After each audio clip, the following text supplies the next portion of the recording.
I found out my husband was having an affair with my best friend, so I exposed them both at my daughter's birthday party in front of everyone we know. I'm Sarah, 36, a stay-at-home mom who runs a small online jewelry business from home. My husband Mark is 38, and we've been married for 12 years. We have 2 kids, Emma, who just turned 10, and Jake, who's 7. We live in one of those suburban neighborhoods where everyone knows everyone's business, whether you want them to or not. My college roommate Lisa lives 3 houses down from us with her husband Tom and their 2 kids. She's 35, and I've known her since we were 18. After college, we ended up in the same city by coincidence. Then when Mark and I bought our house, Lisa and Tom moved to our neighborhood 2 years later. I thought it was amazing having my best friend so close. She had keys to our house, watched the kids when Mark and I needed date nights, and our families did everything together. I trusted her completely. Over the past year, Lisa became incredibly helpful. Like, unusually helpful. She was always volunteering to babysit, bringing dinner over at least twice a week, staying late to help the kids with homework even when I didn't ask. At first I thought she was just being a good friend, maybe going through something with Tom and needed the distraction. Our social circles completely overlap through the kids' school, neighborhood events, and church, so I saw her constantly.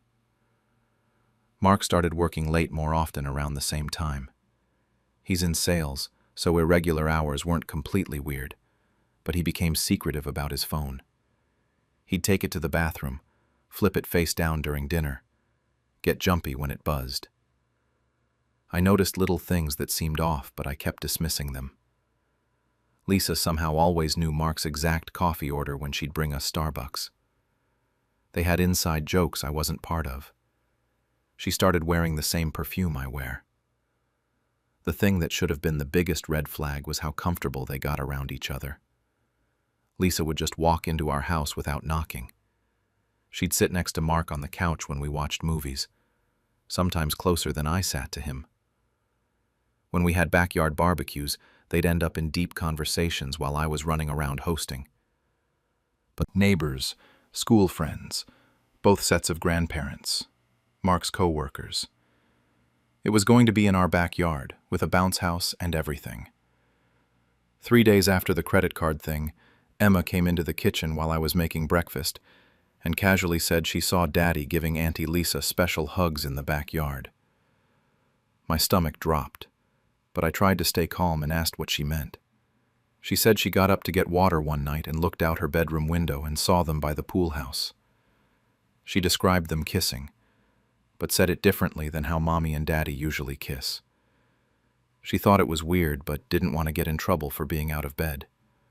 I felt like I was going to throw up, but I had to keep acting normal because Emma was right there eating her cereal and getting ready for school. I told her it was probably just Daddy saying thank you to Auntie Lisa for helping us so much, and she seemed satisfied with that answer. The rest of that day I was completely numb. I kept replaying every interaction Mark and Lisa had, every time I'd left them alone together, every excuse Mark had given for working late. I started paying attention to his patterns and realized he worked late exactly on the days Lisa offered to help with dinner or homework. That weekend, while Mark was at Home Depot and the kids were at his parents' house, I went through our garage looking for anything suspicious. I found a backup phone hidden behind some paint cans. My hands were shaking when I turned it on. There were months of text messages and photos between Mark and Lisa. Explicit photos, messages about meeting up when I was at my mom's house, complaints about having to pretend to be just friends in front of me and the kids. The affair had been going on for at least 6 months, maybe longer. They talked about how guilty they felt, but how they couldn't stop. Lisa sent photos of herself in lingerie I'd helped her pick out for her anniversary with Tom. Mark sent messages about how he wished they could be together openly. They called me oblivious in several texts. Reading those messages felt like someone was physically tearing my chest open. These were the 2 people I trusted most in the world, and they'd been lying to my face every single day for months. They'd sat at my dinner table together, played with my kids, hugged me goodbye, all while carrying on behind my back. Been married for 12 years. We have 2 kids, Emma, who just turned 10, and Jake, who's 7. We live in one of those suburban neighborhoods where everyone knows everyone's business, whether you want them to or not. My college roommate Lisa lives 3 houses down from us with her husband Tom and their 2 kids. She's 35, and I've known her since we were 18. After college, we ended up in the same city by coincidence. Then, when Mark and I bought our house, Lisa and Tom moved to our neighborhood 2 years later. I thought it was amazing having my best friend so close. She had keys to our house, watched the kids when Mark and I needed date nights, and our families did everything together. I trusted her completely. Like, completely. She was basically family. Over the past year, Lisa became incredibly helpful. Like, unusually helpful. She was always volunteering to babysit, bringing dinner over at least twice a week, staying late to help the kids with homework even when I didn't ask. At first I thought she was just being a good friend, maybe going through something with Tom and needed the distraction. Our social circles completely overlap through the kids' school, neighborhood events, and church, so I saw her constantly. She was there more than she was at her own house some days. Mark started working late more often around the same time. He's in sales, so irregular hours weren't completely weird, but he became secretive about his phone. He'd take it to the bathroom, flip it face down during dinner, get jumpy when it buzzed. When I asked about work, he'd give vague answers about difficult clients or projects. I noticed he started showering immediately when he got home from these late nights, which wasn't his normal routine. I noticed little things that seemed off, but I kept dismissing them. Lisa somehow always knew Mark's exact coffee order when she'd bring us Starbucks: oat milk latte with an extra shot and vanilla syrup. I didn't even know he liked vanilla syrup.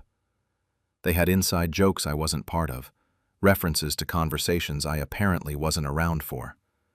She started wearing the same perfume I wear, this expensive stuff Mark bought me for Christmas.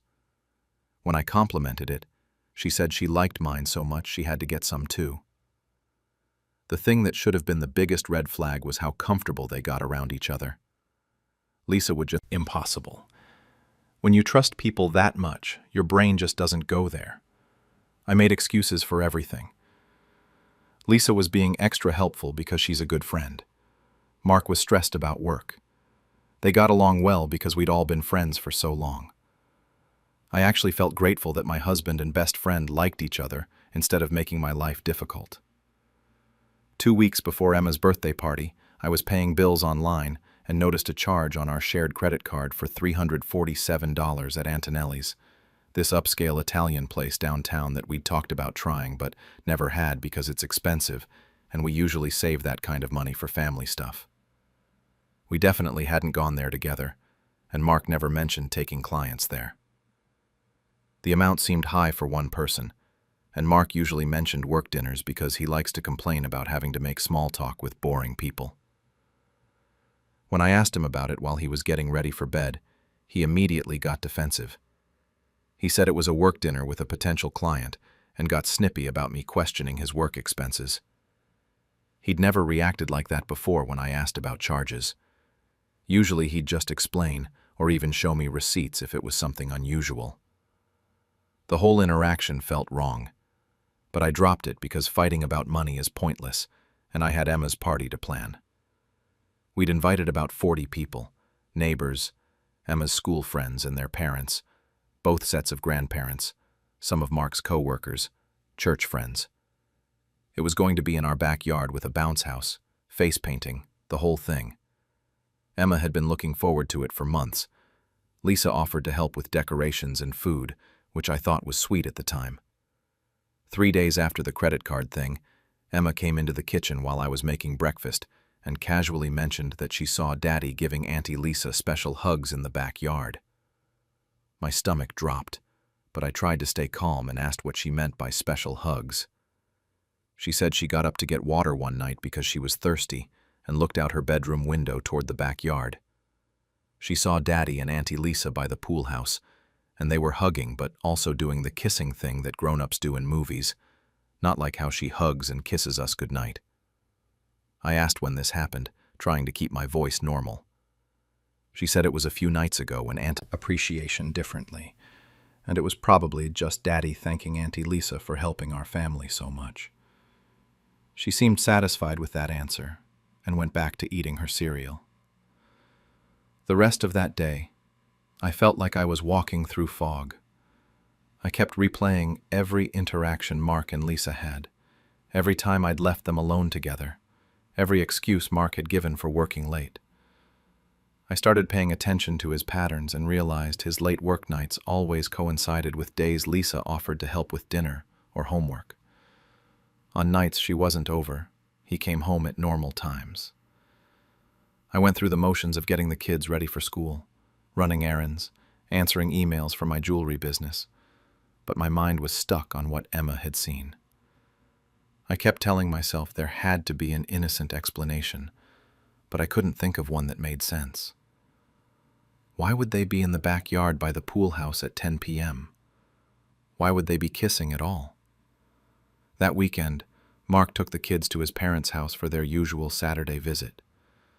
I said I couldn't go because I had orders to fulfill for my business, which was true, but I also needed time to think. After they left, I sat in my kitchen staring at the backyard, trying to figure out what to do with my suspicions. I felt crazy for even thinking Mark and Lisa could be having an affair, but I also couldn't shake what Emma had told me. I decided to look through the house for anything suspicious. I went through Mark's dresser, his desk, his car. I found nothing out of the ordinary, which made me feel somewhat better, but also more confused. Then I went to the garage to look for anything he might have hidden out there. Behind some old paint cans on a shelf, I found a phone I'd never seen before. It was an older iPhone, not his current one. My hands were shaking when I turned it on. The battery was low, but it powered up. There was only one contact saved, Lisa's number, under the name L. I opened the messages, and my world completely fell apart. Months of text conversations between Mark and Lisa. Explicit photos, messages about meeting up when I was at my mom's house with the kids. Complaints about having to pretend to be just friends in front of me and Tom. They talked about hotels. I responded that he loved me, but wasn't in love with me anymore, and that being with Lisa reminded him what passion felt like. They called me oblivious in several messages, joking about how I had no idea what was happening right under my nose. Reading those messages felt like someone was physically tearing my chest open. I sat on the garage floor holding this phone, scrolling through months of betrayal from the two people I trusted most in the world. They'd been lying to my face every single day, sitting at my dinner table together, playing with my kids, hugging me goodbye, all while carrying on this secret relationship behind my back. There were photos Mark had sent Lisa from inside our house, pictures of our bed, our bathroom, even our kitchen island, places I'd never thought to be suspicious of. Messages about how exciting it was to be together in my space while I was gone. It was like discovering my entire life was a lie. Emma's birthday party was in 5 days. Lisa and Tom were invited. Mark's family was coming. Our neighbors, school parents, church friends, everyone we knew would be there. I had to figure out what to do with this information, but I couldn't think straight. All I could feel was this burning rage mixed with complete devastation. These people had destroyed my marriage, my friendship, my sense of reality, and they were planning to show up to my daughter's birthday party and smile and act like nothing had happened. I put the phone back where I found it and went inside. When Mark and the kids came home, I acted completely normal. I helped the kids with baths, made dinner, watched a movie with everyone. Mark kept asking if I was okay because I was being quiet, and I told him I was just tired from working on jewelry orders all day. Lisa texted me that evening, asking if I needed help with anything for the party, and I texted back that everything was under control, but thanks for offering. For the next few days, I moved through life like I was watching it happen to someone else. I confirmed RSVPs, picked up party supplies, ordered Emma's cake. I smiled and made small talk with neighbors. I kissed Mark good papers and deflated party atmosphere. The people who stayed were split. Some of the moms from school came up to me privately and said they thought I was brave for standing up for myself. My neighbor Carol, who's been married for 30 years, hugged me and said she would have done the same thing. But I could see other people whispering and looking at me like I'd lost my mind. Mark's parents cornered me by the back gate before they left. His mother called me vindictive and said I was cruel to humiliate Mark in front of everyone, especially the children. His father said I could have handled this like an adult instead of airing our dirty laundry publicly. They left without saying goodbye to Emma and Jake, which hurt more than their anger at me. About an hour after most people had gone, Tom showed up at my front door. He looked like he hadn't slept in days and asked what the hell had happened at the party. I invited him in and showed him screenshots I'd taken of the text messages from Mark's phone. He sat at my kitchen table reading them, getting paler with each one. When he got to the explicit photos Lisa had sent, he put his head in his hands. Tom said he'd suspected something was off, but convinced himself he was being paranoid. Lisa had been distant for months, always making excuses to go out or help other people. She'd been working out more, buying new clothes, spending more time on her appearance. When he'd asked her about it, she said she was just trying to feel better about herself after turning 35.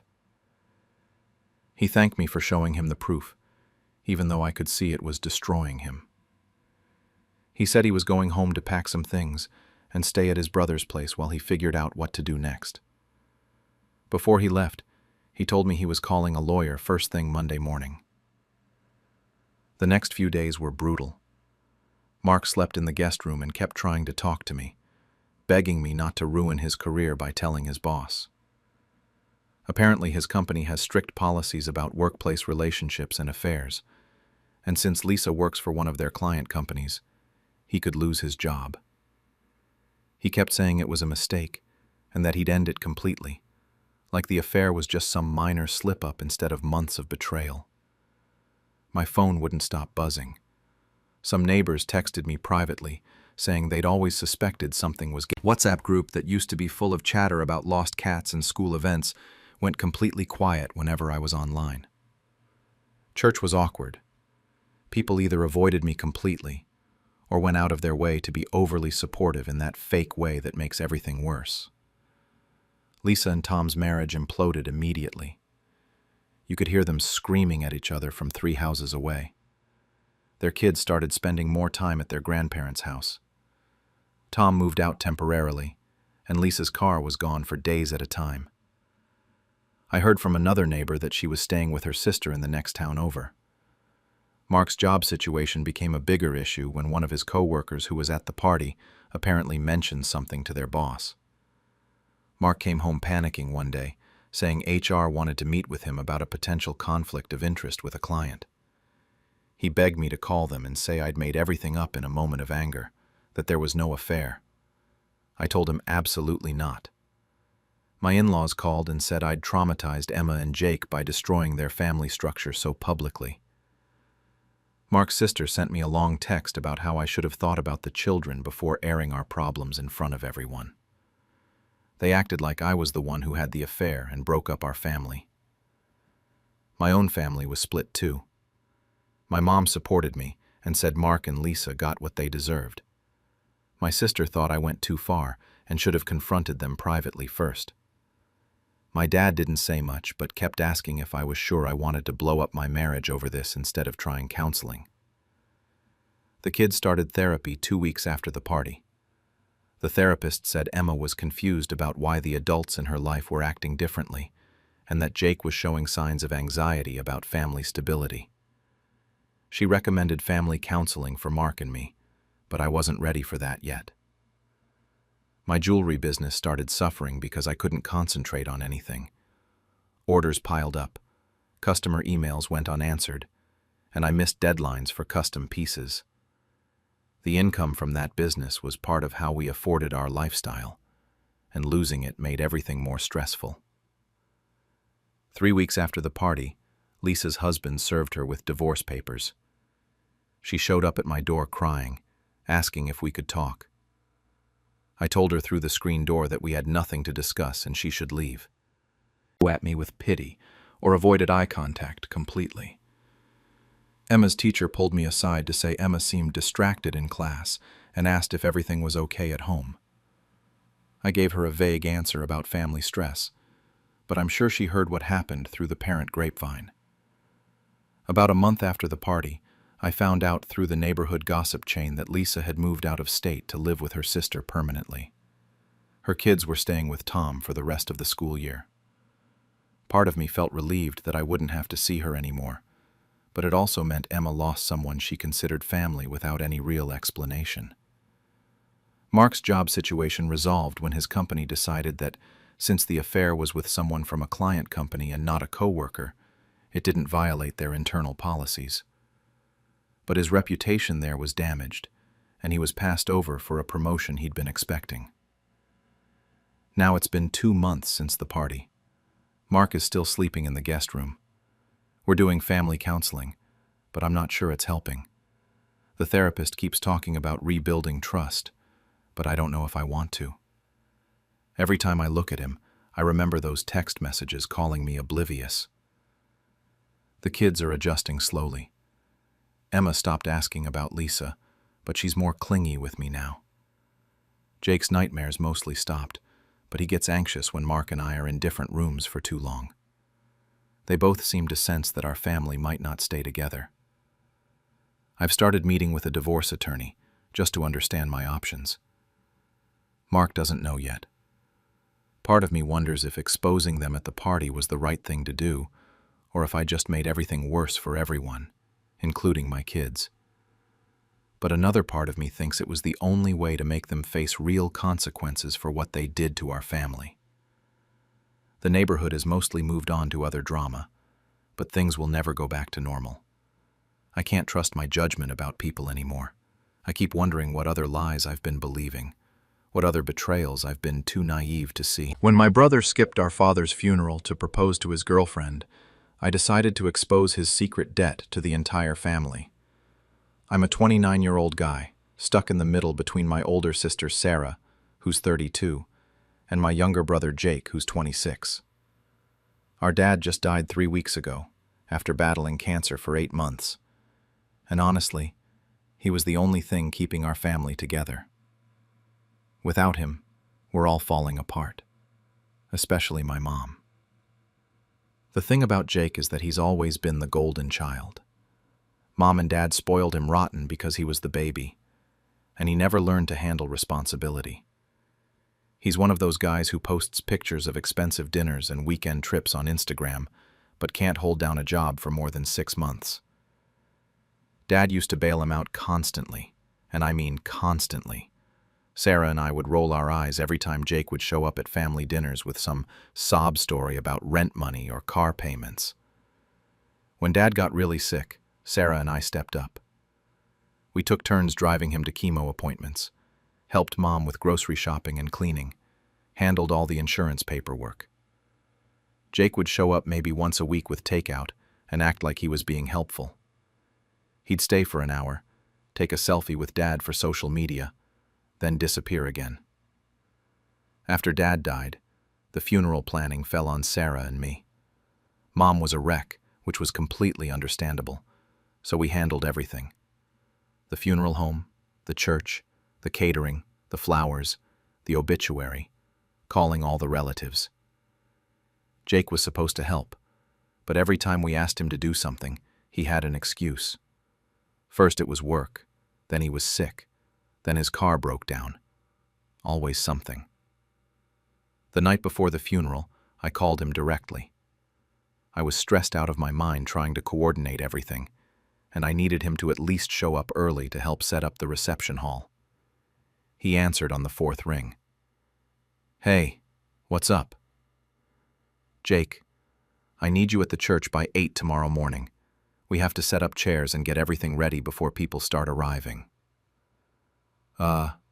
Actually, I might be running a little late. I have this thing I need to take care of first." I felt my blood pressure spike. What thing? Called him twice, straight to voicemail. The service started without him. I kept looking back at the entrance, thinking he'd slip in late like he always did to everything. Mom kept asking Sarah and me where he was. We made up excuses about traffic and said he'd probably be there any minute. He never showed up. Not to the service, not to the burial, not to anything. At the cemetery, relatives kept asking Mom where Jake was.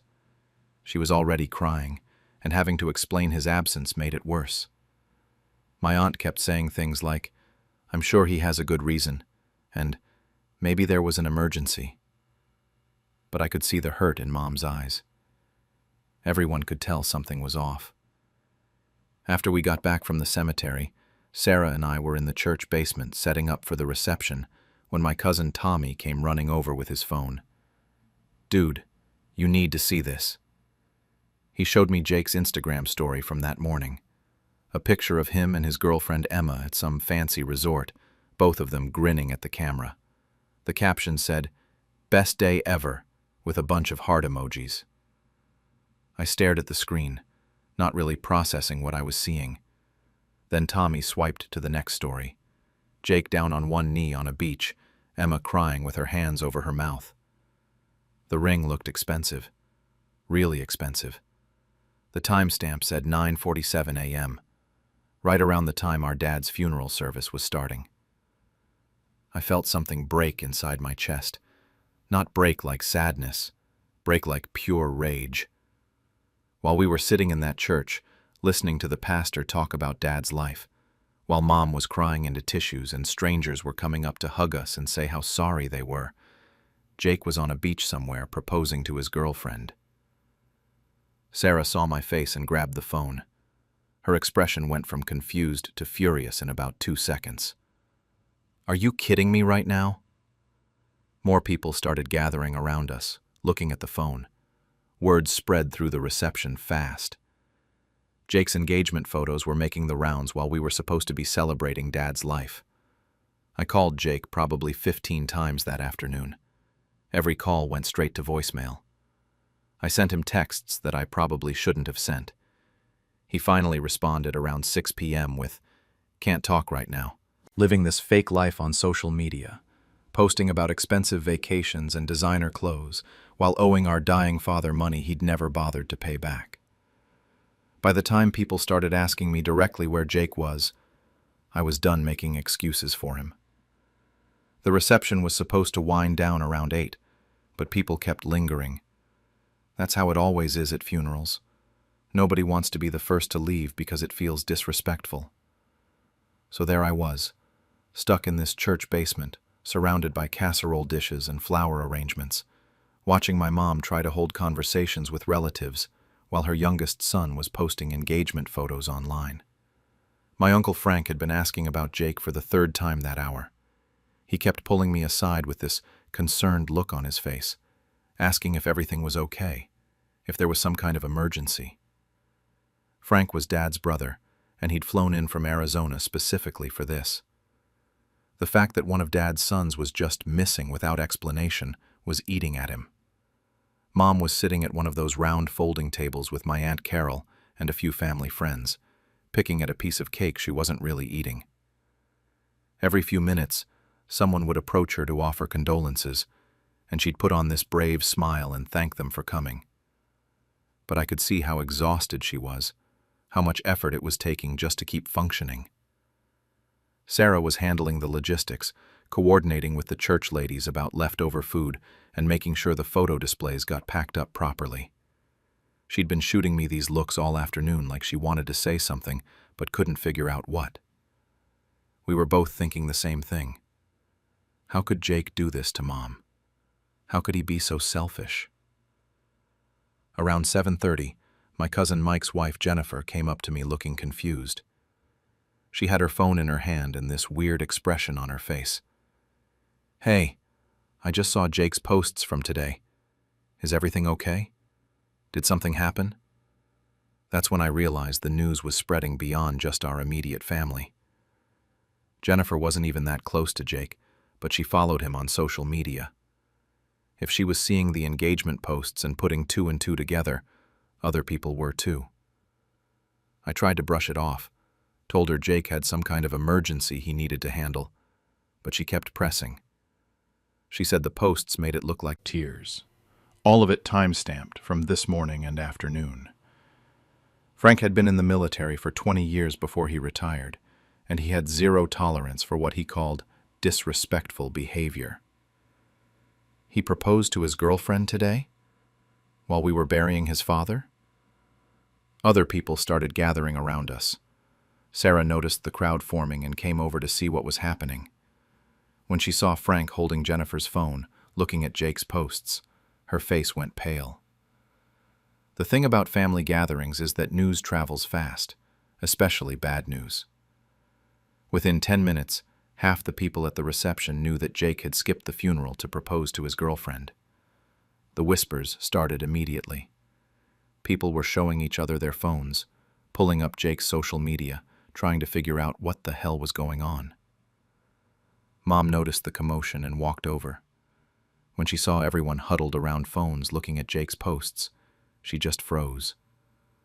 Someone had to explain to her what people were seeing, that Jake hadn't been dealing with an emergency at all. He'd planned this whole romantic getaway and decided our father's funeral was the perfect day to propose. Watching my mom's face crumble in real time was one of the hardest things I've ever experienced. She'd been holding herself together all day, making excuses for Jake, believing he had some legitimate reason for not being there. Finding out he'd chosen to celebrate instead of mourn destroyed something inside her. That's when I snapped. Uncle Frank was asking Mom if she knew about this, if Jake had told her he wasn't coming, and she just kept shaking her head, saying she didn't understand. People were staring at us like we were some kind of dysfunctional family drama, and I was done protecting Jake's reputation. "You want to know the truth about Jake?" I said, loud enough for everyone nearby to hear. "He didn't just skip Dad's funeral to get engaged. He owes Dad $12,000 that he borrowed 3 years ago and never paid back." The silence that followed was deafening. Everyone just stopped talking and stared at me. Mom's mouth fell open. Sarah grabbed my arm, but I kept going. I told them everything. How Jake had come to Dad crying about being behind on rent and car payments. How Dad had written him a check to get back on his have been using to pay back his debt, I said. He's been living a lie for years, pretending to be successful while our father covered his bills. Mom burst into tears. Not the quiet, dignified crying she'd been doing all day, but this raw, heartbroken sobbing that made everyone uncomfortable. Sarah put her arms around her and glared at me like I'd gone too far. But I wasn't finished. I pulled out my phone and showed people Jake's recent Instagram posts. The fancy restaurant photos from last month. The new car he'd been bragging about. The expensive clothes and gadgets. All of it funded by money he should have paid back to our father. He owed Dad 12 grand and spent the funeral day buying an engagement ring instead of being here with his family. Uncle Frank's face was red with anger. Some of the older relatives were shaking their heads in disgust. A few people looked uncomfortable, like they thought I was being too harsh. But most of them seemed shocked by what they were hearing. The room had gone completely quiet, except for Mom's crying. Everyone was processing what I'd just revealed, trying to reconcile the Jake they thought they knew with this picture of someone who'd steal from his dying father and skip his funeral. My phone started buzzing. Jake was finally calling me back, probably because people were commenting on his engagement posts asking where he was during the funeral. I declined the call and put my phone on silent. Whatever he had to say could wait. Sarah helped Mom to a chair and got her some water. People started awkwardly going back to their conversations, but the energy in the room had completely changed. Instead of celebrating Dad's life, we were dealing with Jake's betrayal becoming public knowledge. That's when I realized what I'd done. I'd just blown up my family in front of 50 people on the worst day of our lives. But seeing Mom's devastation, knowing she'd been protecting and defending Jake while he was off celebrating, I couldn't bring myself to feel sorry about it. The reception ended around 9, but it felt like it dragged on for hours after my outburst. People didn't know how to act around us anymore. On her. I sat in Dad's recliner in the living room, staring at my phone. Jake had called 6 more times and sent a bunch of texts that I hadn't read yet.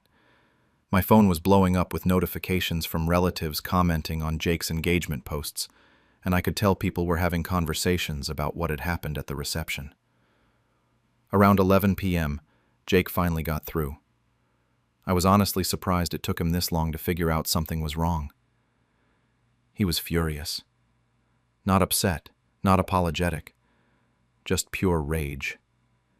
He started yelling at me before I could even say hello, accusing me of ruining the best day of his life. He said people were commenting nasty things on his engagement photos and demanding to know why he wasn't at Dad's funeral. Emma's friends were asking her questions, and she was embarrassed and confused. I let him rant for a few minutes before I interrupted him. I told him exactly what I thought of his decision to skip Dad's funeral for a proposal, and that's when he tried to justify it. He said the proposal had been planned for months, that the resort reservations were non-refundable, that funerals were depressing, and Dad wouldn't have wanted him to be miserable on such an important day. The mental gymnastics were incredible. In Jake's mind, he was honoring Dad's memory by choosing happiness over grief. He actually said that Dad would have been happy to know his son was getting engaged, like that somehow made up for abandoning his family. When I brought up the money he owed Dad, he went ballistic. He accused me of going through Dad's personal papers, of violating his privacy, of being jealous of his success.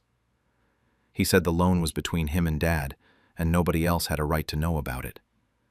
He called me vindictive and said I'd always resented him for being Mom and Dad's favorite. That last part hit me wrong. Not because it was true, but because it showed how little he understood about what had actually happened. He thought this was about sibling rivalry instead of basic human decency. The call ended with him telling me he never wanted to speak to me again, that I'd destroyed his relationship with Emma and turned the whole family against him. He said I was bitter and cruel, and that Dad would be ashamed of how I'd acted. After we hung up, I felt this weird mixture of satisfaction and dread. Part accountable for his actions. My Aunt Carol thought I should have handled it privately, that airing family business at a funeral was inappropriate, regardless of the circumstances. Dad's cousin Ruth sent Mom a long letter about forgiveness and moving on, which just made Mom cry more. Jake's engagement photos were still up on his social media, but the comments section had turned into a disaster. Family members were arguing with each other, strangers were weighing in with their opinions, and Emma's friends were asking uncomfortable questions. Jake ended up deleting most of the posts and making his accounts private. On Thursday, 3 days after the funeral, I got a message from Emma on Facebook. She said she needed to ask me something privately, and could we talk on the phone. I was hesitant because I figured Jake had probably told her I was the villain in all this, but curiosity got the better of me. She was polite but direct. She wanted to know if what I'd said about Jake owing my father money was true. She said Jake had given her a different version of events, claiming I'd made up the debt story to hurt him, but something didn't add up. She'd been wondering for months how Jake could afford all the expensive things he'd been buying, when his job barely paid enough to cover his basic expenses. I told her everything. The original loan amount, the payment schedule Jake had agreed to, how he'd stopped making payments after 2 months. I offered to show her the paperwork Dad had given me, the bank records showing the check Dad had written. All of it. She said she didn't need to see proof, because my story explained a lot of things that hadn't made sense to her. She told me Jake had been pressuring her to move in with him and split expenses on a more expensive apartment. He'd been talking about planning an elaborate wedding that she knew they couldn't afford. She'd been worried about his spending habits for a while, but hadn't known how to bring it up without seeming like she didn't trust him. The conversation lasted about an hour. By the end of it, Emma sounded exhausted. She said she needed time to think about everything, to figure out what this meant for their relationship. She thanked me for being honest with her, and said she was sorry about my father, and sorry about everything that had happened at the funeral. Be struggling. Finding out he'd been lying about his finances while owing Dad money had shattered her image of him. She started going through Dad's papers more carefully, looking for other loans or debts Jake might have forgotten to mention. She found receipts for car repairs Dad had paid for, credit card bills Dad had helped with, all kinds of financial support Jake had received over the years that he'd never paid back or even acknowledged. The total came to almost $20,000. $20,000 that Dad had given Jake over the course of 5 years. Money that could have made Mom's life easier after Dad's death. Money that Jake had treated like gifts instead of loans. A week after Emma broke up with Jake, he sent Mom a long email, apologizing for missing the funeral and asking if they could work things out as a family. He said he realized he'd made mistakes and wanted to start fresh. He offered to pay back half the money he owed by Christmas, which was generous, considering he'd never voluntarily paid back a cent before. Mom showed me the email and asked what I thought she should do. She missed her youngest son, but she was also angry and hurt by years of lies and manipulation. She felt like she didn't know who Jake really was anymore. I told her that was her decision to make. I'd said what needed to be said at the funeral, and I wasn't sorry about it. But I couldn't tell her how to handle her relationship with her son. Whatever happened next was between them. As I'm writing this, it's been 3 weeks since Dad's funeral. Jake still hasn't paid back any money, despite his promise to Mom. He's moved back in with his parents and got a job at a car dealership. Emma hasn't responded to any of his attempts to contact her. Mom is seeing a grief counselor who's helping her process everything that's happened. Some family members still think I went too far by exposing Jake in front of everyone. They say funerals should be about honoring the dead, not settling family disputes. Others think Jake needed a reality check, and that public shame was the only thing that would get through to him. I go back and forth about whether I handled it right. Part of me thinks I could have waited, found a more private way to confront Jake about the money and his absence from the funeral. But another part of me thinks, after discovering my boss promoted his mistress over me, I leaked his private emails to the board during the annual company gala. I'm 34, been working as a senior project manager at TechFlow Solutions for almost a decade now, and I honestly thought I had this place figured out. My boss David is 46, one of those guys who always seemed a little too smooth, but I figured that was just how you had to be to climb the corporate ladder. Turns out I was way more naive than I thought. I've been grinding at this company since I was 25, pulling those soul-crushing 80-hour weeks during crunch time, mentoring every new hire that walked through the door, basically keeping our entire operations team from completely falling apart. My personal life? What personal life? I've missed more family dinners and birthday parties than I can count because I was always staying late to fix some crisis or prep for the next big presentation. My friends stopped inviting me to things because they knew I'd probably have to cancel anyway. But it felt worth it, because everyone knew I was next in line for the director position. My coworkers would joke that I practically lived at the office, and honestly, they weren't wrong. I had turned down 3 different job offers in the past 2 years because I believed in this company, and I believed that hard work would eventually pay off. David had been dropping hints for months about how impressed he was with my leadership skills and how the department really needed someone with my experience to step up. Then came that monthly all-hands meeting in March. I remember sitting in the conference room feeling pretty confident, maybe even a little excited, because I thought this might be when they'd announce my promotion. David stood up at the front of the room with that practiced corporate smile of his and started talking about organizational growth and rewarding rising talent. I was barely listening to the setup because I was trying not to grin like an idiot. Then he said Sarah's name instead of mine. Sarah Chen, 29 years old, who had been with the company for exactly 18 months.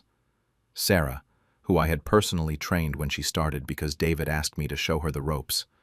Sarah, who somehow always seemed to know about upcoming projects before they were officially announced. Sarah, who would stay late in David's office for what they called strategy sessions, but everyone there, staring at myself in the mirror, trying to process what had just happened. 3 different coworkers found me throughout the day to express their outrage. Jennifer from accounting pulled me into the supply closet and told me the whole thing was completely unfair. Marcus from IT said everyone knew I deserved that position and that something fishy was going on. Even Quiet Susan from HR gave me this knowing look and said she was sorry things worked out the way they did. But every single one of those conversations ended the same way. Don't rock the boat. You know how this place works. Keep your head down, and maybe next time. Just wait it out and see what happens. The message was clear. Everyone could see that something was wrong, but nobody was willing to actually do anything about it. That night, I went home to my empty apartment and just sat on my couch replaying the whole thing. I kept thinking about all the times I'd seen Sarah leaving David's office looking flushed, or how they'd both suddenly stop talking when other people walked by. All those late nights I thought she was just being dedicated to her work, when really, she was probably getting private coaching sessions about how to take my job. I'd been so focused on doing good work that I completely missed what was actually happening. While I was staying late to finish projects and review budgets, Sarah was staying late for entirely different reasons. While I was mentoring her and sharing my strategies for managing client relationships, she was apparently learning how to manage something else entirely. The worst part was realizing that I'd probably been helping my own replacement without even knowing it. All those times David asked me to include Sarah in important meetings or copy her on strategic emails, I thought he was just trying to develop her skills. All those times he asked for my opinion on her performance reviews, I gave glowing recommendations because I genuinely thought she was a quick learner. I had basically been documenting why she deserved my promotion, while she was securing it through completely different means. The next few days were absolute torture. I had to sit in meetings where Sarah would present ideas that sounded suspiciously similar to suggestions I'd made weeks earlier, while David nodded along like he was watching his star student exceed all attention to things I'd been willfully ignoring for months. The meetings were the absolute worst part. Sarah would sit at the head of the table in what used to be my unofficial spot, going through agenda items using strategies I had literally taught her during her first month. David would nod approvingly and make comments about her innovative thinking, while I sat there watching my own ideas get presented back to me like I was hearing them for the first time. During one particularly brutal budget review, Sarah suggested we restructure our client onboarding process in a way that would save the company about $40,000 annually. David practically beamed at her and started talking about forward-thinking leadership. The thing is, I had pitched that exact same restructuring plan to David 6 months earlier, and he told me it was too risky, and we should stick with the current system. I had the email thread to prove it. But what was I supposed to do? Interrupt the meeting to point out that she was recycling my rejected proposals? I started documenting everything after that. Not because I had some master plan, but because I felt like I was going crazy and needed proof that I wasn't imagining the whole situation. Screenshots of timestamps showing when both David and Sarah would badge out of the building at the exact same time, usually around 10 or 11 p.m. Photos of Sarah wearing new jewelry or carrying designer bags that seemed way above her salary grade, especially for someone who'd been complaining about student loan payments just a few months earlier. The real breakthrough came when our IT guy Marcus needed help troubleshooting David's computer. His personal email was still logged in from when he'd been checking something earlier, and I happened to be standing right there when a new message popped up. It was from Sarah, and the preview text said something about confirming their dinner reservation for Friday night. Marcus didn't seem to notice, but I definitely did. That got me thinking about all those sudden client dinners David had been having lately. Always on nights when his wife Carol was working late at her law firm or traveling for cases. Always lasting until way past midnight according to his expense reports, which seemed excessive even for schmoozing potential clients. And somehow, Sarah always seemed to know details about these dinners, even though she wasn't supposed to be involved in that level of client relationship management. I started backgrounds were pretty obvious once you knew what to look for. The smoking gun came about 2 weeks before the company gala. I was helping Marcus with another computer issue, this time in David's office while he was in meetings all afternoon. His personal email was open again, and this time I made the conscious decision to look through it. I know this was completely unethical and probably illegal, but I was past the point of caring about proper channels. The messages between them went back almost a year.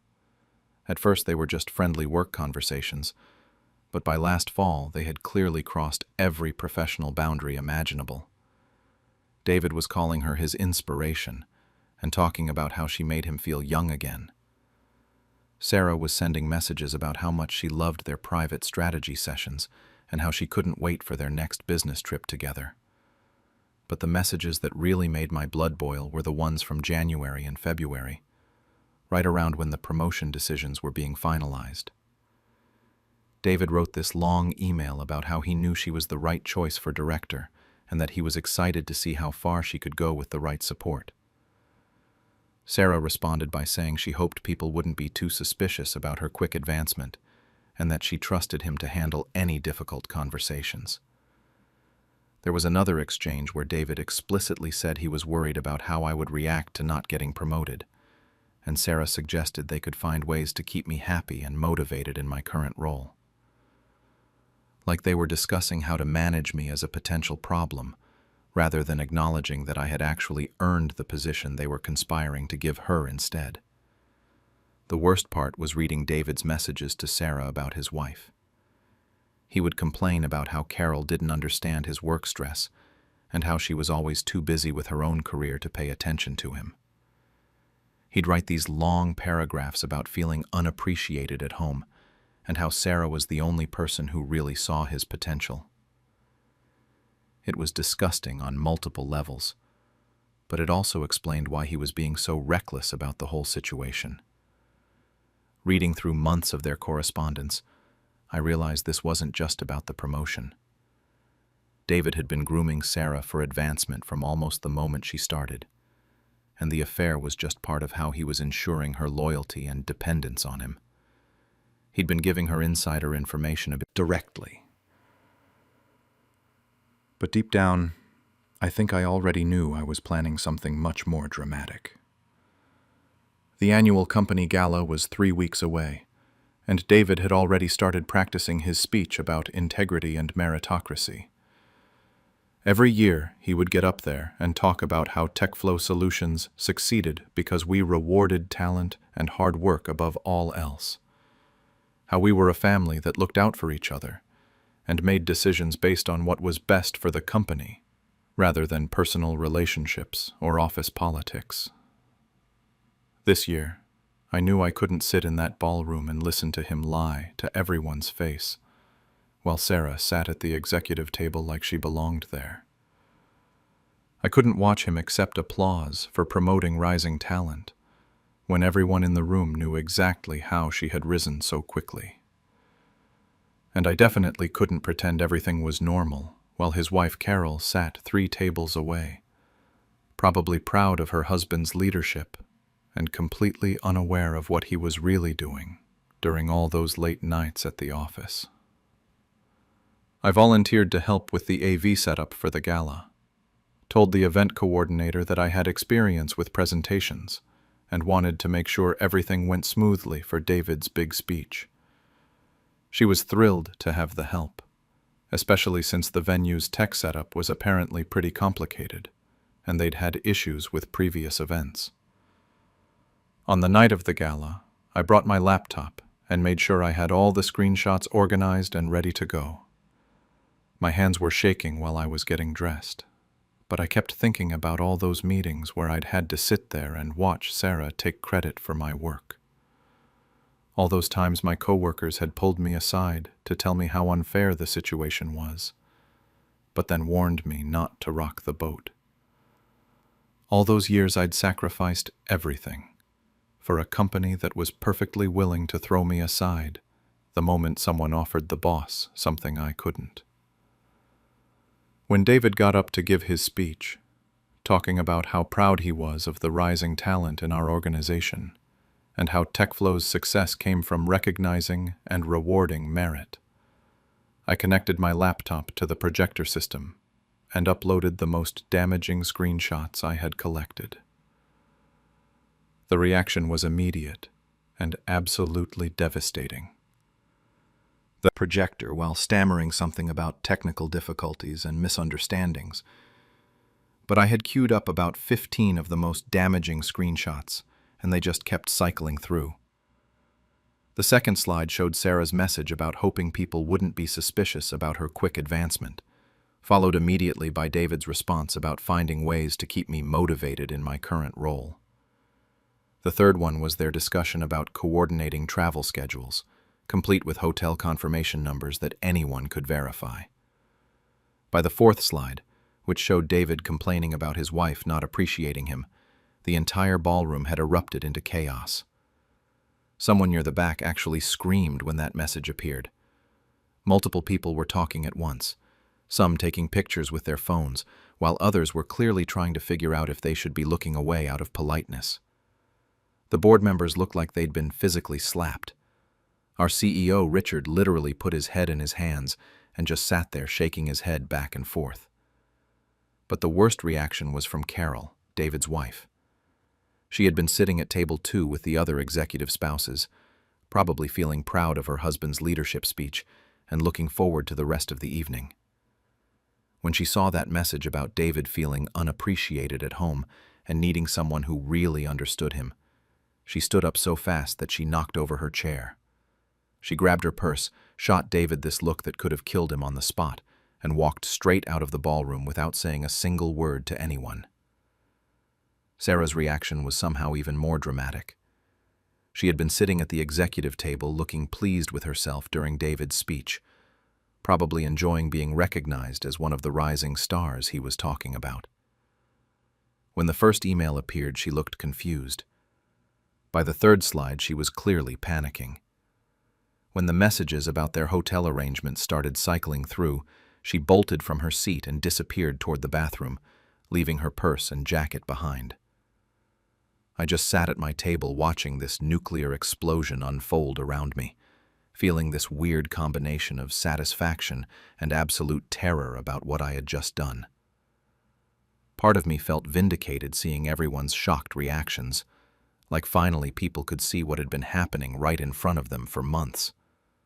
But another part of me was realizing that I had probably just committed professional suicide, some kind of security breach, but nobody was buying it. The rest of the gala was basically a disaster. People were clustering in small groups whispering about what they'd just witnessed, and you could feel the tension in the room like a physical presence. A lot of people left early, including most of the board members who looked like they needed emergency meetings to figure out how to handle the situation.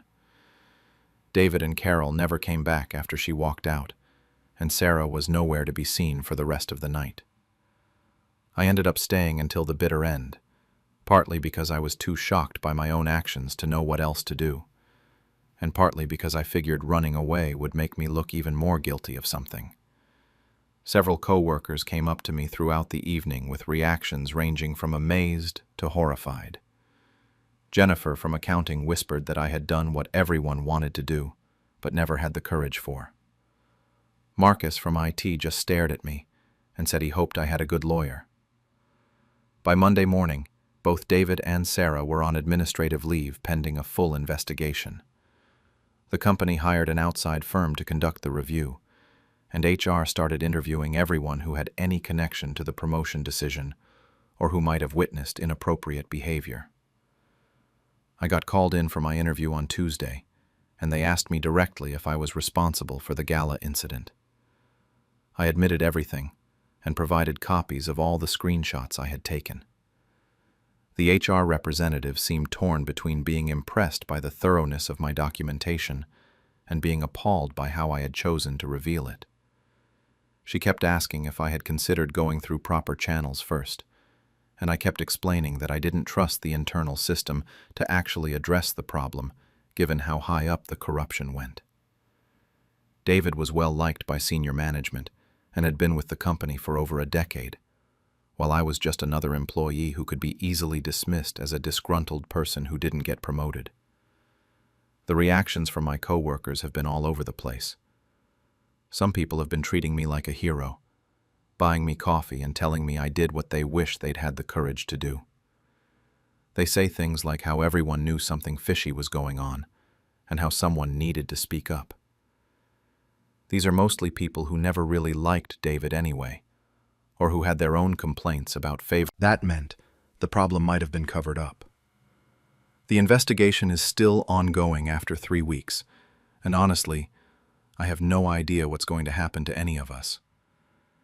David's wife filed for divorce according to the Office Gossip Network, and Sarah has apparently been staying with her sister while looking for a new job.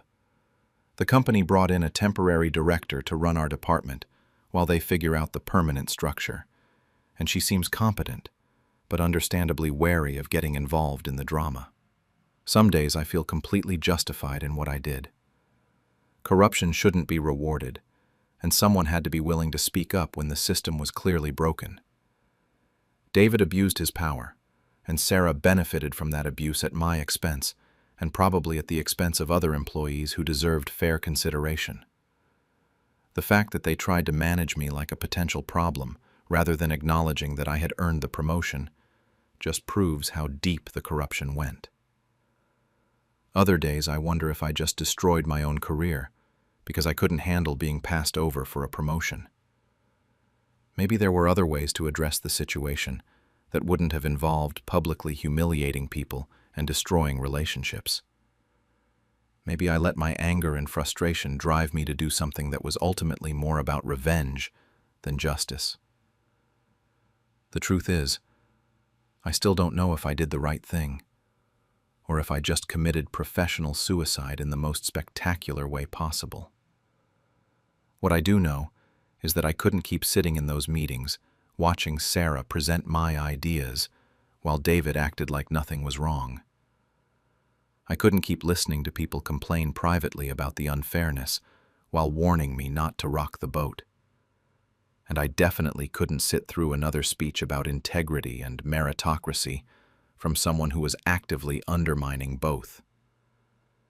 Did I go too far by exposing them so publicly, instead of trying to handle it through proper channels?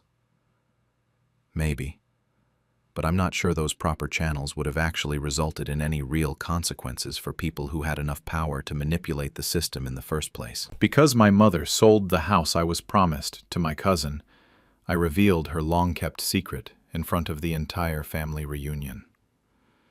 I'm a 32-year-old guy who's been renting this cramped apartment for way too long while saving every penny to buy my first house. My mother is 63, widowed for 2 years now, and she owns the family home where I grew up. My cousin Jake is 28, married last year, and honestly the golden child of our entire extended family. His dad is my Uncle Tom, who's always treated Jake like he hung the moon. Here's the thing everyone needs to understand. I'm the only one of my generation who stayed local after high school. While my cousins moved to different states for college and careers, I went to community college and got a job at the local plant. I've been the one showing up every weekend to fix whatever broke at Mom's house. Leaky faucet? I'm there. Gutters need cleaning? That's me on the ladder. When the furnace died 3 winters ago, guess who researched contractors and supervised the installation? But it gets worse. When Dad got sick with cancer, I was the one driving him to chemo appointments because Mom couldn't handle seeing him like that. I picked up part of their mortgage payments for 8 months because Dad's disability barely covered their other bills. I'm talking about $800 a month that I could have been putting toward my own down payment. After Dad died, Mom kept telling me how grateful she was and how the house would be mine someday, since I was the one who really cared about keeping it in the family. For 2 years after the funeral, every time I brought up maybe moving back home or starting to handle more of the property maintenance, she'd get this look and say something like, "Don't worry, honey, this will all be yours eventually." I started thinking about which room I'd convert to a home office, whether I'd update the kitchen first or the bathrooms. Stupid, right? About 3 months ago, things started feeling off. Mom began acting weird about paperwork, shuffling stuff into folders whenever I came over. She'd get these phone calls and step outside to take them, which wasn't like her at all. Then I started noticing real estate agents driving by the house slowly, and when I asked her about it, she just said they were probably looking at other properties. Figured she was just processing Dad's death in her own way. Then last month happened. I was coming home from work on a Tuesday when Mrs. Patterson from next door flagged me down. She's lived there for like 30 years and knows everyone's business. She asked me how I felt about the house selling, and my stomach just dropped.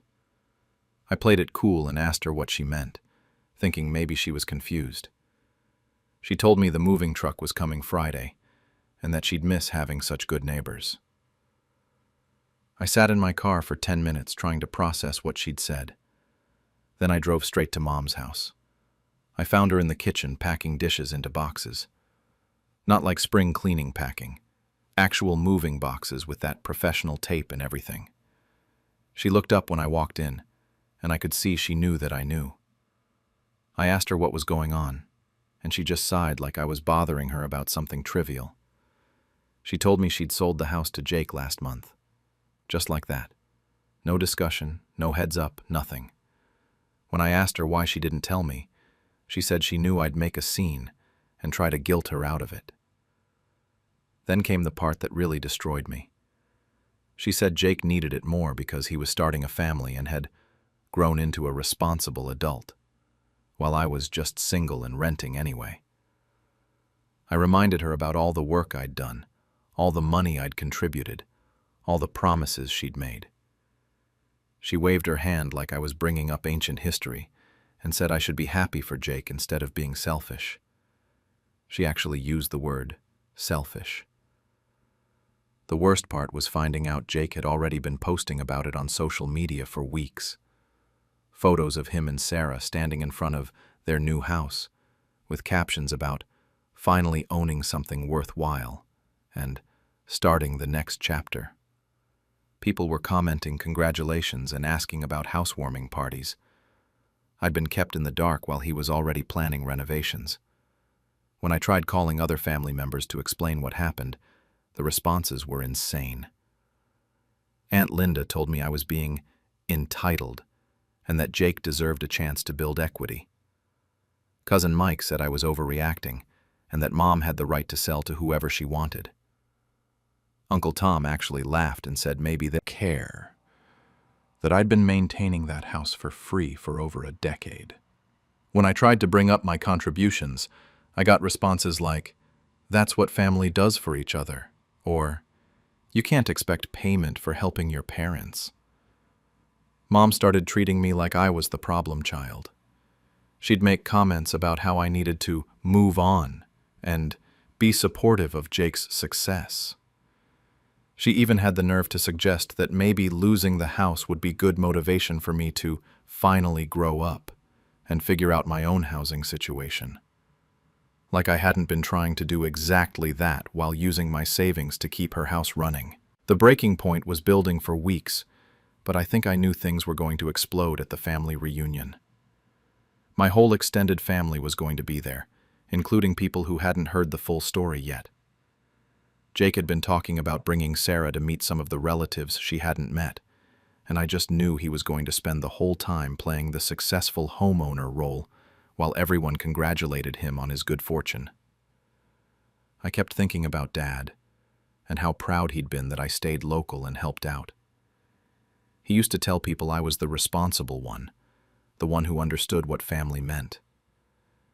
Now that same sense of responsibility had gotten me screwed over, and everyone was acting like Jake was some kind of hero for swooping in and buying the house I'd been promised. The family reunion was held at the community center downtown because our family had gotten too big for anyone's backyard. We're talking about 40-plus people, including second cousins and their kids. I almost didn't go, but I figured hiding would just make me look even more pathetic than everyone already thought I was. Jake and Sarah showed up fashionably late, which gave him the perfect entrance to make sure everyone saw them walk in together. He was wearing this button-down shirt that probably cost more than my rent, and Sarah had on some fancy dress that seemed, "We have money now." They immediately got swarmed by relatives wanting to hear about the house and their plans for starting a family. I grabbed a beer and found a spot at one of the back tables where I could watch the whole show without having to participate. My mom was practically glowing as she introduced Sarah to relatives she hadn't met yet, going on and on about what a perfect couple they made and how excited theater. The worst part was listening to all the relatives who barely knew the situation giving their opinions. Great Aunt Rose was going on about how nice it was to see young people settling down properly, while Cousin David kept making jokes about me still being in my bachelor pad phase. Everyone seemed to have an opinion about how this was all working out for the best. Then Jake decided to make a toast. He stood up with his beer raised, waited for everyone to quiet down, and started this whole speech about family supporting family and earning what you deserve. He talked about how grateful he was to my mom for seeing his potential and giving him the opportunity to build something lasting. He said something about how real success comes from having family who believes in you enough to help you take the next step. The whole room was eating it up. People were nodding along and raising their glasses, and my mom was practically crying with pride. Jake went on about how he'd learned the value of hard work from watching the older generation, and how he planned to honor that legacy by taking good care of the family property. He even mentioned how he hoped to pass it down to his own kids someday, keeping it in the family for generations. I'm sitting there listening to this guy talk about honoring legacy and family values while he's living in the house I maintained for years, bought with money that should have been mine. He's talking about learning the value of hard work when he's never fixed so much as a squeaky door hinge in that place. And everyone's just nodding along like he's some kind of wise philosopher instead of a guy who got handed everything on a silver platter. When he finished his toast, people actually applauded. My mom got up and hugged him in front of everyone, saying something about how proud Dad would have been to see Jake stepping up like this. That's when something inside me just snapped. She's talking about Dad being proud of Jake, when Dad always told me I was the reliable one, the one who understood what family really meant. I stood up from my table, and I guess my chair made enough noise that people started looking over at me. The room got quiet pretty quickly, because everyone could probably tell from my face that whatever was coming wasn't going to be good. Jake was still standing there with his beer raised, looking since I overheard Mom crying to Dad about it during one of her drunk episodes after a particularly tense family gathering. The reaction was immediate and brutal. Uncle Tom's face went completely white, and he dropped his beer bottle right on the floor. It made this loud crash that seemed to echo in the sudden silence. Jake just stood there frozen with his mouth half open, like his brain couldn't process what I'd just said. Sarah grabbed his arm, but he didn't even seem to notice. Then my mom started screaming at me. She was calling me vindictive and cruel, asking how I could destroy the family like this over a stupid house. She kept yelling about how I was ruining everyone's lives because I couldn't handle not getting my way. Her face was red and she was crying, but she was also furious in a way I'd never seen before. Uncle Tom started yelling too, but not at me, at my mom. He was demanding to know if it was true, asking about dates and timelines. His wife was trying to get him to calm down, but he was having none of it. He started shouting about how he'd raised Jake as his own son for nearly 30 years, while she'd been lying to his face the entire time. Jake finally snapped out of his shock and started backing toward the door with Sarah pulling him along. Before he left, he looked right at me with this expression I'd never seen from him before. Not anger, just complete devastation. Sarah was trying to ask him questions, but he wasn't responding to her either. They just walked out, while the rest of the family was still processing what had happened. Other people started taking sides immediately. Some of my cousins were calling me names and saying I'd crossed a line that couldn't be uncrossed. Others were demanding details about when this affair happened and how long I'd known about it. A few people were actually defending me, saying the truth had a right to come out and that all the favoritism toward Jake finally made sense. Great Aunt Rose was clutching her chest dramatically and asking someone to call her daughter to come pick her up because she couldn't handle any more family drama. The kids were all staring with wide eyes, not understanding what was happening, but picking up on the fact that the adults were losing their minds. Someone's baby started crying from all the noise. The last thing I heard before I got in my car was Uncle Tom shouting something about 30 years of lies, and my mom sobbing that she'd never meant for any of this to happen. I drove home in complete silence, not even turning on the radio. My hands were shaking on the steering wheel, and I kept replaying what had just happened. By the time I got to my apartment, I was already getting calls and texts. I turned my phone off for about an hour because I couldn't deal with it yet. But when I turned it back on, I had 23 missed calls and 47 text messages. The family had basically split into two camps overnight. Half of them were calling me vindictive and cruel for destroying Jake's life over a house. The other half were saying the truth needed to come out eventually, and that Mom's favoritism toward Jake finally made sense. Nobody seemed neutral about what I'd done. Aunt Linda left me a voicemail calling me a selfish bastard who'd torn the family apart because I couldn't handle not getting my way. She said I should be ashamed of myself for hurting Jake like that when he'd never done anything to me personally. According to her, I'd crossed a line that could never be uncrossed, and she hoped I was happy with myself for destroying an innocent man's sense of identity over a property dispute. But then I got texts from my cousin Mike saying he'd always wondered why Jake looked nothing like Uncle Tom, and why my mom got so weird whenever anyone brought up Jake's baby photos. He said the family had been built on lies for too long, and maybe it was time for everyone to deal with reality. His sister Amy texted something similar, saying she'd noticed how my mom always defended Jake no matter what, and how Uncle Tom seemed to overcompensate with praise, like he was trying to convince himself of something. Uncle Tom's wife called me directly, which surprised me because we'd never been close. She wanted to know exactly when the affair happened and how long it went on. She kept asking if I knew other details, like whether there had been other times, or if this was the only secret.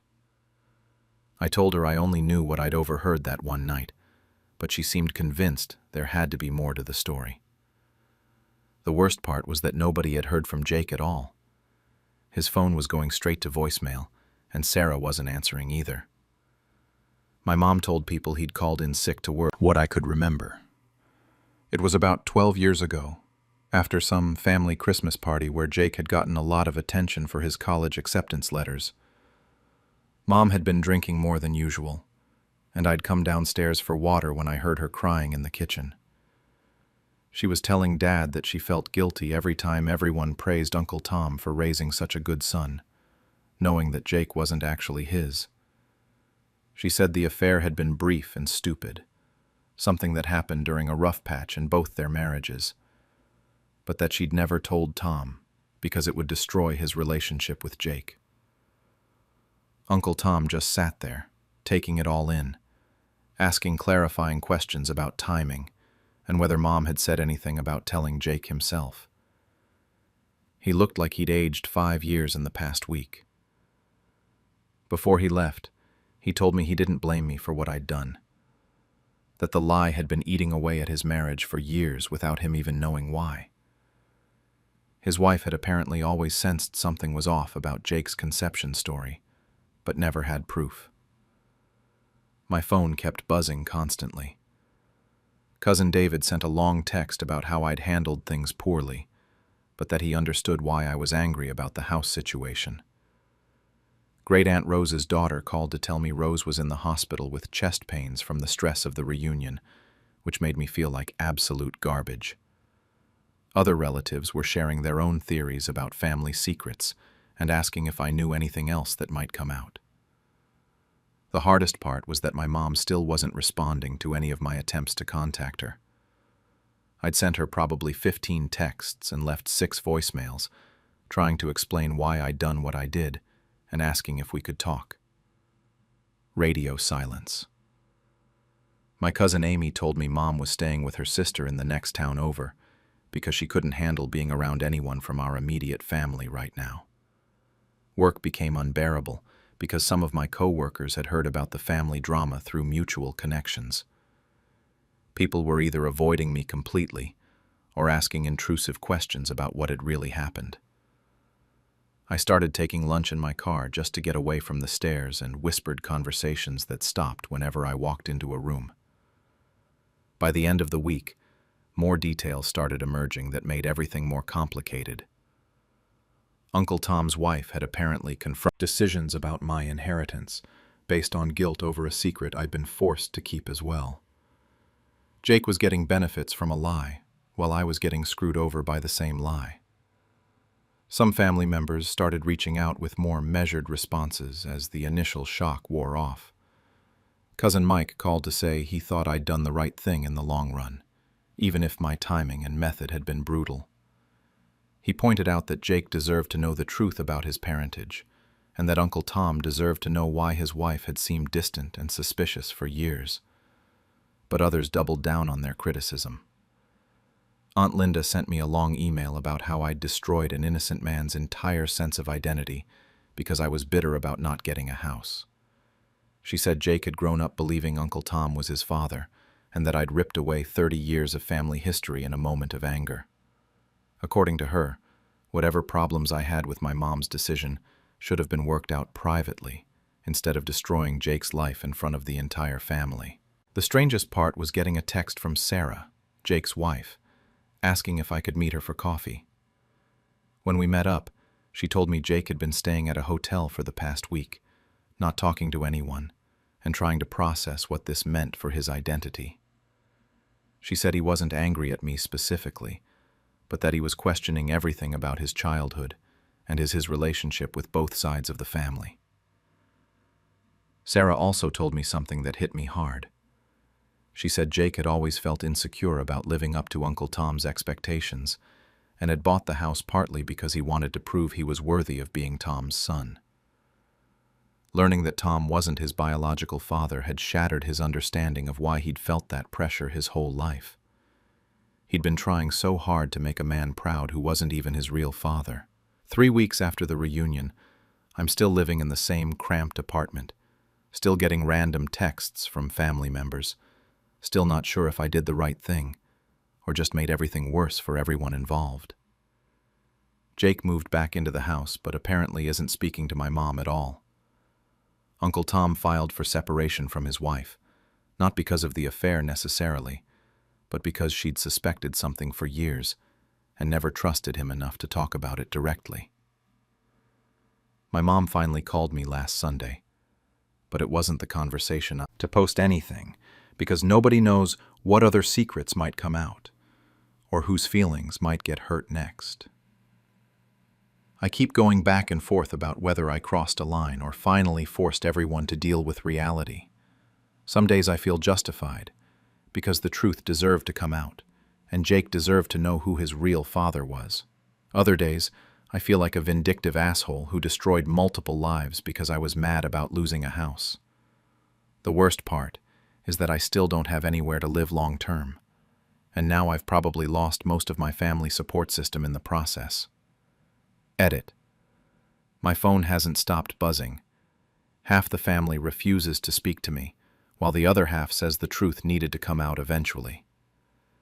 My mother hasn't responded to any of my messages, and I'm not sure if I even want to fix things. On the night of my sister's wedding, I exposed her affair with the best man during the father-daughter dance. I'm Jake, 27, and honestly, I never thought I'd be the one to blow up my own family. My sister Emma, 30, has always been the golden child, and she was marrying David, this genuinely amazing guy who's 32 and has been nothing but good to our entire family. Looking back now, I should have seen this coming, but at the time, I was just trying to keep my head down and get through another family event without drama. Emma has always been manipulative. Growing up, she could cry on command and get me in trouble for things I didn't do.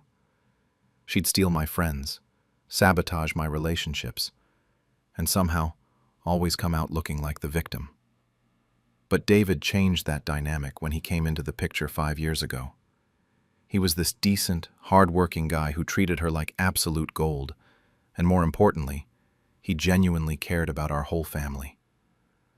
When Dad had his heart attack 2 years ago, David was the one who paid the medical bills without being asked.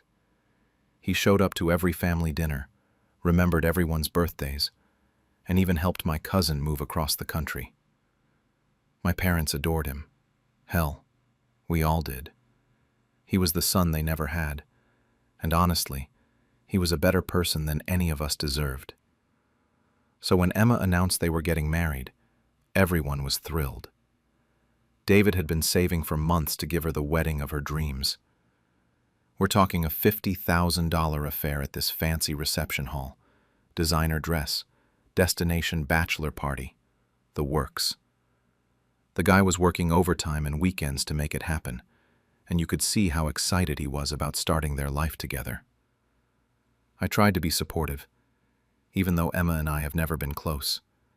She'd always treated me like an inconvenience, but for David's sake, I played the part of the supportive little brother. I helped with wedding favors, showed up to venue tours, and kept my mouth shut when she threw her inevitable bridezilla tantrums. 2 weeks before the wedding, everything changed. I was supposed to drop off the wedding favors at Emma's apartment. David had asked me to handle it since he was working late again, trying to finish up projects before their honeymoon.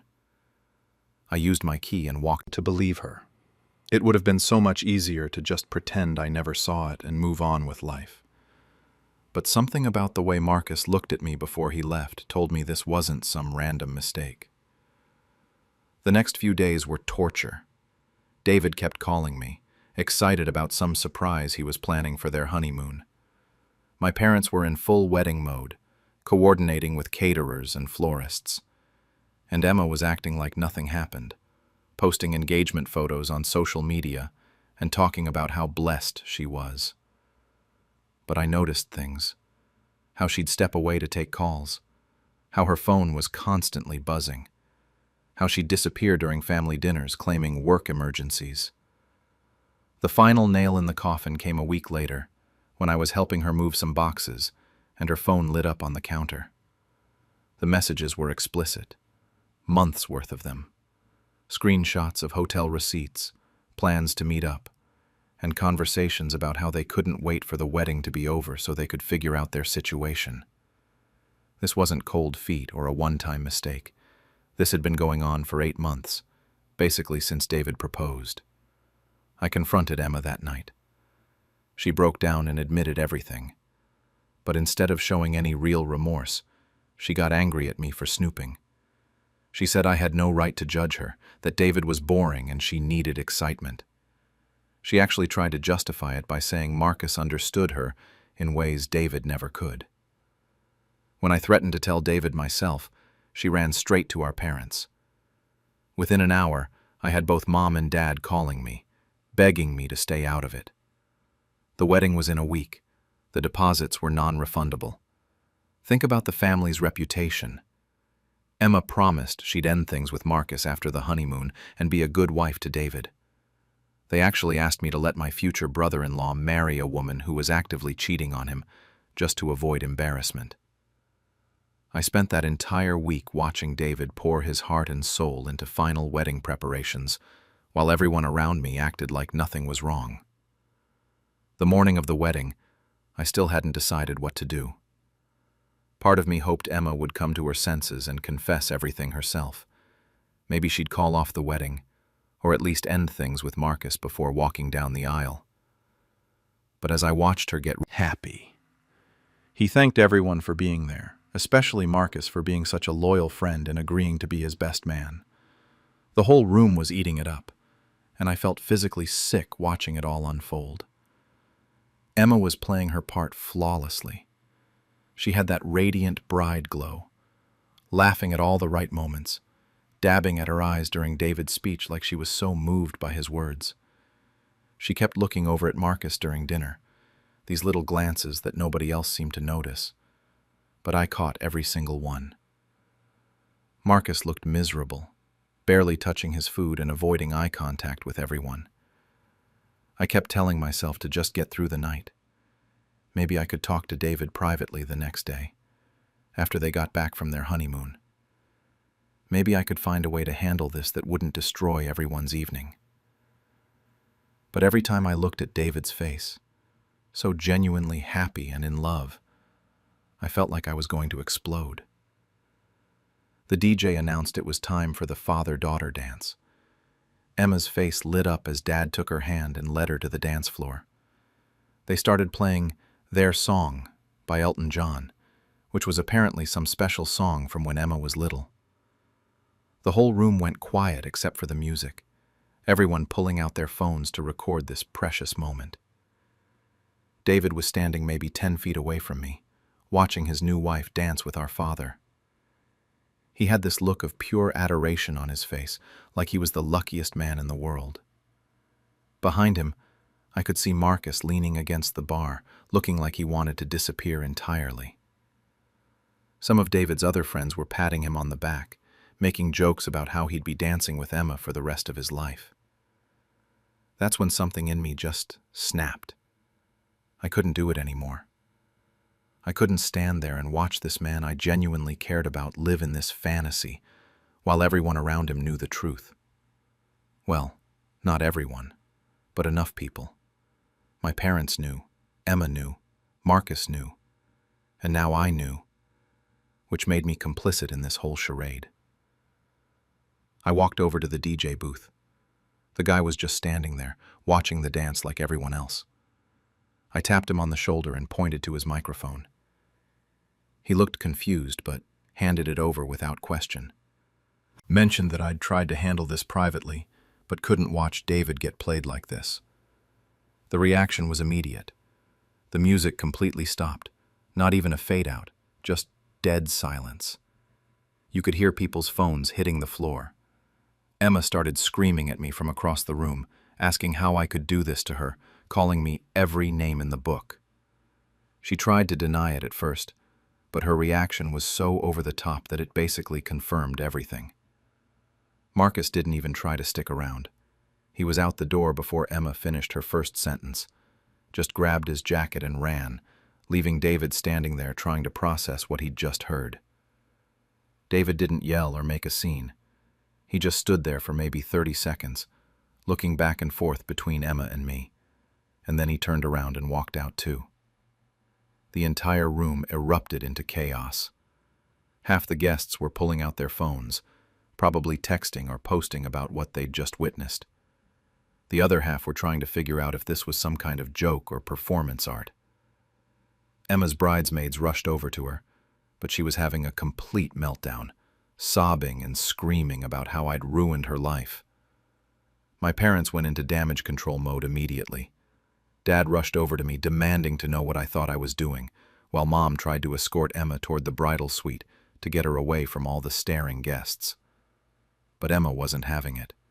She wanted everyone to hear her side, claiming I was jealous of her happiness and making everything up. Some of David's groomsmen went after him, but he was already gone. His car was pulling out of the parking lot by the time they made it outside. A few of our relatives came up to me afterward, some saying I did the right thing, others looking at me like I was the worst person alive. David's parents just left without saying anything to anyone. The wedding was essentially over at that point. The DJ didn't know what to do, so he just started packing up his equipment. The caterers were standing around asking if they should continue serving dinner. Most of the guests started filtering out, some stopping to give me dirty looks on their way to the parking lot. Emma eventually got dragged upstairs by Mom and her maid of honor, but you could still hear her crying and screaming from the bridal suite. Dad came back downstairs differently. Maybe I should have pulled David aside privately. Maybe I should have confronted Emma one more time. But honestly, deep down, I knew she never would have come clean on her own. And David deserved to know before he wasted years of his life on someone who didn't respect him. The next morning, my phone was blowing up. Missed calls from my parents, angry texts from Emma calling me every name in the book, and messages from relatives I hadn't heard from in years asking what the hell happened. I ignored most of them, but then I got a call from David around noon. He thanked me, said he'd had suspicions for months but could never prove anything. Apparently Emma had been acting weird, being secretive with her phone, making excuses to go out alone. He'd even asked Marcus about it once, and Marcus had brushed it off as wedding stress. David said he felt like an idiot for not seeing it sooner, but he was grateful I had the guts to tell him the truth. That phone call made me feel a little better about everything, but it didn't fix the massive crater I'd blown in my family. My parents refused to speak to me for weeks. When I tried calling, Mom would hang up immediately. Dad sent me one text saying I'd permanently shamed our family and embarrassed Emma in front of everyone who mattered to them. Emma moved back in with our parents, since she obviously couldn't stay in the apartment she'd shared with David. She sent me these long, rambling texts, alternating between rage and self-pity. Sometimes, she'd call me a jealous, vindictive asshole who couldn't stand to see her happy. Other times, she'd beg me to help her fix things with David, like I had some kind of magic power to undo what she'd done. Marcus tried reaching out to me a few times, wanting to explain his side of things. I never responded. What was there to explain? He'd betrayed his best friend for months, and when it came time to face the consequences, he ran like a coward. I had no interest in hearing his justifications. The aftermath kept getting messier. The wedding vendors still wanted their money, leaving my parents stuck with thousands of dollars in bills for a party that ended in disaster. David had already paid for most out asking what really happened, and I just stopped responding to most of them. About 6 months later, I heard through the grapevine that David was dating someone new. A coworker who'd apparently been interested in him for years but never made a move because he was with Emma. From what I heard, she was the complete opposite of my sister. Honest, straightforward, no drama. It made me happy knowing he'd found someone who actually deserved him. Emma, on the other hand, was struggling. She'd started therapy, which was probably long overdue, but she was having a hard time accepting that her actions had consequences. She'd lost David, damaged her relationship with our parents, and had to face the fact that everyone knew what she'd done. Marcus had apparently moved to another state shortly after the wedding, so she couldn't even continue that relationship if she'd wanted to. It's been over a year now, and the family dynamics still haven't recovered. My parents and I have a surface-level relationship where we text occasionally and see each other on major holidays, but it's not the same. They still think I handled everything wrong, that I should have found a way to protect Emma while also helping David. I don't think they'll ever fully forgive me for embarrassing them in front of their friends and our extended family. Emma and I don't talk at all anymore. She's still living with our parents, working through her issues in therapy, but she hasn't made any real effort to apologize or take responsibility for what she did. Last I heard, she was dating someone new, but keeping it very private this time. The weird part is that David and I have actually gotten closer through all of this. He invites me to hang out sometimes, and we grab beers or watch games together. He's genuinely happy with his new girlfriend, and seeing him like that makes me feel like I did the right thing, even if it cost me my family. Some people tell me I'm a hero for exposing a cheater. Others think I'm a vindictive asshole who destroyed my sister's wedding out of spite. Honestly, I'm still not sure which one is true. Maybe I could have handled it better, found a more private way to let David know. But Emma had months to come clean on her own, and she chose to keep lying right up until she walked down the aisle. Yesterday, Emma texted me. During Thanksgiving dinner, I revealed my wife's emotional affair with my cousin after she tried to make a toast about family loyalty. I'm a 41-year-old guy who's been married to Sarah for 15 years. She's 39, and we've got 2 kids together. This year I was hosting Thanksgiving at our house with both my family and hers, probably close to 18 people total. My cousin Mike, who's 40 and recently divorced, was coming too. That detail matters more than I realized at the time. For months, Sarah had been acting different. She was always on her phone, giggling at texts she wouldn't show me. She'd go run errands that took 3 hours when they should have taken 30 minutes. When I asked about it, she'd get defensive or change the subject. I figured it was work stress, or maybe some midlife thing. We all go through phases, right? But then I started noticing how she acted around Mike at family gatherings. She'd light up when he walked in the room. They'd have these little inside conversations that would stop when I got close. She'd laugh at his jokes a little too hard, touch his arm when she talked to him. Mike had been coming around more since his divorce 6 months ago, and Sarah was always the one suggesting we invite him to things. Still, I didn't want to be that paranoid husband. My wife of 15 years wouldn't do that to me, especially not with my own cousin. I kept telling myself I was being ridiculous. 2 weeks before Thanksgiving, my laptop died and I needed to finish some work reports. Sarah was out getting groceries, so I grabbed her laptop from the kitchen counter. I wasn't snooping. I swear I wasn't. I just needed to access my work email. But when I opened the browser, her Gmail was still logged in. And right there in her recent emails was a thread with Mike that made my stomach drop. The subject line was just, "Re-tonight," and it was from 3 days earlier. I should have closed it. I should have respected her privacy and walked away. But I couldn't. I clicked it. The emails went back weeks. They weren't explicitly sexual, but they might as well have been. Inside jokes about things that happened when I wasn't around. Late-night messages sent at 1 a.m. when she was supposedly asleep next to me. Crazy. The next 2 weeks were hell. I'd look at Sarah across the dinner table and wonder if she was thinking about Mike. When she'd smile at me or ask about my day, it felt like she was acting. When she'd text someone and laugh, I'd assume it was him. I checked her laptop twice more and found more emails. Nothing that proved they'd gotten physical, but the emotional betrayal was complete.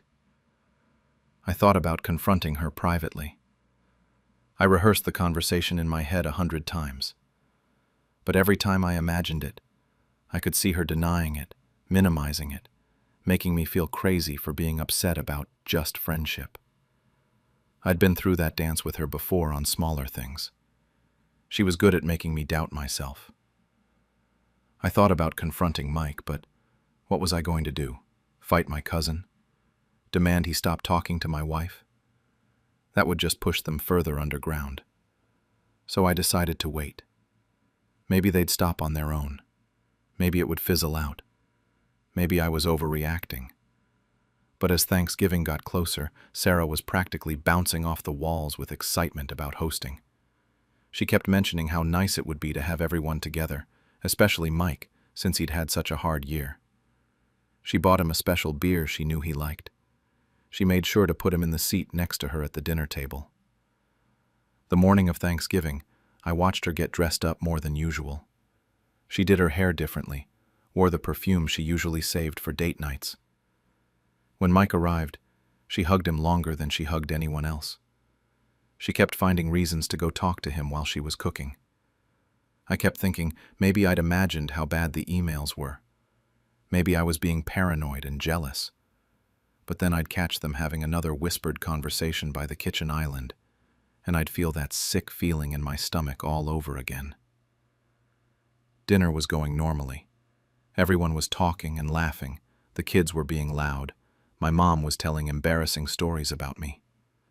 Sarah was playing the perfect hostess, making sure everyone had enough food, refilling drinks. She seemed genuinely happy in a way I hadn't seen in months. Then, right as we were finishing the main course, she stood up and said she wanted to make a toast. She had this big smile on her face, and she looked around the table. Trust, and how rare it was to find people you could really open your heart to. I'm sitting there watching her perform this whole speech about loyalty and honesty, while she's been having an emotional affair with my cousin for months. Mike is nodding along like he agrees with every word. My mom is getting teary-eyed because Sarah always knows how to work a room. Then Sarah said something about how she'd learned this year that the most important thing in a relationship, whether it's marriage, or family, or friendship, is being able to be completely yourself with someone, being able to share your deepest thoughts without judgment. She looked right at Mike when she said that part. That's when I felt something snap inside me. The whole room was quiet, waiting for her to wrap up the toast. My uncle was already raising his glass, but I stood up instead. I said thank you to Sarah for that beautiful speech about honesty and loyalty. I said it was really touching to hear her talk about the importance of sharing your deepest thoughts with the people you trust. Sarah looked confused, but she was still smiling. Everyone else was just waiting to see where I was going with this. I pulled the printed emails out of my back pocket. I'd been carrying them around for 2 weeks, not sure if I'd ever use them. But right then, it felt like the only honest thing to do. I said since we were all talking about honesty, I thought everyone should know about the honest conversations Sarah had been having. Then I started reading. I read Mike's email about how he thought about her more than he should. I read Sarah's response about wondering what starting over would look like for people like them. I read the part where she said she deserved to be happy, and maybe that meant making some difficult choices. The room went dead silent. I mean completely silent. Even the kids stopped talking. Sarah went white, like all the blood drained out of her face. She started shaking her head and reaching for the papers, but I stepped back and kept reading. Mike dropped his fork and it clattered against his plate. He didn't say anything, just stared down at the table like he was trying to disappear. My mom gasped and put her hand over her mouth. Sarah's sister said, "Oh my God," under her breath. My uncle, who's never been quiet about anything in his life, just sat there with his mouth hanging, started immediately. My uncle started swearing at Mike, calling him every name in the book. My mom started crying and asking how this could happen. Sarah's mom was trying to get Sarah to sit down and calm down. Mike finally spoke up and tried to say it wasn't what it looked like, that they were just friends going through difficult times.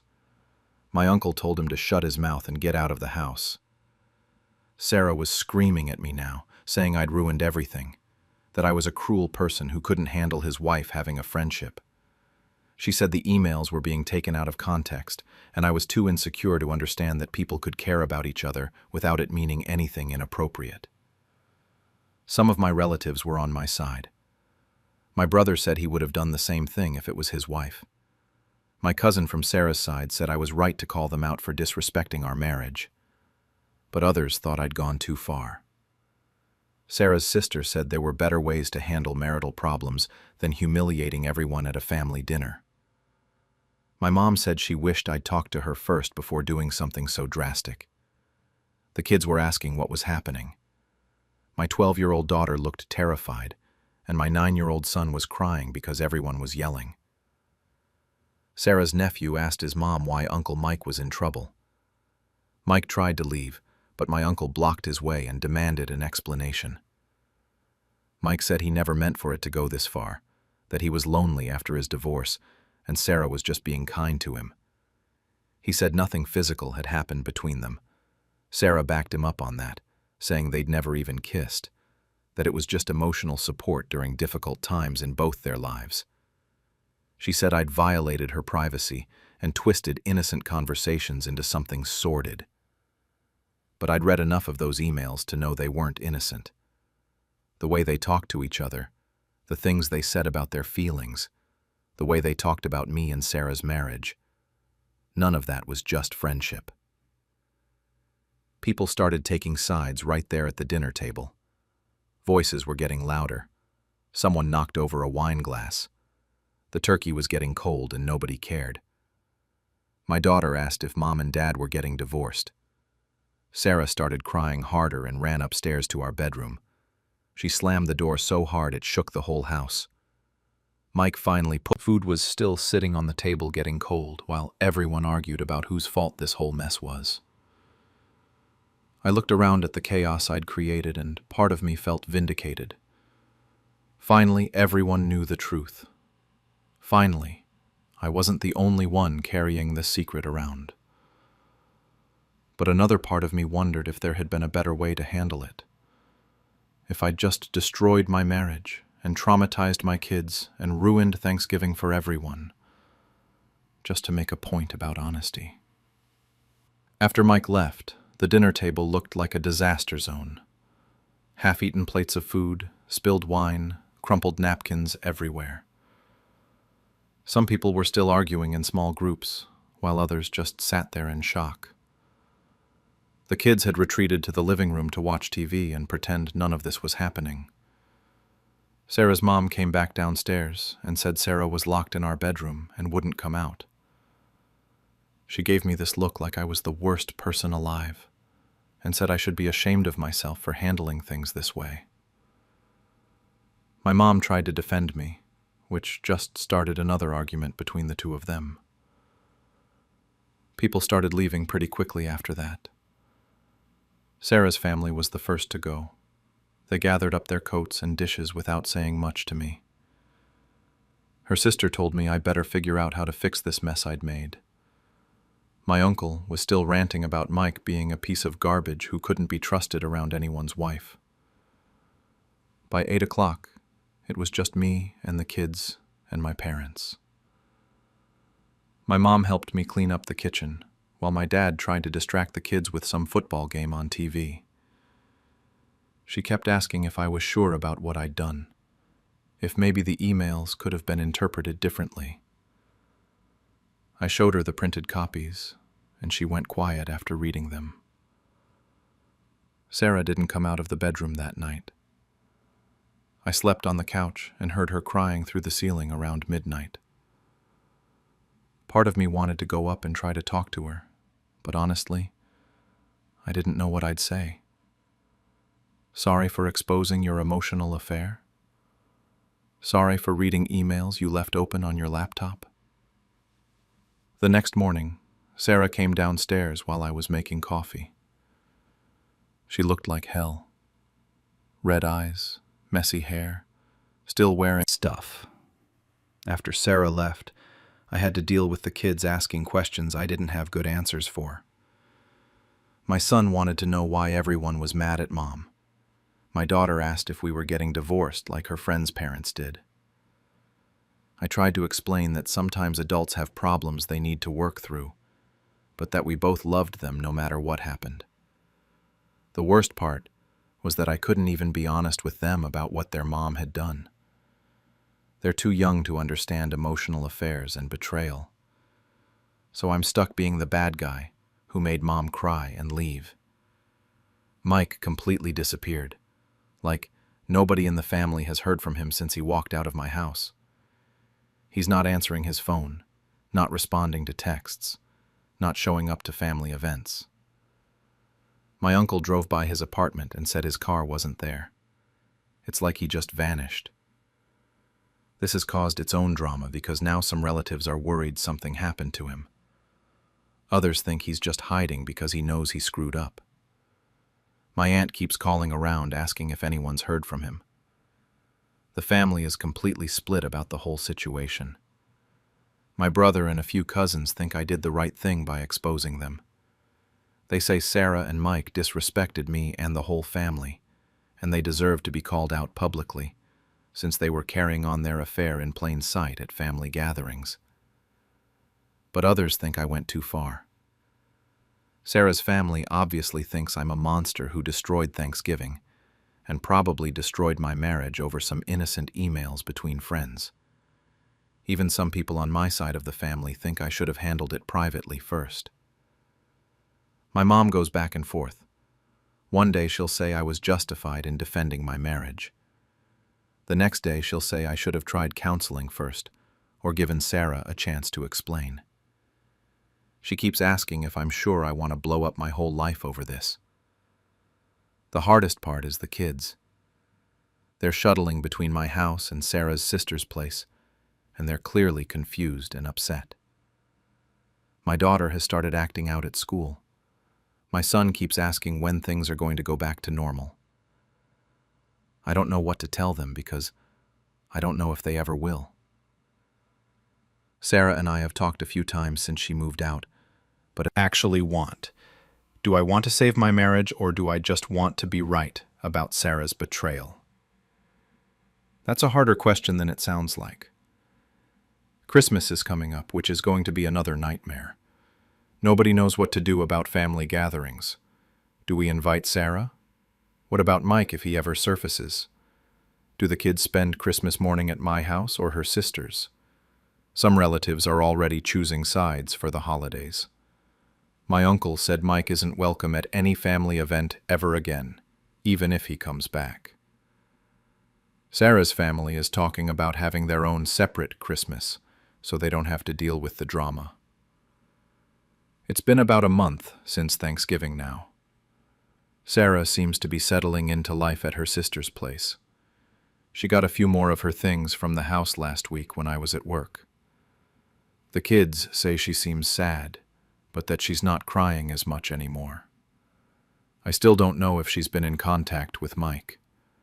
Part of me wants to ask, but part of me doesn't want to know. If they're still talking, it would prove that this was never just about friendship. If they're not, maybe it proves that it was never as serious as I thought it was. I keep second-guessing myself. Was reading those emails in front of everyone the right thing to do?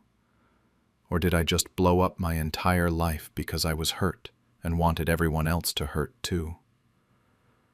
Some days I feel vindicated, like I finally stopped living a lie and stood up for myself. Other days I feel like I made the biggest mistake of my life. The house feels empty now.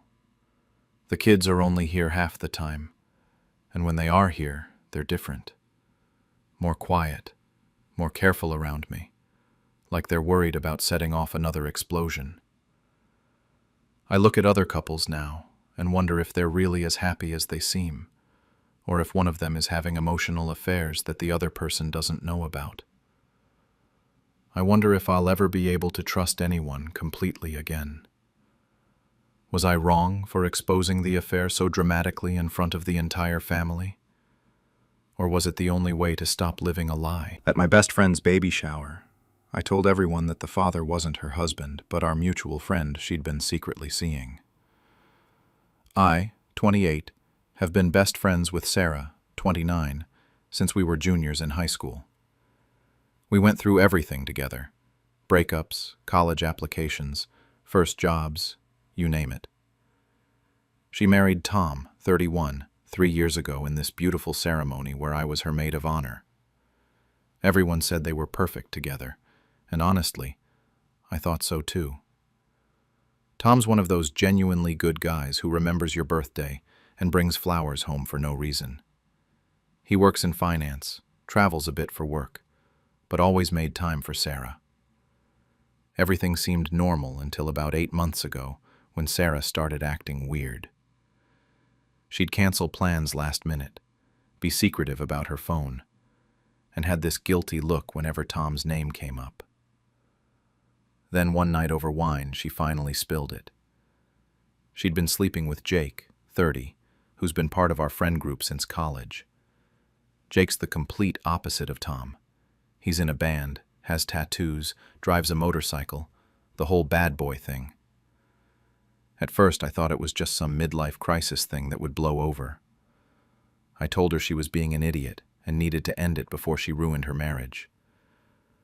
But Sarah just laughed it off, saying Tom was boring and predictable, and that she deserved some excitement in her life. She said Tom would never find out because he was too trusting and naive. I tried talking sense into her multiple times over the next few months. Every time I brought it up, she'd change the subject, or make jokes about how I didn't understand because I was single. She was being so careful about it, too, only seeing Jake when Tom was out of town, using her sister's car instead of her own, meeting at hotels on the other side of town. She had it all planned out like some kind of operation. The whole thing made me sick, especially when we'd all hang out as a group and Jake would be there acting normal around Tom. Tom had no clue. He'd even invite Jake to poker nights and weekend barbecues. Meanwhile, Sarah and Jake would exchange these looks when they thought no one was watching. Then 2 months ago, Sarah called me at like 7 in the morning. She'd deal with it then. She made me promise to keep her secret and support her no matter what. I should have said no. I should have told her I couldn't be part of this lie. But she was my best friend, and she was scared and crying, and I stupidly agreed to keep quiet. The next 2 months were absolute torture. Tom was over the moon about becoming a dad. He immediately started buying baby stuff, reading every parenting book he could find, talking about converting the spare room into a nursery. His whole face would light up whenever someone mentioned the baby. He was already planning to take paternity leave and had started a college fund. Meanwhile, Sarah was acting like this was all some big joke. She'd text me stuff like, "Playing genetic roulette," and "Guess we'll find out if I won the lottery when this thing pops out." She even made comments about how funny it would be if the baby came out looking exactly like Jake, and she'd have to pretend to be surprised. Watching Tom during this time was killing me. His parents were so excited about their first grandchild. His mom had already started knitting baby blankets. His dad kept talking about teaching the kid to play baseball. Tom's whole family was invested in this pregnancy, and none of them had any idea what was really going on. The baby shower was Tom's idea. He wanted to throw this big celebration for Sarah and make sure she felt loved and supported. He rented out this nice event hall, hired a photographer, and invited everyone. Both their families, all our friends from college, Sarah's work friends, the whole crew. He spent weeks planning it, asking me what kind of decorations Sarah would like, and what her favorite foods were. About 40 people showed up. Tom's parents flew in from Arizona. Sarah's parents drove up from their retirement community in Florida. All our college friends were there, including Jake, who somehow managed to act completely normal while knowing he might be the father of the baby everyone was celebrating. The shower was going perfectly at first. Sarah looked beautiful in this flowy dress, opening gifts while Tom sat next to her with his hand constantly on her belly. Every time someone gave them something cute, Tom would get this huge grin and start talking about how he couldn't falling apart. Tom just stared at Sarah for what felt like forever.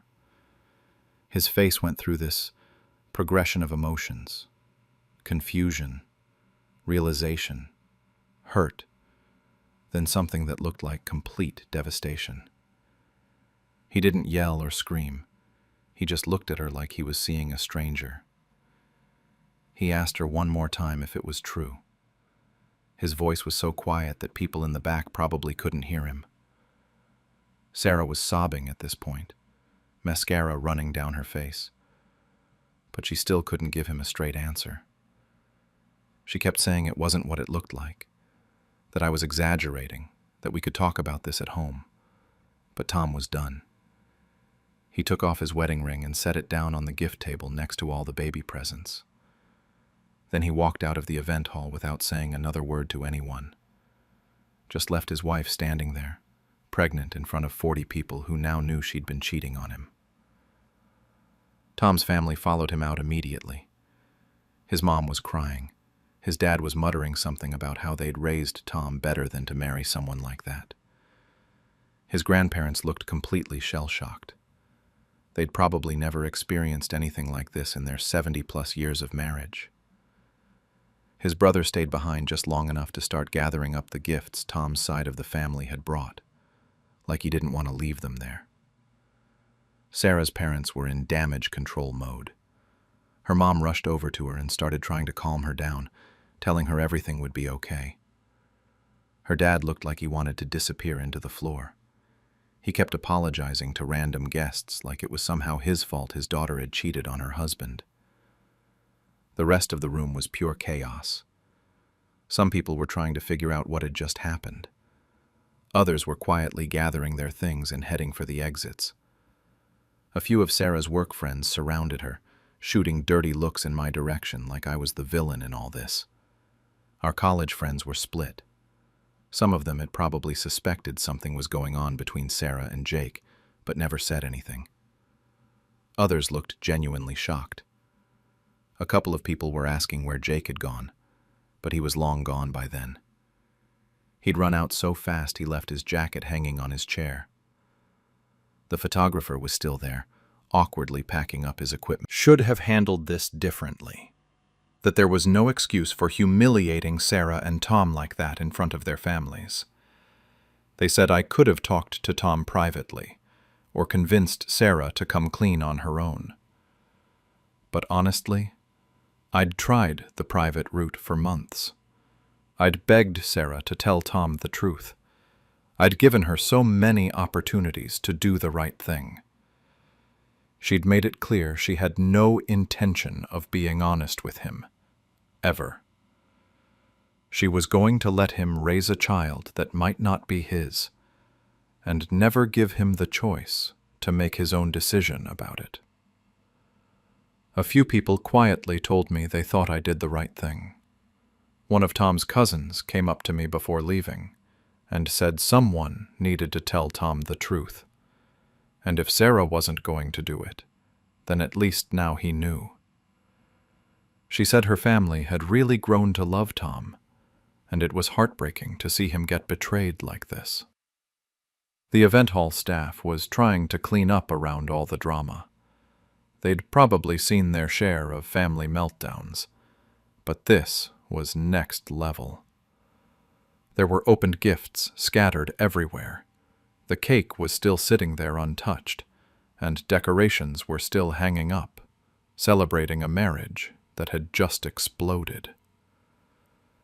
Sarah finally managed to compose herself enough to address the room. She said there had been a misunderstanding, and that I was jealous and trying to ruin her happiness. She claimed I'd always been bitter about her marriage, and that I'd made up lies to hurt her. Some people seemed to believe her, or at least wanted to give her the benefit of the doubt. But the damage was done. Even if some people bought her explanation, the seed of doubt was planted. Everyone would be watching when the baby was born, looking for resemblances, doing mental math about timing. The perfect image of her marriage was shattered forever. Her parents finally convinced her to leave. They gathered up some of the gifts and helped her out to their car. As they were walking past me, Sarah stopped and told me I'd destroyed her life for no reason. She said I was dead to her, and that she'd never forgive me for what I'd done. Her mom pulled her room. The staff had cleaned everything up and reset it for whatever event was happening next. But I knew that for Tom, Sarah, and everyone who was there, this day would stick with them forever. I drove home in complete silence, my hands shaking on the steering wheel. I kept replaying the moment over and over. Tom's face when he realized what I was saying was true. Sarah's expression when she knew I was about to destroy her carefully constructed lie. Jake running out like a coward instead of facing what he'd done. There was no going back from this. I'd just blown up my best friendship and probably divided our entire social circle. But I kept thinking about that baby, and about Tom's right to know the truth about his own life. Someone had to speak up, and Sarah had made it clear it wasn't going to be her. The aftermath hit me before I even got home. My phone started buzzing with texts and calls while I was still in the parking lot of the event hall. Sarah's sister was the first to reach out, sending me a string of messages calling me every name in the book and telling me I was a terrible friend who had ruined Sarah's life out of jealousy. Then came the calls from our college friends. About half of them were furious with me. They said there were better ways to handle the situation, that I should have minded my own business, that what I did was cruel and unnecessary. One of Sarah's work friends even called to tell me I was a horrible person and that pregnant women shouldn't have to deal with stress like that. But the other half had a completely different reaction. A few people admitted they'd suspected something was going on between Sarah and Jake, but didn't know how to bring it up. Tom's cousin texted me saying their whole family was grateful someone finally told him the truth, even though the way it happened was brutal. I didn't sleep at all that night. I kept going over everything, wondering if I could have done it differently. Maybe I could have pulled Tom aside privately. Maybe I could have given Sarah one final ultimatum. But honestly, I'd been trying to get her to come clean for months, and she'd made it crystal clear she had no intention of telling him. The next morning, I woke up to find that Sarah had blocked me on everything. Instagram, Facebook, Twitter, even like he was moving out of his apartment. He'd been part of our friend group for almost 10 years, and suddenly he was just gone. No explanation, no apology, nothing. A week after the shower, Tom reached out to me. He sent me a text asking if we could meet for coffee. I was nervous about seeing him because I had no idea how he was processing everything. When I got to the coffee shop, he looked terrible. He'd lost weight, had dark circles under his eyes, and just looked completely drained. He thanked me for telling him the truth. He said finding out that way was devastating and humiliating, but he was grateful to know before the baby was born. He told me he'd been staying at his brother's place since the shower, and that he and Sarah hadn't spoken since that day. He said he couldn't even look at her, knowing she'd been lying to his face for months while he was planning their future together. Tom said the worst part wasn't even the cheating. It was the possibility that he'd almost raised another man's child without knowing. He'd been so excited about being a dad, and now he didn't know if that was even real.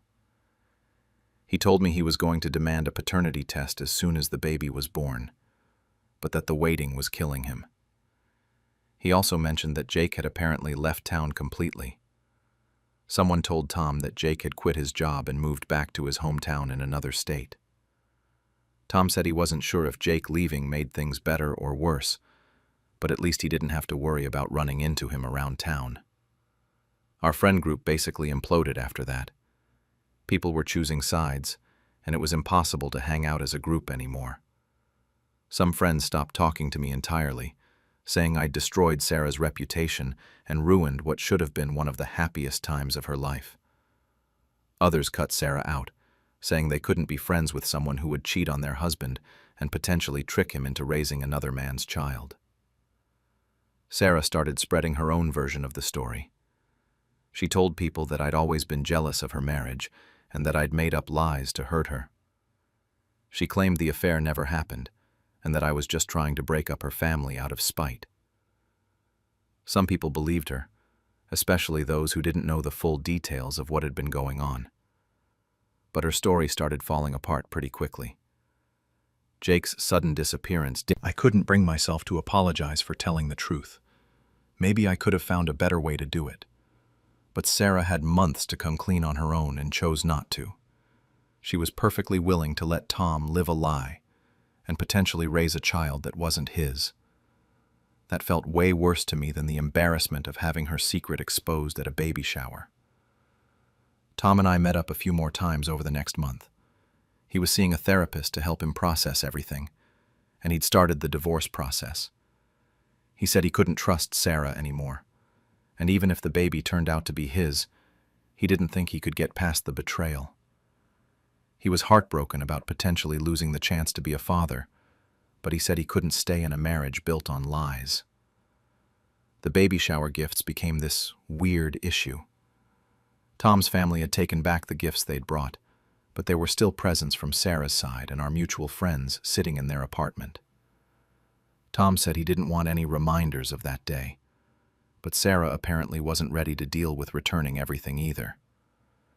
Some of our mutual friends tried to stay neutral, but it was impossible. Any group hangout became awkward because people were either Team Sarah or Team Tom, and you couldn't invite both sides without drama. A few people suggested we all just move past it. But how do you move past something like that? About 2 months after the shower, I heard through someone else that Sarah had started going to therapy too.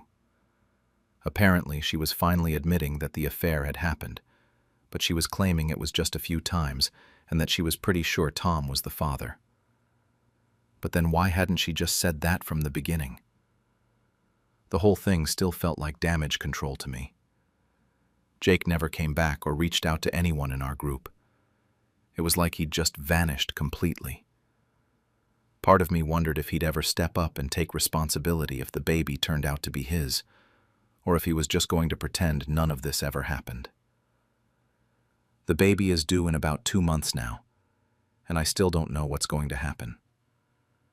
Tom seems determined to get a paternity test, but I have no idea how that's going to work out logistically since he and Sarah are getting divorced. Sarah is apparently still telling people that I made the whole thing up, even though When my father announced he was leaving his entire business to my stepbrother, I revealed the affair that destroyed our family years ago. I'm 35, the eldest son from my dad's first marriage. My father is 62 and built his construction company from absolutely nothing over the past 25 years. My stepmother, Linda, is 48 and has been married to my dad for 11 years now. Her son, Jake, is 30, my stepbrother, who came into our lives when Dad remarried. My sister, Amy, is 32, and she's from Dad's first marriage like me. Our mom passed away 5 years ago from cancer. Growing up, I spent every summer working at Dad's construction sites since I was 16. I learned how to read blueprints, operate machinery, manage crews, handle permits, deal with suppliers. Dad always said the business would stay in the family, and I believed that meant me and Amy would inherit it someday. Even after my parents got divorced when I was 22, I stayed loyal to Dad. It was messy and bitter, but I figured that was between him and Mom. When Dad married Linda 2 years after the divorce, I tried to be supportive. Jake was 19 then, kind of a spoiled kid who'd never worked a real job in his life. But Dad brought him into the company anyway, started him in the office doing basic paperwork. I told myself it was fair. Jake was family now too, and everyone deserves a chance. Except Jake got promoted faster than anyone I'd ever seen. Within 3 years, he was managing projects I'd been begging to handle. He got the newer company truck, the corner office, invitations to the client dinners I used to attend with Dad. When I asked about it, Dad would say something about Jake having fresh ideas and business school knowledge. I kept my mouth shut and worked harder, thinking Dad was just trying to make his new stepson feel included. The years passed, and I watched Jake climb the ladder while I stayed stuck in middle management. He'd make comments about modernizing the company, bringing it into the 21st century. Linda would praise him at family dinners, talking about how proud she was of both her boys. Dad would nod along, and I'd force a smile while my sister Amy would change the subject. Last month, Dad called and said, "Throat." He started talking about legacy and how hard work pays off and building something that lasts. Standard Dad speech stuff. But then he mentioned how the next generation needs to have vision and innovation. And I started getting this sinking feeling in my stomach. That's when he said it. He was retiring in 6 months, and he'd decided to leave the entire company to Jake. The room went completely silent. I felt like someone had just punched me in the chest and knocked all the air out of my lungs. 20 years of summers on construction sites, 15 years of working my way up through the company, countless weekends spent fixing equipment and chasing down late payments, and it all meant nothing. Jake didn't even look surprised. He just nodded and shook Dad's hand like this had been planned all along. Linda reached over and squeezed Jake's shoulder, beaming with pride. Dad kept talking about Jake having the right vision for the future and how he'd take the company to new heights. But I couldn't really hear him anymore. There was this ringing in my ears. Amy looked as shocked as I felt. Her mouth was actually hanging open. She kept looking between Dad and me like she was waiting for someone to say this was a joke. Everyone started congratulating Jake. He was saying something about being honored and not taking the responsibility lightly. Linda was talking about how proud she was of her son. Dad was shaking hands and accepting congratulations like he'd just announced Jake's engagement or something. I sat there frozen, trying to process what had just happened. This wasn't about fairness or merit or who'd earned it. This was about guilt. This was about Dad trying to make up for something that happened 13 years ago, something only he and I knew about. Something I'd kept secret to protect him, and now I was paying the price for my loyalty. The rage started building in my chest, hot and sharp. Not just anger about losing the business, but fury about the lies and the betrayal and the years of pretending everything was normal. I thought about all the times I'd defended Dad to Mom during the divorce, all the times I'd made excuses for why Jake got better assignments, all the times I'd bitten my tongue when Linda made her little comments about family loyalty. Jake was still talking, something about taking the company to the next level. White, and he started saying my name in this warning tone, but I kept going. The words just poured out of me. I said that Linda wasn't just some family friend who Dad happened to fall in love with after the divorce. She was the reason my parents got divorced in the first place. Dad and Linda had been having an affair for 2 years while he was still married to my mom. Linda's face drained of all color. Jake looked confused at first, then horrified as it sank in. Amy dropped her wine glass and it shattered on the floor, red wine spreading across the white tablecloth. Dad was trying to interrupt me, saying I needed to stop right now. But 13 years of keeping this secret had been eating away at me, and I couldn't stop. I told them about the day I found out. I was 22, home from college for winter break. I'd driven over to Linda's house to drop off some Christmas cookies Mom had made for her, because back then, Linda was supposed to be Mom's friend. I saw Dad's truck in her driveway at 2 in the afternoon on a Wednesday. He was supposed to be at work. I knocked, but nobody answered, so I walked around to the backyard. Through the sliding glass door, I could see them on her couch. My dad and my mom's friend. I stood there for maybe 30 seconds, just staring, trying to make sense of what I was seeing. Then I got back in my car and drove around for 3 hours before going home. I confronted Dad that night. He broke down and admitted everything. Said it had been going on for almost 2 years, that he was planning to leave Mom anyway, that Linda understood him in ways Mom never did. He begged me not to tell anyone, said it would destroy Mom and ruin his business reputation. He promised he'd handle the divorce quietly and make sure Mom was taken care of financially. Jake was staring at Dad now, waiting for him to deny it. But Dad couldn't look at anyone. He was just sitting there with his head in his hands. Linda suddenly stood up and started screaming at me, calling me jealous and vindictive, and saying I was making everything up because I couldn't handle Jake getting the company. I told everyone about the hotel receipts I'd seen in Dad's car, about the times I'd called the office looking for him and been told he was at years. I'd watched him lie to Mom during the divorce proceedings about there being no one else. I'd listened to Mom cry and blame herself for not being a good enough wife. I'd defended him to everyone who said he'd moved on suspiciously fast with Linda. I said the only reason Jake was getting the company was guilt money. Dad couldn't live with what he'd done, so he was trying to buy his way out of it by giving Jake everything. It had nothing to do with Jake's qualifications or vision for the future. It was Dad trying to make Linda happy so she wouldn't leave him too. Other people in the restaurant were staring at us now. The manager was hovering nearby, looking nervous. Jake finally spoke up and asked Dad directly if what I was saying was true. His voice was quiet and shaky. Dad couldn't answer. He just sat there looking defeated. Linda grabbed her purse and stormed toward the exit. But before she left, she turned around and screamed that I'd ruined everything, that I was a bitter loser who couldn't stand seeing other people happy. I shouted back that she'd ruined everything 13 years ago when she decided to sleep with a married man. Amy was trying to get everyone to calm down, saying we were making a scene. The manager was definitely walking over to us now.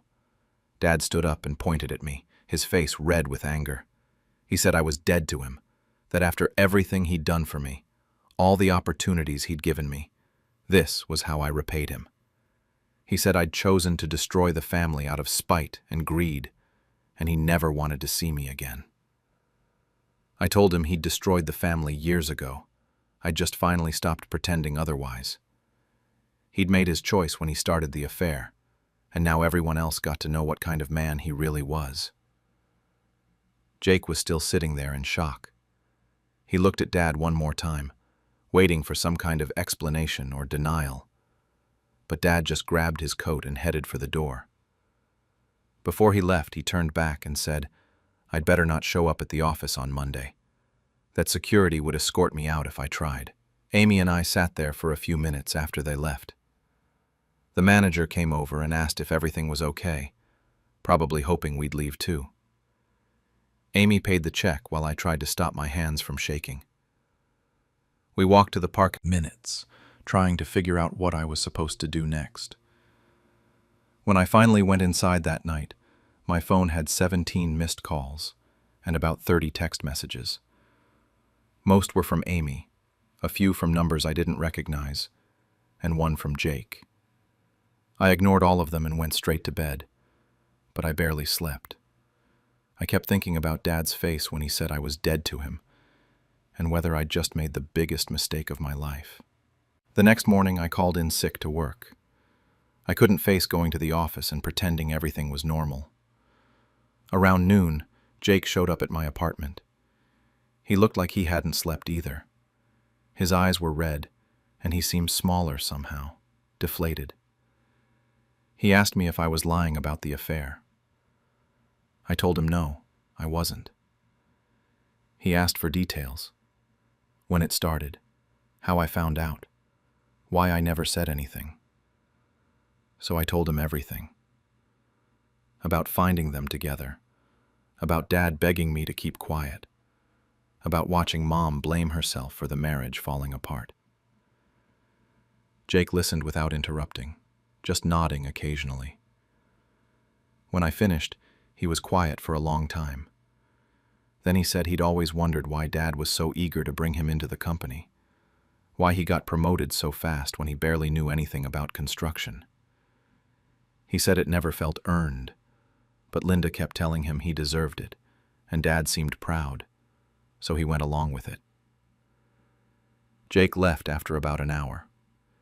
He didn't say much else, just that he needed time to process everything. I could tell he was devastated. Whatever relationship he had with Dad was probably never going to be the same. Over the next few days, the fallout got worse. Dad's lawyer called and said I was being removed from his will entirely. Not just the business, everything. He also said I was terminated from the company effective immediately, and that my final paycheck would be mailed to me. When I tried to go collect my things from the office, security was waiting and escorted me to my desk, watched me pack my personal items, then walked me to the parking lot. The guys I'd worked with for years wouldn't even look at me. Word had gotten around about what happened at the dinner, and everyone was treating me like I had some kind. He sounded different. Older, maybe. Or just tired. He said Linda had moved back to her sister's house and was filing for divorce. She wanted half of everything, including half the company. Jake said he and Linda had gotten into a huge fight about the affair, and she'd admitted it was true but blamed Dad for pursuing her. Jake didn't buy it.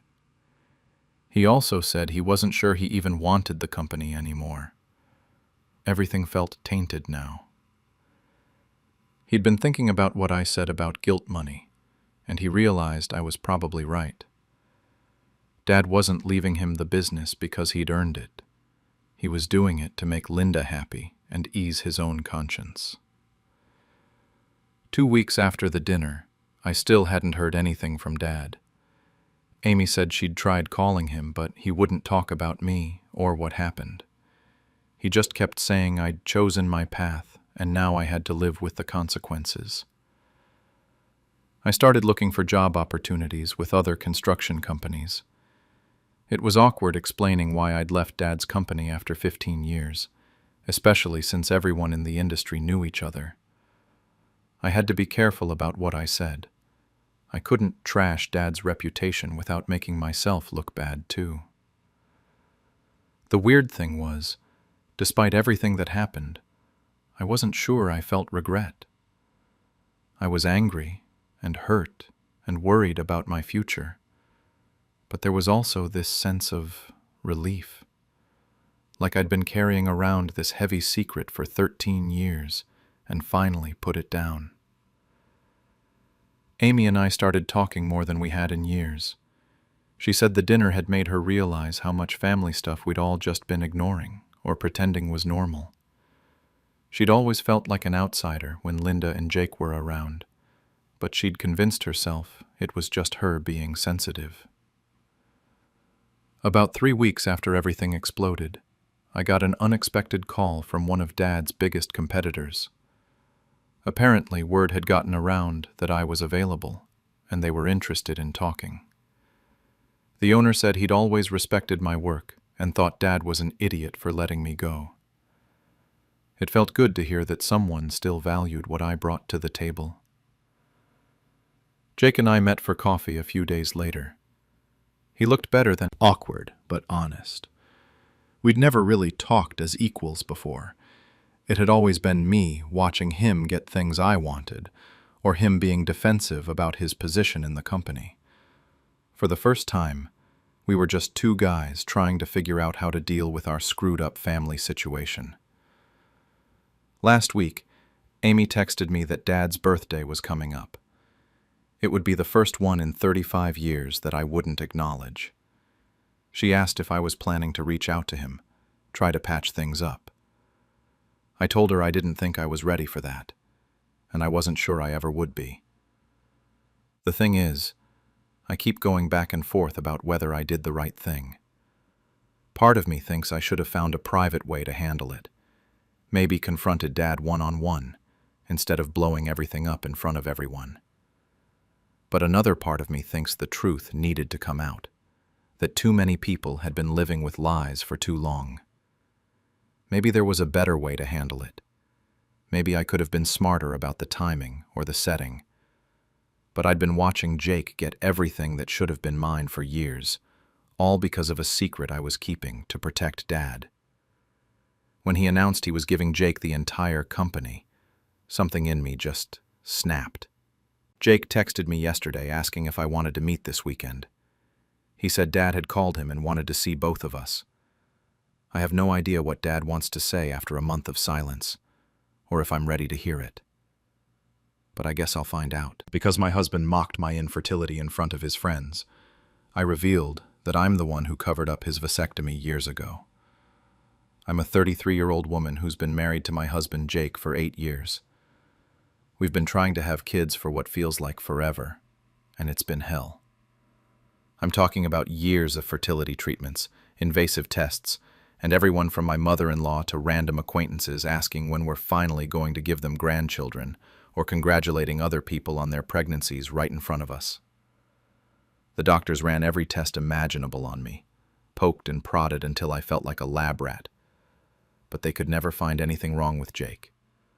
So naturally, everyone assumed I was the problem. The whole thing has been eating me alive for years.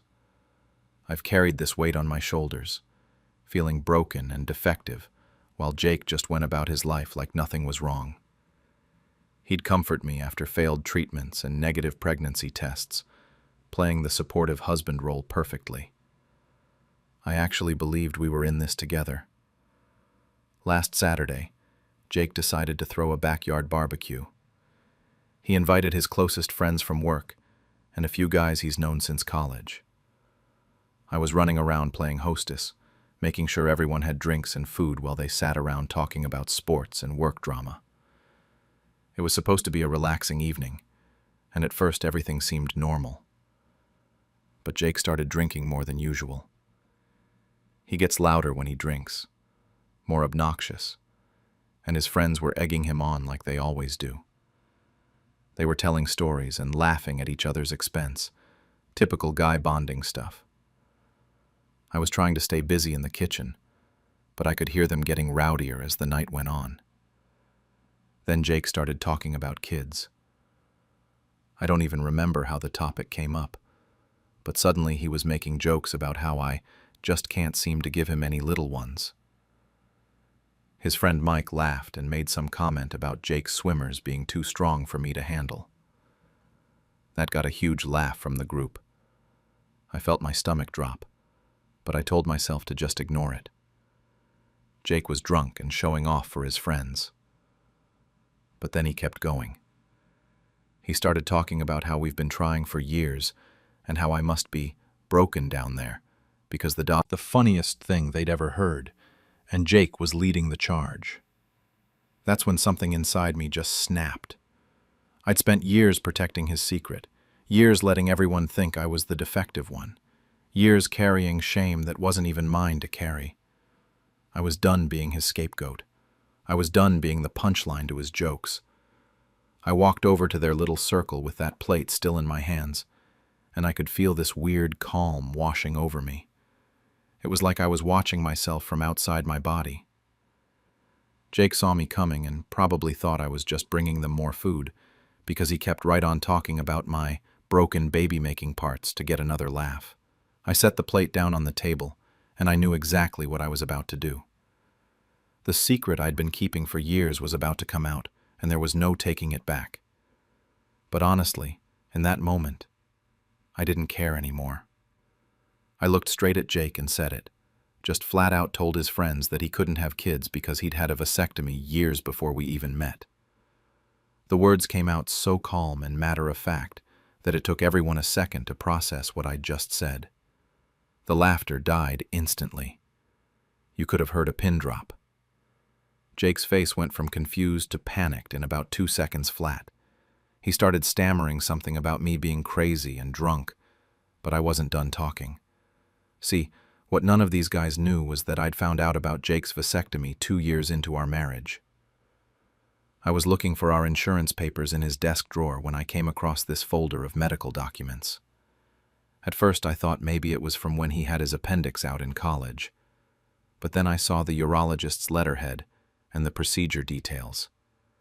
Vasectomy, performed 3 years before we'd even started dating. I confronted him that same day, and he completely fell apart. Apparently he'd gotten some girl pregnant during a one-night stand right after college and panicked. She ended up having a miscarriage, but the whole thing scared him so badly that he went and got snipped without telling anyone. Not his parents, not his friends, nobody. When he met me and we started talking about wanting kids someday, he said he just kept putting off telling me. Then we got engaged, and he was too scared I'd leave him. I'd endured pitying looks from his mother, suggestions from friends about fertility treatments I didn't need, and countless awkward conversations where people acted like I was defective. So when Jake tried to deny what I'd just told his friends, I reminded him that I still had all his medical paperwork. I said I could go get it right now if he wanted to keep lying to everyone. That shut him up real quick. His friends just sat there staring. Mike looked like someone had punched him in the gut. A couple of the guys started making excuses about needing to get home to their wives. Nobody knew where to look or what to say. The whole dynamic had shifted, and suddenly Jake wasn't the funny guy telling jokes at my expense anymore. He was the liar who'd been letting his wife take the blame for something that was entirely his fault. Within about 15 minutes, everyone had cleared out. They were all making polite excuses about early mornings and babysitters, but it was obvious they just wanted to get away from the awkwardness. I started cleaning up the abandoned plates and beer bottles while Jake stood there looking like he wanted to disappear into the ground. The second the last person left, he exploded. He started screaming about how I'd humiliated him in front of his friends, how I'd destroyed his reputation, how I'd had no right to air our private business like that. He was pacing around the backyard, red-faced and furious, calling me vindictive and cruel. I just looked at him and told him I was done. Done protecting his lies. Done being his scapegoat. Done pretending like his comfort was more important than my dignity. I told him he'd made the choice to mock me publicly, so he'd earned a public response. If he wanted to keep his secrets, maybe he shouldn't have used my supposed failures as entertainment for his buddies. That made him even madder, but I didn't care anymore. The truth was finally out there, and for the first time in years, I felt like I could actually breathe. I wasn't the broken one. I never had been. And now everyone knew it. It's been a week since that night, and Jake hasn't said a single word to me. Not one. We're living in the same house, but it's like we're complete strangers. He gets up early and leaves for... If he'd known the truth. Apparently Jake had been telling everyone for years that we were trying, and it just wasn't happening. Always with this implication that it was my fault. But not all of his friends see it that way. I ran into Jake's college buddy Tom at the grocery store yesterday, and he basically told me I went nuclear for no reason. He said everyone makes jokes about their spouses, and I took it way too personally. According to Tom, I should have handled it privately instead of embarrassing Jake like that. He made it sound like I was some vindictive wife who couldn't take a joke. The thing is, I keep going back and forth on whether I was too harsh. In my rational moments, I know Jake crossed a line first. He turned our private pain into public entertainment, and he'd been lying to everyone for years while I carried the shame. But then I think about how his face looked when I dropped that bomb, and I wonder if there was a better way to handle it. His coworker Dave actually reached out through Facebook to tell me that a bunch of the guys had lost respect for Jake way before this happened. Apparently, this wasn't the first time he'd thrown me under the bus for laughs. Dave said Jake has a pattern of making me the butt of his jokes when he wants to look like the cool guy, and it always made people uncomfortable. He just said what I did finally gave them permission to stop pretending it was funny. That actually made me feel better and worse at the same time. Better because it means I'm not crazy for thinking his behavior was wrong. Worse because it means this has been going on longer than I realized, and I was too wrapped up in our problems to notice. The hardest part is that I'm starting to see our whole relationship differently now. I keep thinking about all the times he let me blame myself for our fertility issues, all the times I apologized to his parents for not giving them grandchildren yet, all the times I felt like a failure as a wife because I couldn't get pregnant. He sat there and watched me torture myself over something he knew was his fault the entire time. I found myself going through his desk again yesterday, looking at that medical paperwork. The vasectomy was performed 8 years ago, right around the time we started dating, which means he knew from day one of our relationship that he couldn't have kids. But he let me fall in love with him anyway without telling me. When we talked about our Probably should. But I don't. For years I've been the understanding wife, the one who keeps the peace and protects everyone else's feelings. I've been so worried about being the perfect, supportive spouse that I forgot I was allowed to be angry when someone hurt me. Maybe our marriage was already broken before that night. Maybe it's been broken since the day he decided to lie to me about something so fundamental. I'm starting to think the barbecue just finally showed everyone else what I should have seen years ago. I don't know if there's anything left to salvage here. I don't even know if I want there to be. Right now, I'm just trying to figure out who I am when I'm not busy protecting Jake from the consequences of his own choices. After my daughter's teacher humiliated her in class, I uncovered the teacher's fake credentials and exposed them at the school board meeting. I'm 40 years old and live in one of those small towns where everyone knows your business before you do. My daughter Emma is 10, and she's the kind of kid who tries harder than anyone else but still struggles with math. She'll sit at the kitchen table for hours working through problems, erasing and redoing them until the paper starts tearing. She's sensitive and quiet, but she never gives up on anything. This year, Emma got a new teacher, Miss Rodriguez. She's in her mid-30s and seemed impressive on paper. Master's degree, years of experience, all the right credentials. The other parents loved her from day one. She was charismatic during back-to-school night, cracking jokes and talking about innovative teaching methods. Everyone was excited their kids had landed in her class. But something was wrong from the start. Emma began coming home different. She'd always been a happy kid despite struggling with math, but suddenly she was making excuses not to go to school. She'd complain about stomach aches or headaches every morning. When I'd ask about her day, she'd just shrug and say it was fine. But I could see something was eating at her. Then the tears started. Emma would come home and go straight to her room. When I'd check on her, she'd be crying but wouldn't tell me why. I pressed her gently, and eventually she admitted that Miss Rodriguez had been making comments in class. Things like calling her hopeless at math in front of everyone, or suggesting maybe she should stick to coloring since that seems more your speed. Each time Emma told me something new, my blood pressure spiked a little higher. The other kids started picking up on it too. If Emma struggled with a problem, some of them would snicker or whisper among themselves. She went from being just another kid in class to being the target everyone could laugh at. And Ms. Rodriguez wasn't stopping it. She was encouraging it. I tried talking to Emma about standing up for herself, about telling the teacher how the comments made her feel. But she's 10 years old, facing down an adult authority figure. She just kept saying she'd try harder, that maybe if she got better at math, whispering. Emma stood there for what felt like forever, marker hovering over the board. Then Ms. Rodriguez stepped up behind her and spoke loud enough for everyone to hear. She told Emma that maybe this was too advanced for her, that perhaps she should focus on things she was actually good at instead of wasting everyone's time. She suggested Emma return to her seat and let someone else solve the problem. The way she said it, with that fake sympathetic tone, made my hands clench into fists. Emma's face turned bright red.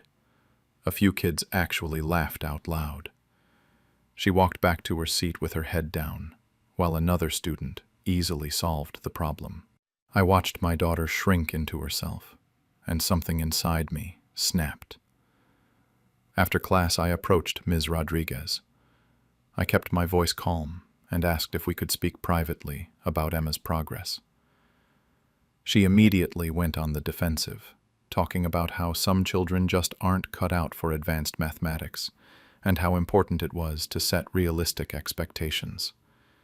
When I mentioned the public comments, she brushed it off completely. She told me Emma needed to develop thicker skin if she wanted to succeed in the real world. She said coddling children doesn't help them grow. The whole conversation felt like she was talking down to me, the same way she talked down to Emma. I left that meeting knowing nothing would change through normal channels. This is a small town where everyone knows everyone, and Ms. Rodriguez had already built up a following among the other parents. If I complained to the principal, it would just look like I was being an overprotective dad who couldn't handle his daughter being challenged. But I also couldn't stand by and watch Emma get crushed every single day by someone who was supposed to be supporting her. She was having nightmares, asking me if she was stupid, wondering why her teacher didn't like her. A 10-year-old shouldn't have to question her own worth because an adult is using her as a classroom punching bag. That night, I made a decision. If I couldn't fight this through official channels without looking like the problem parent, I needed to find another way. I needed to figure out who Ms. Rodriguez really was, and whether she had any business being in charge of children's education and self-esteem. Glanced at it quickly, which is probably how the hiring committee saw it. But I had time and motivation that they didn't. I spent hours after Emma went to bed going through public records, education databases, anything I could access online. I cross-referenced her employment history with the schools she claimed to have worked at. Most of it checked out, but there were some gaps that didn't quite add up. The breakthrough came when I decided to dig deeper into her educational credentials. I found the graduation records from her bachelor's degree program. That was real. But when I tried to verify her master's degree from State University, things got murky. I called the registrar's office during my lunch break and explained I was doing a background verification for employment purposes. The woman on the phone was helpful, but cautious about releasing information. She could confirm that Ms. Rodriguez had been enrolled in the master's program, but when I pressed about graduation status, she put me on hold for a long time. When she came back, her tone had changed. She told me she couldn't provide specific details over the phone, but suggested I submit a formal records request if I needed official documentation. That's when I knew something was wrong. If Ms. Rodriguez had actually graduated, it would have been a simple yes or no answer. I submitted the formal request and waited. While I was waiting, things at home got worse. Emma's confidence was completely shot. She stopped even attempting her math homework, just staring at the problems and saying she couldn't do it. When I tried to help her, she'd break down crying and say Ms. Rodriguez was right, that she was hopeless. The other kids at school had picked up on Miss Rodriguez's attitude and ran with it. Emma told me they'd started calling her names during recess, making jokes about how she couldn't even do baby math. She asked if she could transfer to a different class, but I knew that wasn't realistic in a small school district. 2 weeks later, the records request came back. Ms. Rodriguez had indeed enrolled in the master's program at State University, but she had never completed it. She dropped out in her final semester and never finished her thesis. According to the official transcript, she had no graduate degree whatsoever. I stared at that document for probably 20 minutes, reading it over and over. This woman had built her entire school mentioned that Ms. Rodriguez had left rather suddenly in the middle of a school year. When I pressed gently, she said there had been some concerns about classroom management and parent complaints, but she couldn't go into details. She did mention that they'd been surprised by some discrepancies in her personnel file when they were processing her departure. That confirmed what I suspected. This wasn't the first time her credentials had been questioned. She'd probably been moving from district to district, staying ahead of anyone who might dig too deep into her background. I spent another week gathering everything I could. I got official documentation from the university, cross-referenced her employment dates, even found some public records of complaints filed against her in her previous district. The picture that emerged was of someone who had been systematically lying about her qualifications and moving on whenever people started asking questions. The hardest part was watching Emma continue to deteriorate while I built my case. She started having nightmares about school, waking up crying and begging me not to make her go. She told me Ms. Rodriguez had started using her as an example of what not to do, calling her up to the board just to demonstrate incorrect ways to solve problems. One night, Emma asked me if she was too stupid for math because her teacher said so. That was the moment I knew I had to act, regardless of the consequences. My 10-year-old daughter was questioning her own intelligence because a fraud was using her as a classroom punching bag. I made copies of everything: the university records, the employment verification, the complaint documentation. I organized it all into a clear, undeniable presentation. This wasn't going to be a he said, she said situation. I had hard evidence that Ms. Rodriguez had lied about her most basic qualifications. The question was how to use it. I could have gone to the principal privately, but I'd already seen how the school protected popular teachers. I could have filed a complaint with the district, but that would take months to investigate while Emma continued to suffer. Then I remembered the monthly school board meeting was coming up. These meetings were public, and they always had a period for community comments. If I was going to expose Ms. Rodriguez, I might as well do it in front of the people who had the power to fire her. Choice. The night before the school board meeting, I sat Emma down and told her I was going to fix the problem with her teacher. But I couldn't tell her exactly how yet. She looked at me with more hope than I'd seen in her eyes in months, and asked if that meant Ms. Rodriguez would stop being mean to her. I promised her that one way or another, Miss Rodriguez would never hurt her again. The school board meeting was held in the community center, and it was more packed than usual. Parents, teachers, and board members filled the folding chairs while I sat in the back with a manila folder full of evidence.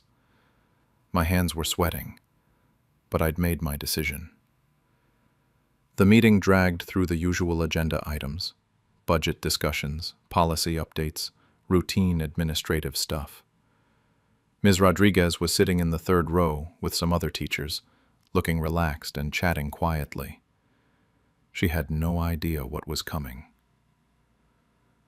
When they finally reached the public comment period, I raised my hand.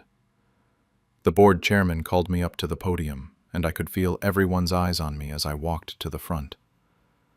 I recognized most of the faces in the crowd. This is a small town where everyone knows everyone. I started by introducing myself and explaining that I had concerns about my daughter's education. A few people shifted in their seats, probably expecting another parent complaint about homework policies or lunch menus. The board members looked politely interested, but not particularly engaged. Then I opened my folder, and everything changed. I explained that I'd been investigating my daughter's teacher's credentials and had discovered some serious discrepancies. I held up the official transcript from State University, showing that Ms. Rodriguez had never completed her master's degree program, despite claiming this qualification on all her employment documents. The room went dead silent. I could see Ms. Rodriguez's face drain of color from across the room. The board members leaned forward, suddenly very interested in what I was saying. I methodically laid out the evidence.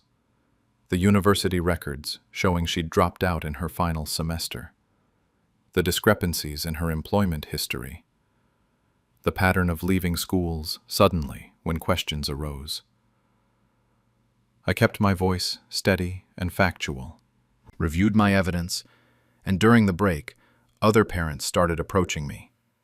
Some were supportive, saying they'd noticed problems with Ms. Rodriguez's teaching but hadn't known how to address it. Others seemed angry that I'd aired this publicly instead of handling it privately. When the meeting resumed, the board chairman announced that Ms. Rodriguez would be suspended immediately, pending a full investigation. They thanked me for bringing the matter to their attention and assured everyone that they took credential fraud very seriously. The next few days were intense. Word spread through town faster than wildfire. Some people called me a hero for protecting not just Emma, but all the kids in that classroom. Others thought I'd gone too far, that I should have given Ms. Rodriguez a chance to explain or handle it through proper channels first. The investigation moved quickly once it started. Turns out, the school district had never actually verified her master's degree. They'd taken her word and the resume at face value. The background check had focused on criminal history, not educational credentials. Within a week, they'd confirmed everything I'd found and more. Ms. Rodriguez's teaching license was suspended by the state, and she was terminated immediately. The district had to scramble to find a replacement teacher mid-semester, which caused some parents to blame me for the disruption to their kids' education. But the most important change was in Emma. The day after the school board meeting, she came home from school with the biggest smile I'd seen in months. The substitute teacher had introduced herself and told the class that every student was valuable and capable of learning. Emma said it felt like she could breathe again. Other parents started reaching out privately to share their own stories about Miss Rodriguez. Apparently, Emma wasn't the only kid who'd been singled out for public humiliation. There were several children who'd been struggling in that classroom, and their parents had noticed similar changes in behavior and confidence. The school district implemented new policies, requiring verification of all educational credentials during the hiring process. They also established a more formal complaint procedure for parents who had concerns about teachers. Some good came out of the whole mess, even if the process was messy. A few weeks later, Emma's new permanent teacher started. She was young and enthusiastic, and she entirely. I heard through the grapevine that she'd moved to a different state, though I don't know if she's still trying to work in education. Part of me wonders if I ruined her life over what some people saw as normal teacher strictness. But then I remember Emma asking if she was too stupid for math, and I know I made the right choice. A teacher who builds their authority on lies and maintains control through humiliation has no business shaping young minds. Emma deserved better, and so did every other kid in that classroom.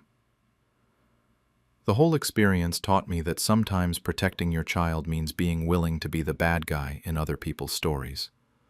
Not everyone will understand your choices, and you might make enemies along the way. But when your kid looks at you and says they can finally breathe again at school, you know it was worth it. Emma still struggles with math sometimes, but now she struggles with a teacher who believes in her potential, instead of one who uses her as an example of failure. That makes all the difference in the world. Was I wrong for publicly dismantling her career in such a dramatic way? Or was it the only way to make sure she could never hurt another child like mine again? They said my college fund was for emergencies, so I waited 15 years and took my revenge at the family reunion. I'm a 33-year-old high school teacher living about an hour away from the small town where I grew up. My parents, Sarah and Mike, are both in their early 60s now, and my younger sister Emma just turned 30. This whole mess started when I was 18, but it took me 15 years to finally do something about it. When I graduated high school, I was on top of the world. My grandparents had always talked about this college fund they'd been building for me since I was little. They'd mention it every birthday, every Christmas, telling me how proud they were and how they wanted to make sure I could go to college without worrying about money. My grandpa worked at the local factory for 40 years, and my grandma cleaned houses, so I knew every dollar in that fund was hard-earned. They died when I was 16, and I thought their gift would be waiting for me when I needed it most. The summer before I was supposed to start college, I sat down with my parents to talk about the fund. I had been accepted to the state university and was planning my whole future around having that financial cushion. That's when my dad cleared his throat and got that look on his face that I now recognize as his bad news expression. He told me the money was gone. Not lost, not stolen, but gone because it had been needed for family emergencies. I was devastated but tried to understand. Emergencies happen, right? Medical bills, home repairs, unexpected disasters. I figured my parents had no choice and felt terrible about having to use my college money. I told them it was okay, that I'd figure something else out. I spent that summer working 2 jobs to save up what I could, took out massive student loans, and basically scrapped my original college plans to go somewhere cheaper. It wasn't until about 6 months into my freshman year that I found out what those emergencies actually were. I was home for Christmas break, and Emma was going through some mail. She was 15 at the time, and had apparently racked up almost $8,000 in credit card debt buying clothes and electronics. I overheard my parents talking about how they'd taken care of it, and how Emma had learned her lesson. Then, during dinner, Emma mentioned something about college that my parents paid for in full. No loans, no part-time jobs, just tuition and living expenses covered. When she was 22, she got engaged to her boyfriend Tyler, and suddenly there were conversations about venues and catering and honeymoon destinations. My parents were so excited, talking about how they'd been saving for this day and how they wanted to give Emma the wedding of her dreams. I watched them drop $25,000 on a wedding in Costa Rica. $25,000 while I was eating ramen noodles and working weekends to make my loan payments. I was still staying quiet, though, telling myself that maybe there had been other money set aside, that maybe the college fund really had been used for something else. But deep down, I knew better. After college, I moved to the city and got a job teaching high school English. The pay wasn't great, but I loved the work and slowly started building my own life. Emma moved back home after her wedding and lived rent-free with my parents for 2 years while she and Tyler figured things out. When they finally got their own place, my parents helped with the down payment. Emma got a part-time job at a boutique and spent most of her income on clothes and girls' trips. Meanwhile, I was making extra loan payments every month, living in a studio apartment, and driving a car with 200,000 miles on it. Family gatherings became harder and harder for me to stomach. Emma would show up in designer outfits, talking about her latest vacation or home improvement project, while my parents beamed with pride about how successful and responsible she was. If anyone asked about my situation, the conversation would get awkward, and someone would usually change the subject. The breaking point came 3 weeks ago at our annual family reunion. It's this big thing we do every summer, where all the cousins and aunts and uncles get together at the community center in town. I almost didn't go this year, because these events had become torture for me. But my mom guilted me into it by saying my great-aunt specifically asked if I was coming. I was standing by the food table, trying to avoid conversations about my student loan debt or my small apartment, when I heard Emma's voice carrying across the room. She was talking to our cousin Michelle around Emma, telling everyone how happy he and my mom were to see their kids doing well. Then he looked right at me and made this little chuckling sound. He said something about how it's funny how two kids from the same family can turn out so different, and how some people are just naturally better with money than others. The whole group turned to look at me, and I could see the assumptions in their faces.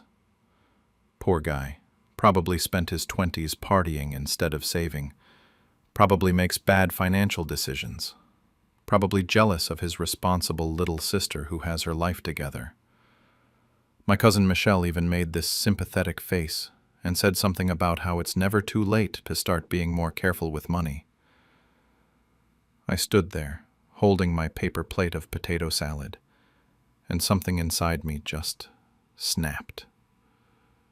15 years of keeping quiet. 15 years of letting them rewrite history. 15 years of being painted as the irresponsible one, while Emma got credit for being financially savvy. I realized that if I didn't speak up now, this narrative was going to be permanent. In 10 years, 20 years, the family story would be that Emma succeeded because she was smart and responsible, while I struggled because I wasn't. The worst part was seeing my parents' faces. They weren't just allowing this misunderstanding to happen. They were actively participating in it. They had stolen my opportunity, used my money to set Emma up for success, and were now taking credit for her achievements, while subtly mocking my struggles.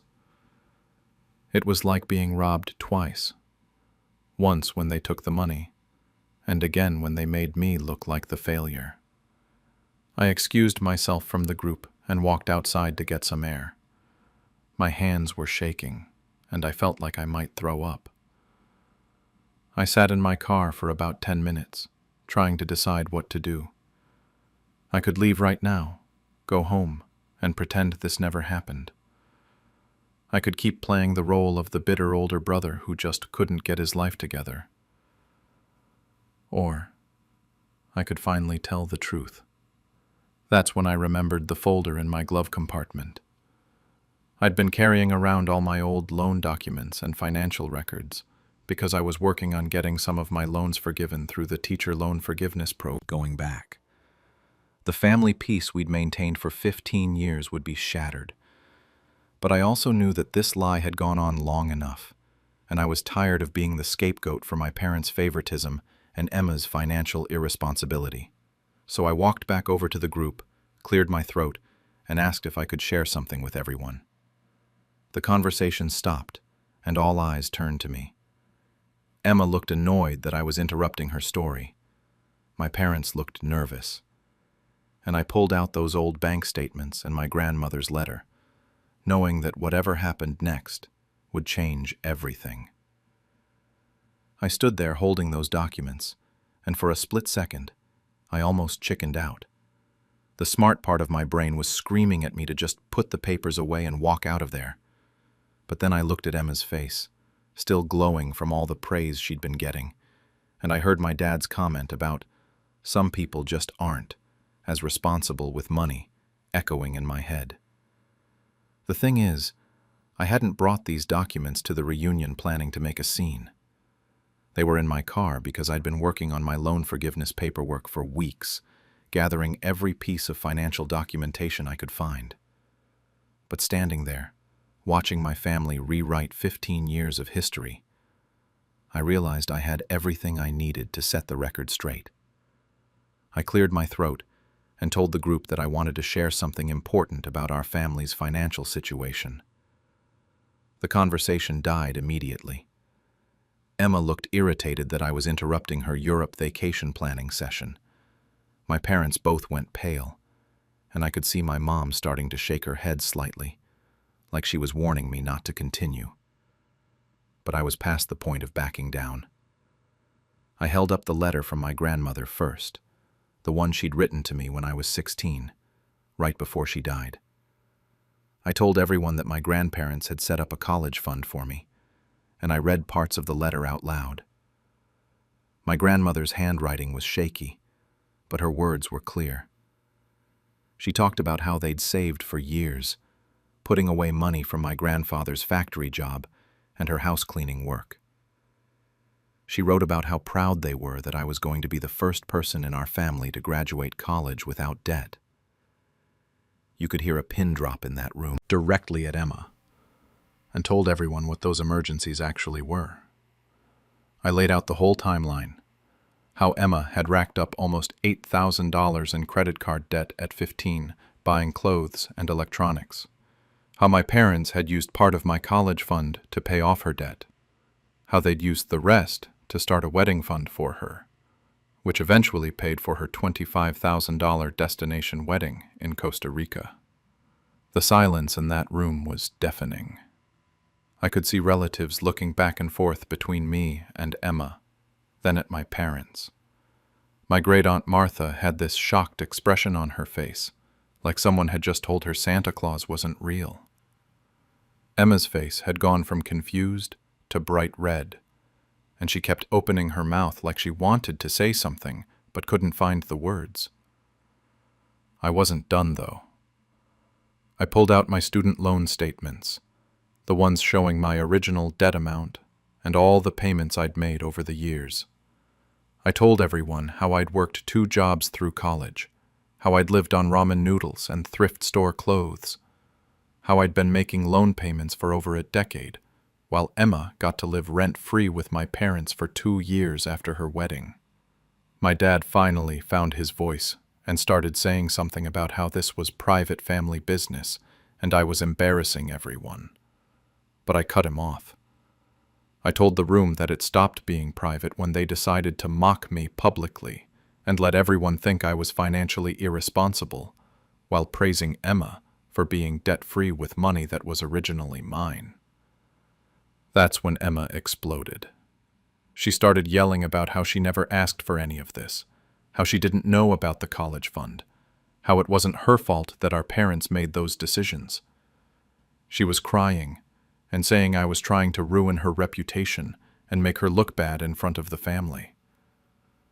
The thing is, I actually believed her when she said she didn't know about the original fund. Emma was 15 when this all went down. She probably had no idea where the money to pay off her debt came from. But then she said something that made my blood boil. She claimed that even if there had been a college fund, I probably would have wasted it anyway, because I'd never been responsible with money. She brought up how I'd bought any other funds my grandparents had set up, if there had been equal amounts for both kids, if my parents had ever planned to pay me back. The answers were no, no, and no. It became very clear that this wasn't about equal treatment or family emergencies. This was about my parents choosing to prioritize Emma's immediate needs over my long-term future. My Uncle Rob, who'd always been the practical one in the family, asked the question that cut right to the heart of everything. He wanted to know why, if the money was truly needed for emergencies, my parents had never tried to pay me back once their financial situation improved. Why they'd helped Emma with a house down payment but never offered to help with my loans. Why they'd funded her lifestyle for years while watching me struggle. Emma couldn't handle the scrutiny. She started screaming that I was jealous of her, that I'd always resented her success, that I was a bitter person who couldn't stand to see her happy. She accused me of planning this whole scene, of bringing those documents to embarrass her and ruin the family reunion. She said I was pathetic for holding on to a grudge for 15 years instead of just moving on with my life. That's when I lost it. I told her that moving on was exactly what I'd been trying to do for 15 years. But it's pretty hard to move on when your family keeps rewriting history and making you the villain. I said that if she wanted to be debt-free and successful, that was fine, but she needed to stop taking credit for achievements that were built on money that was stolen from me. The word stolen hit the room like a bomb. My dad started yelling that I was way out of line, that they were my parents, and they'd made the best decisions they could with the resources they had. He said the money had belonged to them as my guardians, that they'd had every right to use it however they saw fit. My mom was sobbing, saying I was destroying our family over money, that she'd never imagined I could be so cruel. But the damage was done. I could see it in everyone's faces. The relatives who'd been praising Emma's financial responsibility 20 minutes earlier were now looking at her differently. My cousin Michelle actually asked Emma directly if she'd known about the college fund, and when Emma said no, Michelle asked why she'd never wondered how her dead to her. Tyler looked embarrassed and kept trying to calm her down, but she was beyond reason at that point. My parents were right behind them, but not before my dad told me that I'd crossed a line and that there would be consequences for airing our dirty laundry in public. My mom just looked at me with this expression of complete disappointment, like I'd become someone she didn't recognize. The three of them stormed out, leaving me standing there with a room full of relatives who didn't know what to say. Some of them looked sympathetic, others looked uncomfortable, and a few looked angry that their nice family reunion had turned into a Jerry Springer episode. I gathered up my documents, told everyone I was sorry for disrupting the reunion, and headed for the door. My cousin David caught up with me in the parking lot and said he was glad I'd finally told the truth, that he'd always wondered about some things but never wanted to pry. My great-aunt Martha hugged me and whispered that my grandparents would have been heartbroken to know their money hadn't gone to my education. But as I drove home, I wasn't feeling victorious or relieved. I was exhausted and terrified about what I'd just done. I'd blown up my family in front of everyone, exposed secrets that had been buried for 15 years, and probably destroyed any chance of having a normal relationship with my parents or sister ever again. The worst part was that I still wasn't sure if I'd done the right thing. Yes, the truth was finally out there, but at what cost? I'd humiliated Emma in front of our entire extended family, made my parents look like liars and thieves, and turned what should have been a happy family gathering into a disaster that people would be talking about for years. By the time I got home, Emma had already blocked me on Facebook, Instagram, and probably everywhere else. My phone was buzzing with texts from various relatives, some supportive, some asking for more details, and some clearly taking sides. The family WhatsApp group that usually stayed busy with photos and updates had gone completely silent. I sat in my apartment that night, staring at those bank statements and my grandmother's letter, wondering if 15 years of keeping quiet had been the right choice after all. Maybe some secrets are... Reunion was brutal. My parents completely cut off all contact. No calls, no texts, nothing. Emma had blocked me everywhere like I'd expected, but seeing my mom and dad's names disappear from my recent calls list hit differently. These were people who used to call me every Sunday to check in, who'd text me random photos of the dog or ask about my students. Now there was just silence. The family WhatsApp group that used to be constantly buzzing with photos and plans went dead quiet for about 4 days. Then slowly, messages started trickling in again. But I noticed I wasn't getting them anymore. Someone had removed me from the group. I found out later from my cousin David that there had been a massive argument in the chat, with relatives taking sides and my parents demanding that anyone who wanted to stay in the group needed to stop talking to me. But not everyone went along with it. My cousin Michelle texted me privately the day after the reunion. She said she'd been thinking about some things that never made sense before, like how my parents always seemed to have money for Emma's stuff, but would make comments about me needing to be more financially responsible. She apologized for the comment she'd made about it never being too late to be careful with money. She said she felt terrible for assuming I was just bad with finances. My Uncle Rob called me directly, which surprised me. He said he'd talked to his wife about what happened, and they both remembered my grandparents talking about the college fund they were setting up for me. He said they'd always wondered what happened to that money, especially when they saw me working multiple jobs in college, while Emma seemed to have everything handed to her. He told me he was proud of me for finally speaking up, even though the timing was rough. The most unexpected response came from Tyler, Emma's husband. He sent me a Facebook message 3 days after the reunion. He said he'd known about Emma's credit card debt from when they first started dating, and he'd always wondered how a 15-year-old had managed to rack up that much debt and then suddenly have it disappear. He said Emma had told him her parents just paid it off because they didn't want her to start adulthood with bad credit. But he'd never heard about any college fund. Tyler's message was probably the most validating thing that happened in those first few weeks. He said he'd tried to, especially the ones who remembered my grandparents well, were mostly on my side. My great-aunt Martha called me to say she was disgusted with my parents, and that she'd had words with my mother about disrespecting my grandparents' wishes. My Uncle Jim, who's my dad's brother, apparently had a huge fight with my dad about the whole situation. But some of the younger cousins and family friends were taking my parents' side.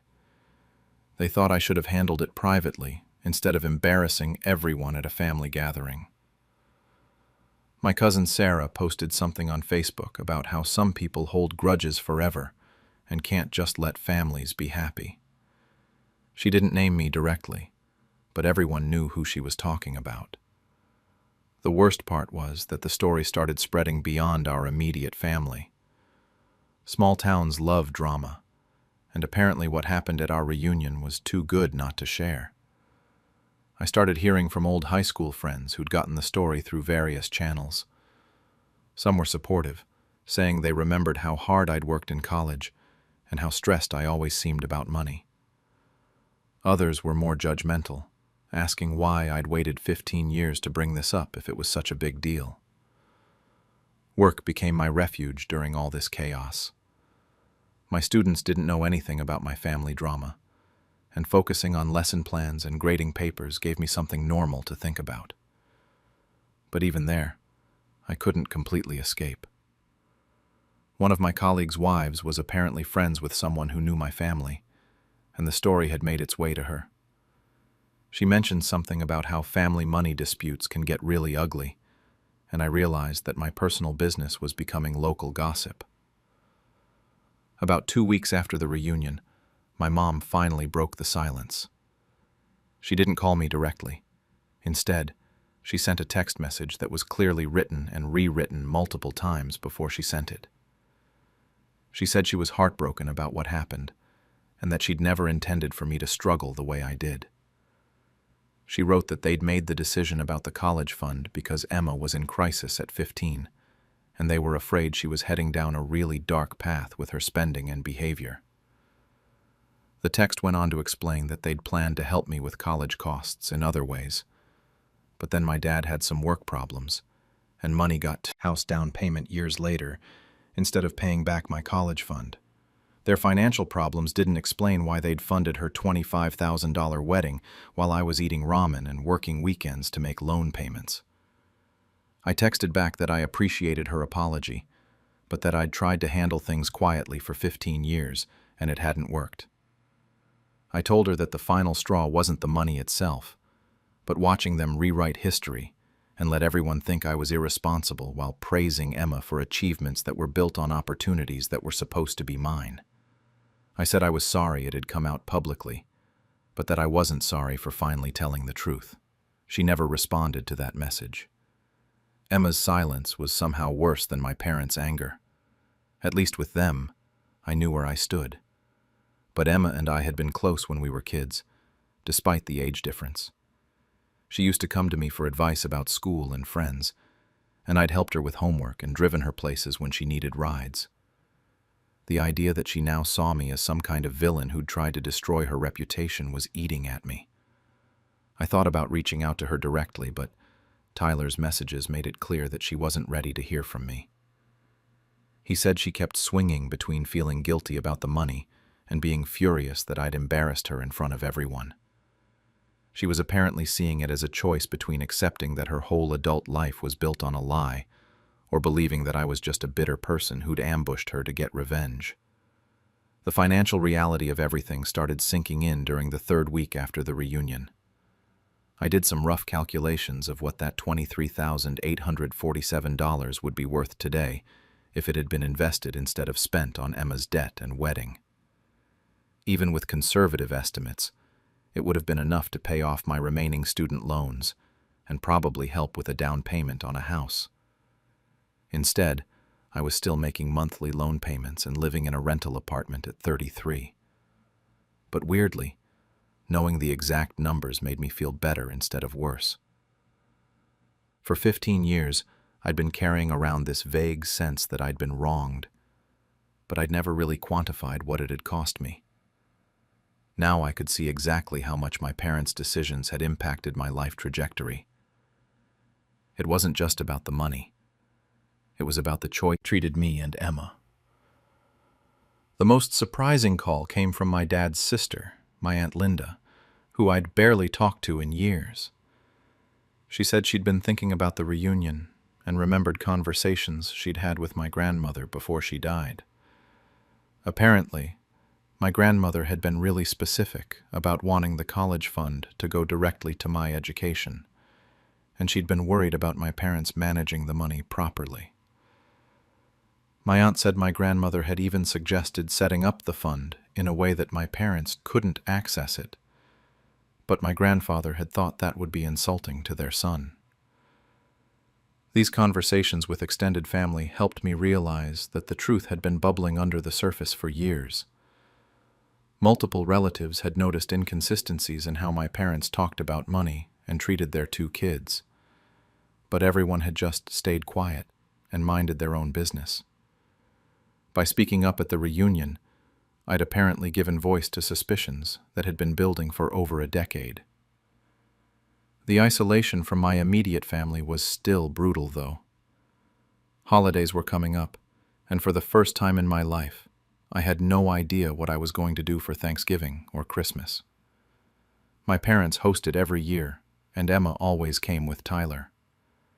The idea of not being included in those traditions felt almost worse than everything else that had happened. But then my Uncle Rob called and invited me to spend Thanksgiving with his family. He said several relatives had been talking, and they'd decided to host their own celebration for family members who wanted to get together without all the drama.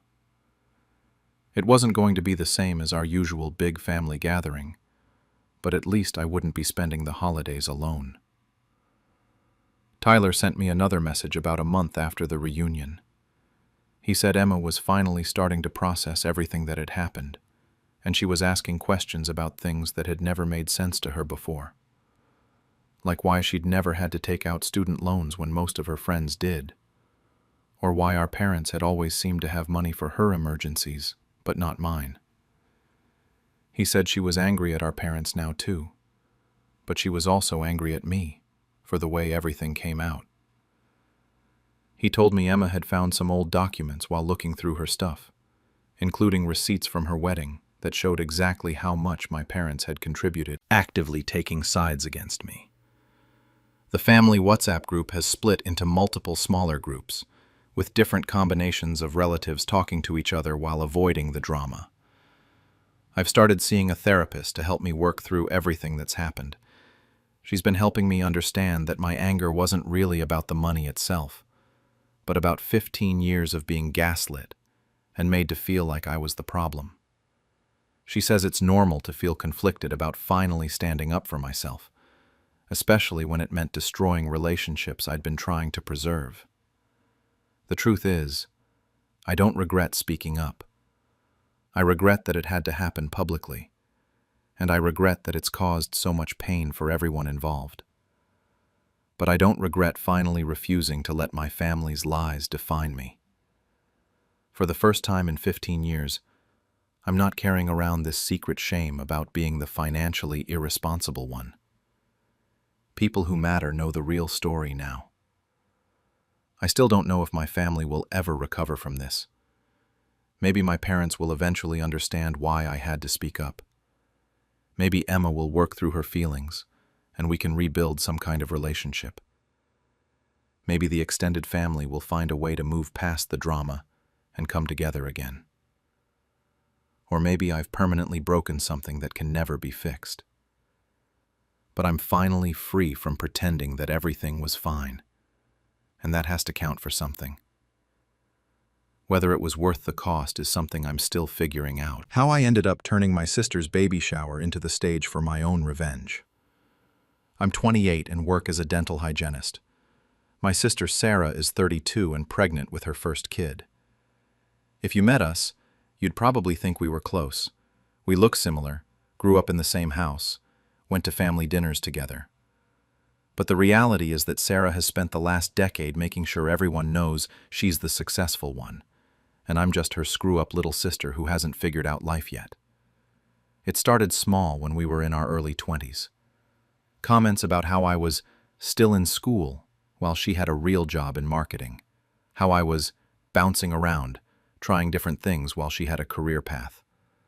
When I finally settled into dental hygiene, she made sure to call it temporary work whenever anyone asked what I did, like I was just killing time until I found something real to do with my life. The worst part is how my parents eat it up. My mom, Patricia, is 58 and retired from teaching, and my dad, Mike, is 61 and works as an accountant. They're good people, but they've always had this weird dynamic where Sarah is the responsible daughter, and I'm the one they're still waiting to see grow up. At family dinners, Sarah gets asked about her job, her relationship, her plans. I get asked if I'm figuring things out yet, or if I've thought about what's next. Like being 28 with a steady career isn't enough. Last Christmas was probably the worst example. We were at my aunt's house, and Sarah was telling everyone about her promotion, while I was just trying to enjoy my wine and stay out of it. But then she started talking about how different we were, how she'd always known what she wanted while I was still figuring myself out. She said it with this patronizing smile like she was being supportive, but everyone laughed and nodded like, yeah, that makes sense.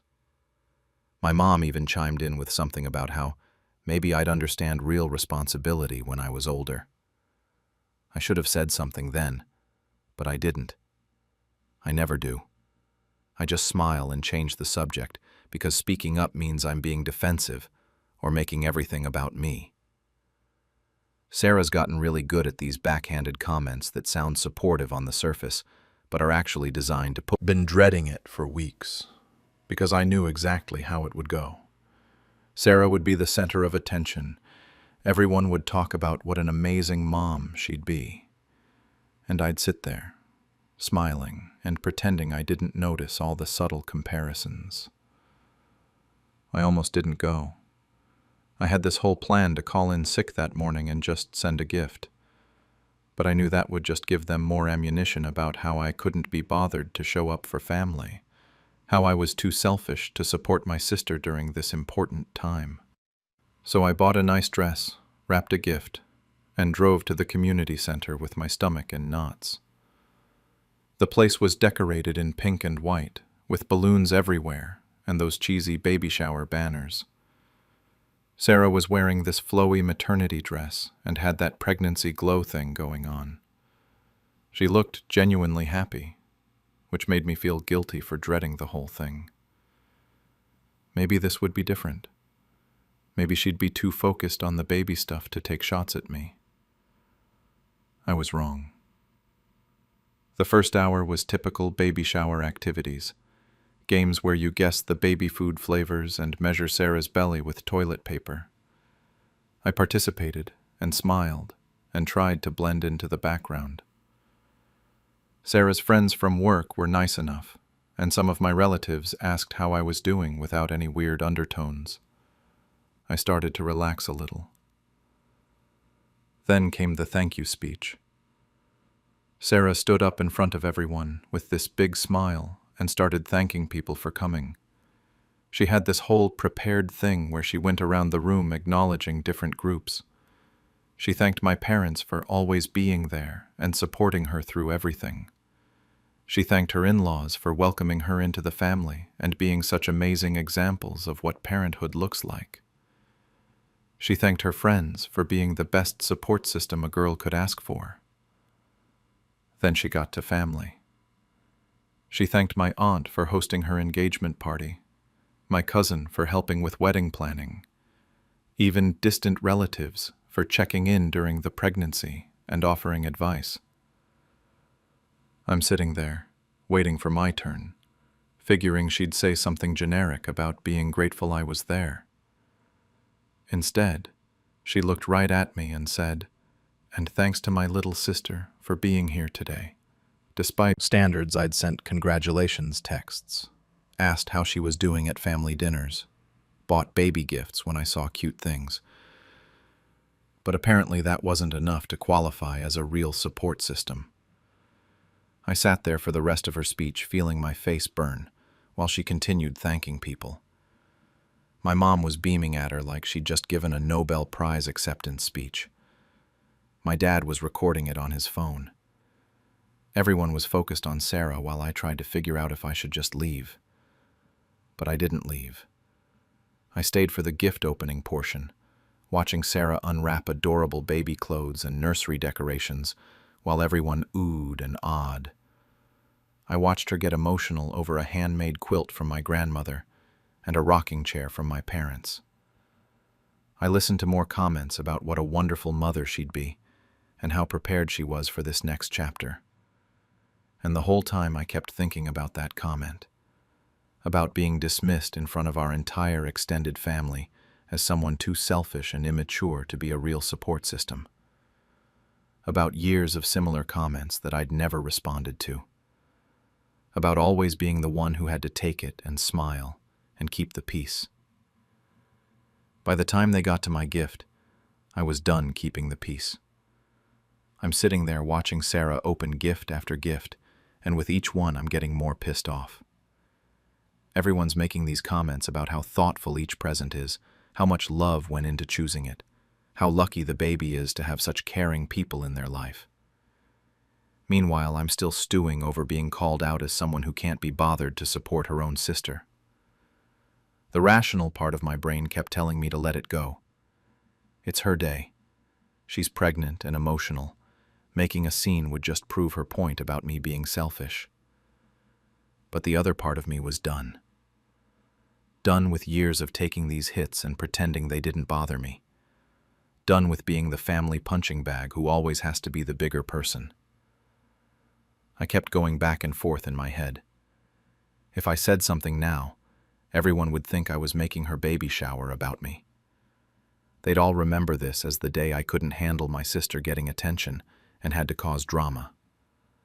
My parents would be mortified. Sarah would have ammunition for years about how I ruined dramatic. See, 3 months ago, when Sarah first announced the pregnancy, I'd done something I hadn't told anyone about. I'd gone to the bank and set up a college savings account for the baby. Not in Sarah's name or Tom's name, but in the baby's name, with me as the custodian. I'd put in $5,000 of my own money, basically my entire emergency fund at the time. My plan was to keep adding to it over the years so that when the kid turned 18, there'd be a nice chunk of money waiting for college or trade school or whatever they wanted to do. I'd planned to tell Sarah about it eventually, maybe when the baby was born or on their first birthday.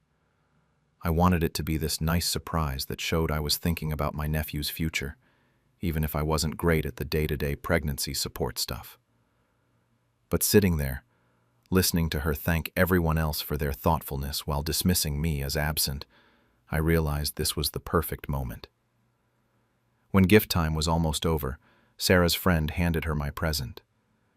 It was just a simple envelope in nice wrapping paper, nothing fancy.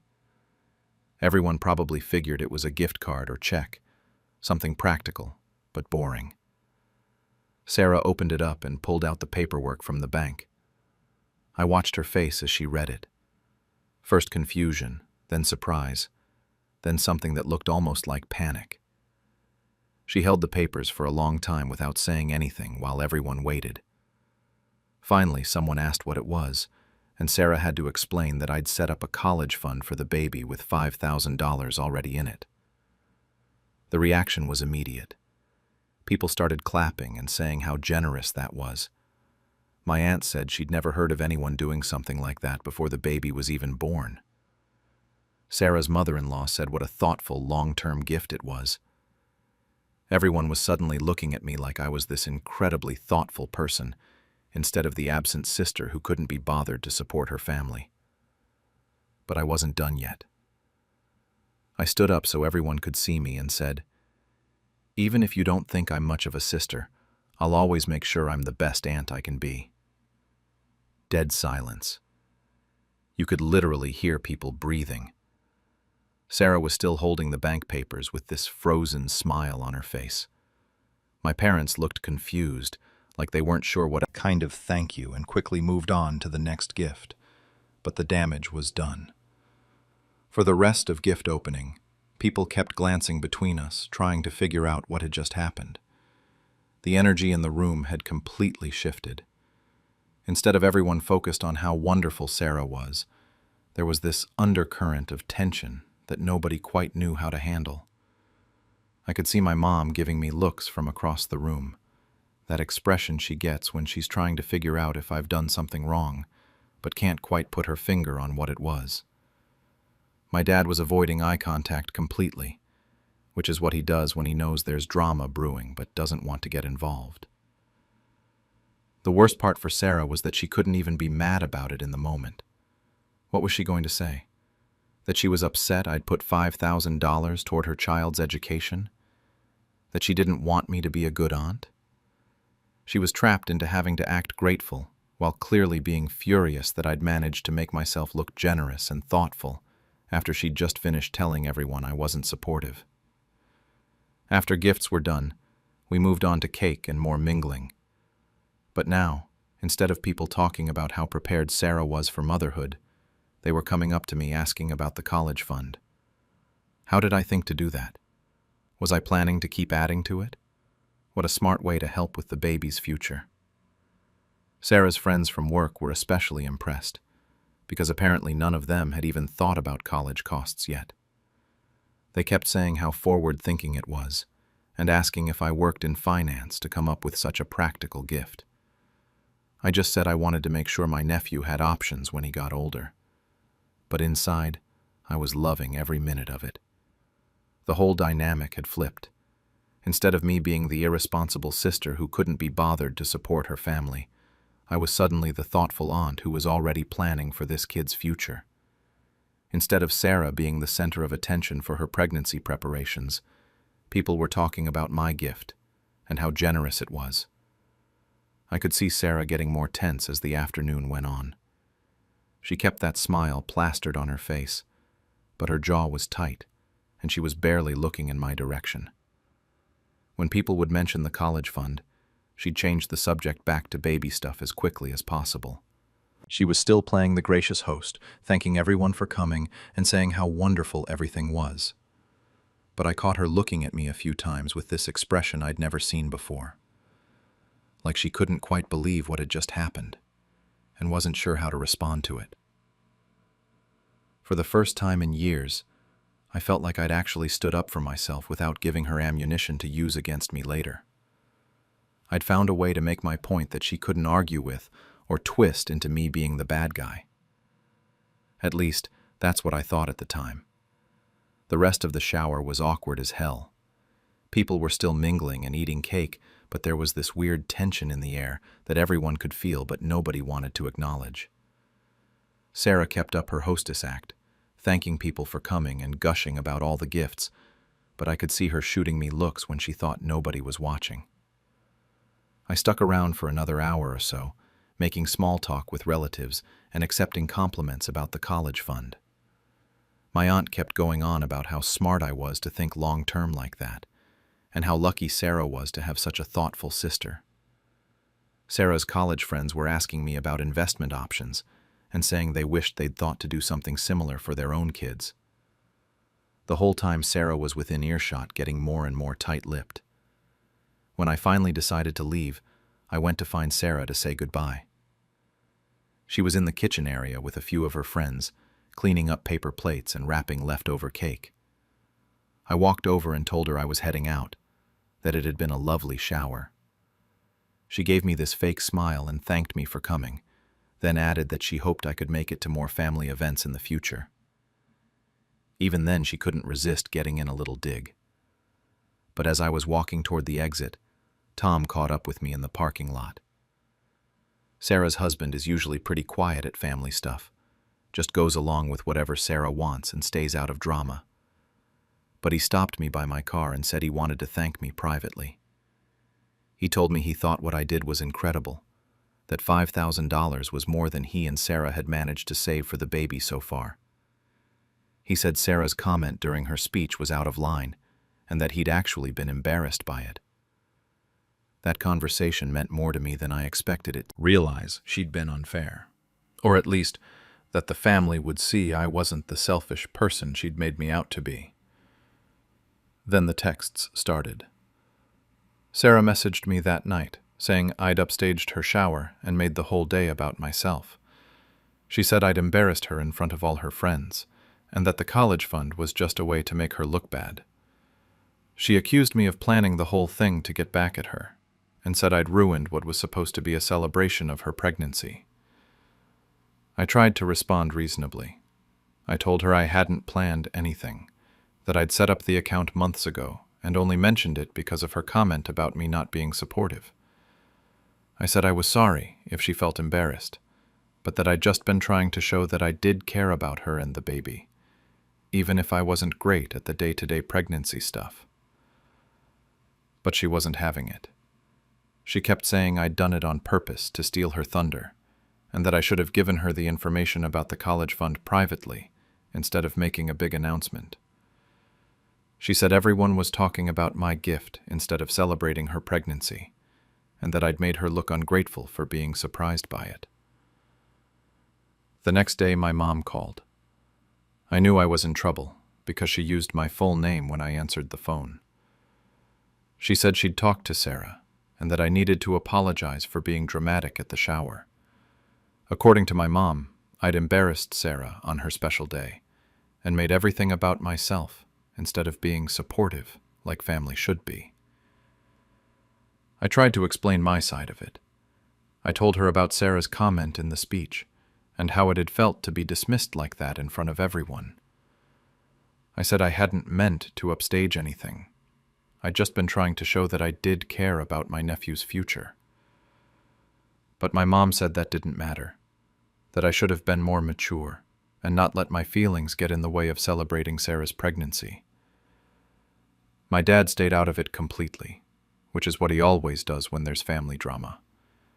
He'd respond to my texts with one-word answers and change the subject whenever I tried to bring up what happened. I could tell from his tone that he was disappointed in me, but didn't want to get involved in the actual conflict. The family group chat went completely, throwing my own words back at me. The worst was when she sent me a photo of the nursery they'd finished setting up with the caption, "Thanks for the college fund, but we've got everything else covered." It was clearly meant to make me feel like my gift was unnecessary and that I was overstepping by trying to be involved in her child's life. But not everyone was taking Sarah's side. Tom continued to text me occasionally, thanking me again for the college fund and asking how I was holding up with all the family drama. He said Sarah was still upset, but that he thought she'd come around eventually. He also mentioned that several relatives had reached out to him, saying they thought Sarah had been unfair to me at the shower. My aunt called me a couple weeks later and said she'd been thinking about what happened. She told me she thought Sarah's speech had been inappropriate, and that my response was perfectly reasonable. She said she'd seen family dynamics like this before, where one person gets to dish it out, but can't take it when someone finally stands up for themselves. It was validating to hear, but it also made me realize how obvious our family dysfunction must be to everyone else. Sarah's friends from work had a different perspective entirely. One of them added me on social media and messaged me about investment advice for her own kids. She said several of them had been talking about the college fund idea and thought it was brilliant. They had no idea about the family drama behind it. To them, it just looked like a incredibly generous and thoughtful gift from a caring aunt. That disconnect was weird to navigate. People outside the family saw me as this amazing sister who was already planning for her nephew's future. But inside the family, I was being treated like I'd committed some unforgivable sin by not letting Sarah humiliate me publicly without consequence. 3 weeks after the shower, things came to a head. Sarah sent me a long text saying she'd been thinking about everything and that she felt like I'd been jealous of her pregnancy from the beginning. She said the college fund was just my way of trying to compete with her and make myself seem more important in the baby's life. She accused me of using money to manipulate the situation and said she didn't want me involved in her child's life if I was going to keep causing drama. That text hit me harder than all the others because it trying to compete with his mother. The timing of when I revealed it might have been strategic, but the intention behind it was genuine. I didn't respond to that text. I couldn't figure out what to say that wouldn't make things worse, and I was tired of defending myself for doing something nice. Instead, I took a step back from all the family drama and tried to focus on my own life for a while. The silence from my family has been deafening. No more group chat updates, no invitations to Sunday dinners, no random check-ins from my parents. It's like I've been temporarily excommunicated while they figure out how to handle the situation. Sarah still hasn't spoken to me except through those passive-aggressive texts, and I've stopped responding to them entirely. But Tom still messages me sometimes with updates about the pregnancy. He told me they found out they're having a boy and asked if I wanted to know the name they picked out. He sent me ultrasound photos and said the baby looks healthy and that they're excited to meet him. It means a lot that he's keeping me in the loop even though Sarah clearly doesn't want him to. I've been thinking a lot about whether I crossed a line that day. Part of me feels vindicated because I finally stood up for myself after years of taking Sarah's crap. I proved that I'm not the selfish, immature person she's always made me out to be. I did something genuinely generous for my nephew, while also making it clear that I won't be publicly humiliated without consequence. But another part of me wonders if I should have handled it differently. Maybe I should have talked to Sarah privately about her comment instead of making my point in front of everyone. Maybe there was a way to stand up for myself without potentially damaging my relationship with my family permanently. Maybe the timing really was manipulative, even if my intentions were good. The thing is, I don't know if there was a right way to handle it. Sarah has been taking shots at me for years, and I've never found an effective way to address it. Talking to her privately just leads to her dismissing my feelings or turning it back on me. Staying silent means accepting that this is just how she treats me. At least this time I made my point in a way she couldn't argue with or twist into me being the bad guy. I keep going back to what my aunt said about family dynamics, where one person gets to dish it out but can't be invited to future family events. The college fund is still there with my nephew's name on it, growing with interest, but I don't know if his parents even want him to have it anymore. The whole situation has made me realize how dysfunctional my family relationships really are. I've spent so many years trying to keep the peace and not rock the boat that I never noticed how much I was sacrificing my own dignity in the process. Maybe this whole mess was inevitable, and it just took a baby shower to finally bring it to a head. I still don't know if what I did was right or wrong, but I know I can't go back to pretending everything is fine when it's not. At my retirement party, I told everyone how my son-in-law stole money from the family business and blamed it on me. I'm 62 years old and just stepped down from running the hardware business I built from nothing over 35 years. My daughter Sarah, 29, has been married to David, 34, for about 5 years now. When they got engaged, Sarah asked if I could give David a job at the store.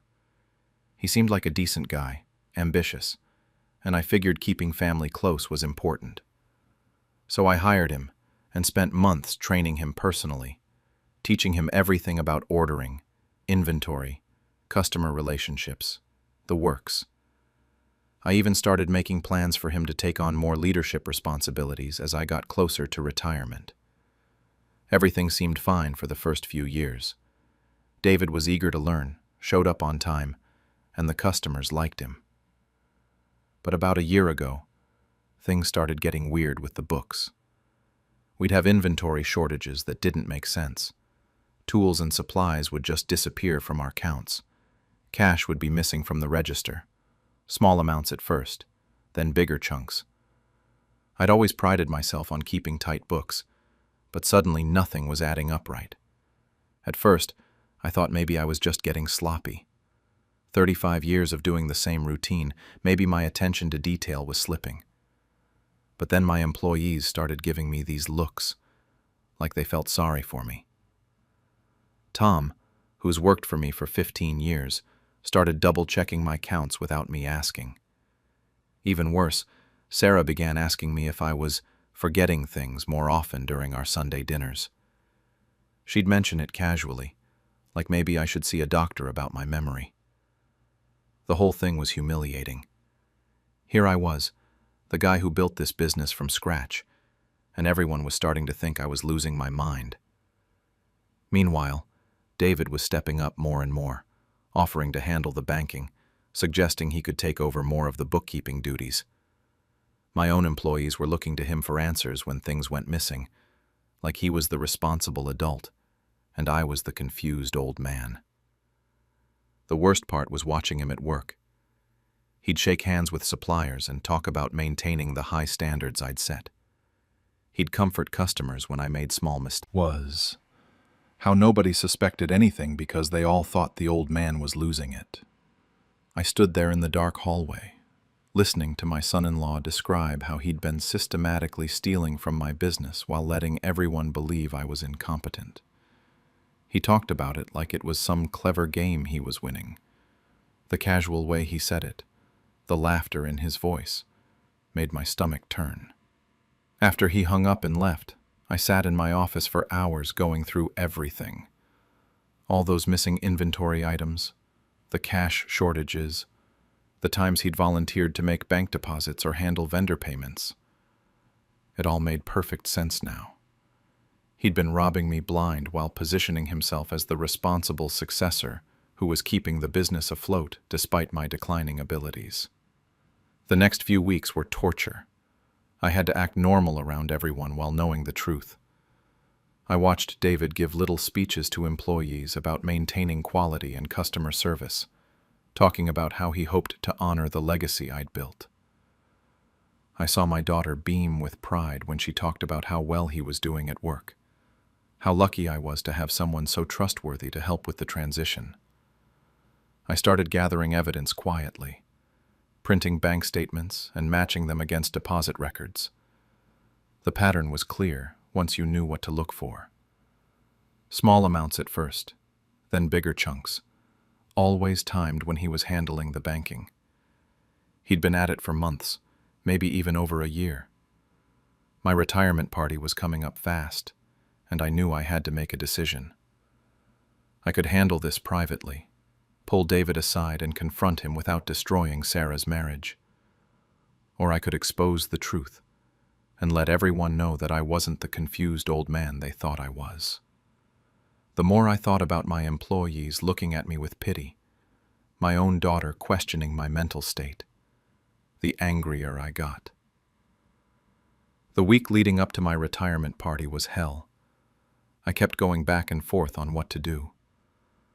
One minute I'd convince myself to handle it quietly, pull David aside after the party and give him a chance to come clean.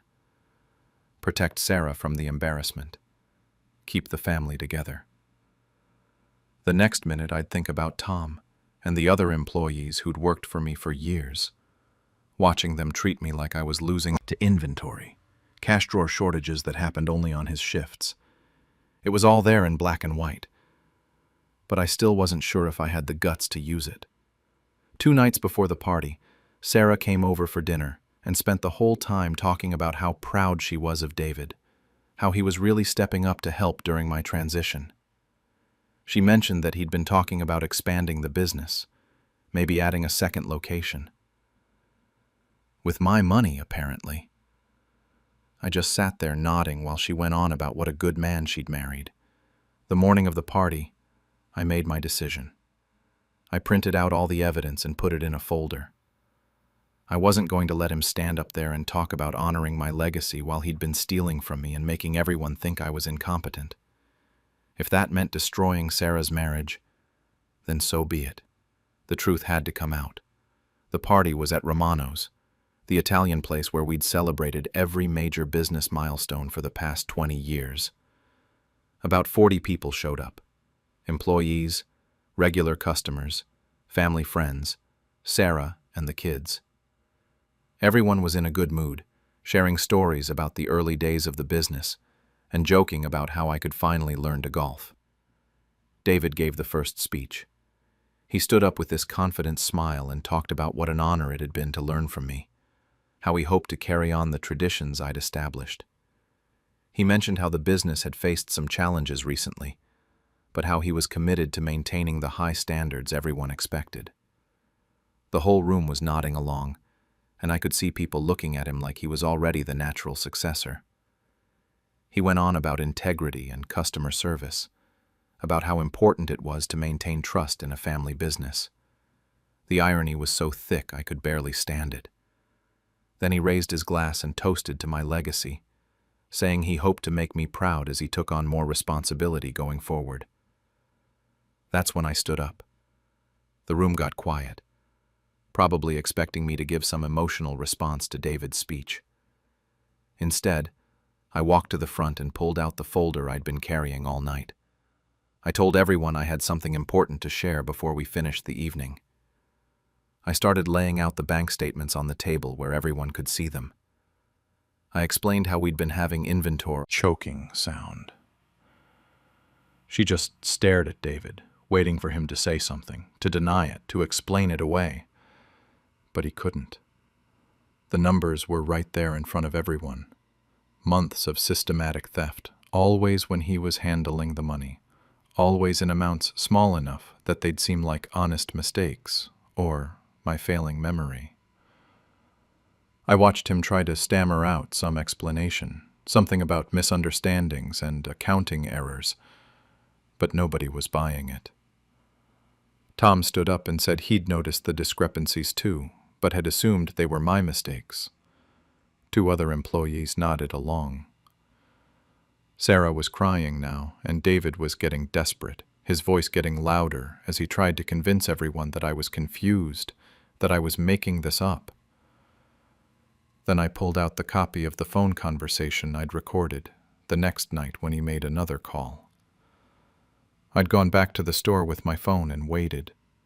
Same bragging, same casual discussion of moving money around, same jokes about the old man not catching on. The room exploded after that. People were shouting, Sarah was sobbing, and David was backing toward the exit, still trying to deny everything, even though his voice was shaking. Some of the customers looked shocked. Others looked angry at being deceived. The whole celebration turned into complete chaos in about 10 minutes. David stormed out first, pushing past people and knocking over a chair on his way to the door. He was still muttering something about how I was confused and making everything up, but his face was red and his hands were shaking. Nobody tried to stop him. Sarah grabbed the kids and followed him out without looking at me once. She was crying so hard she could barely walk straight. The restaurant went completely quiet after they left. People were just standing around, looking at the bank statements still spread out on the table, trying to process what had just happened. My retirement party had turned into a public destruction of my daughter's marriage. And I was standing there, wondering if I'd just made the biggest mistake of my life. Tom was the first one to say anything. He walked over and put his hand on my shoulder and told me he was sorry for doubting me. He said he'd noticed things didn't add up, had betrayed her by exposing it publicly. Maybe I should have handled it privately first, given her a chance to process it without an audience. I didn't sleep at all that night. I kept replaying the whole evening, wondering if there had been a better way. Part of me felt vindicated. Everyone finally knew I wasn't losing my mind, that I was still sharp enough to catch a thief who thought he was smarter than me.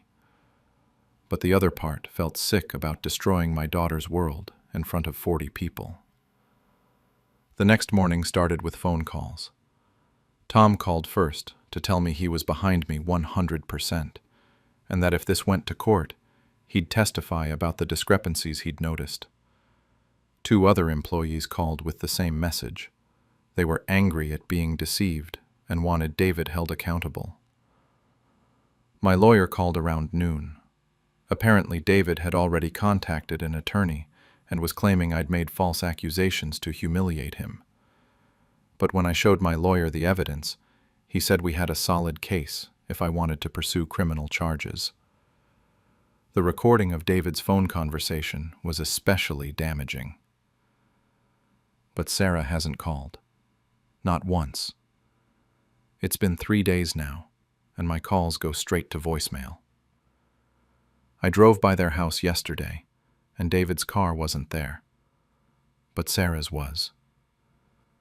I sat in my truck for 10 minutes, working up the courage to knock. But I couldn't do it. What if she slams the door in my face? What if she tells me she never wants to see me again? The business is in limbo now. I was supposed to start stepping back, but with David gone and no transition plan, I'm back to working full days. The employees are supportive, but there's this awkward tension whenever someone mentions David's name. Everyone's walking on eggshells around me, probably wondering if I'm going to blow up someone else's life next. I keep thinking about Sarah and the kids. My grandchildren haven't done anything wrong, but they're caught in the middle of this mess now. Will Sarah keep them away from me? Will they grow up hearing that Grandpa is the bad guy who destroyed their family? The worst part is that I still don't know if I did the right thing. Paranoid or confused. He might have destroyed even more evidence or stolen even more money while I was giving him the benefit of the doubt. My phone is sitting right next to me, and I keep thinking about calling Sarah. But I don't know what I'd say. Sorry for exposing your husband's crimes? Sorry for proving I'm not losing my mind? Sorry for caring more about the truth than your feelings? The employees want me to press charges, and my lawyer thinks we'd win easily. But pursuing David legally would just make everything worse for Sarah and the kids. I built this business to leave something for my family, and now I might have to choose between protecting my legacy and protecting my relationship with my daughter. Because my roommate stole my tuition money to fund her vacation, I crashed her welcome home party and told everyone the truth.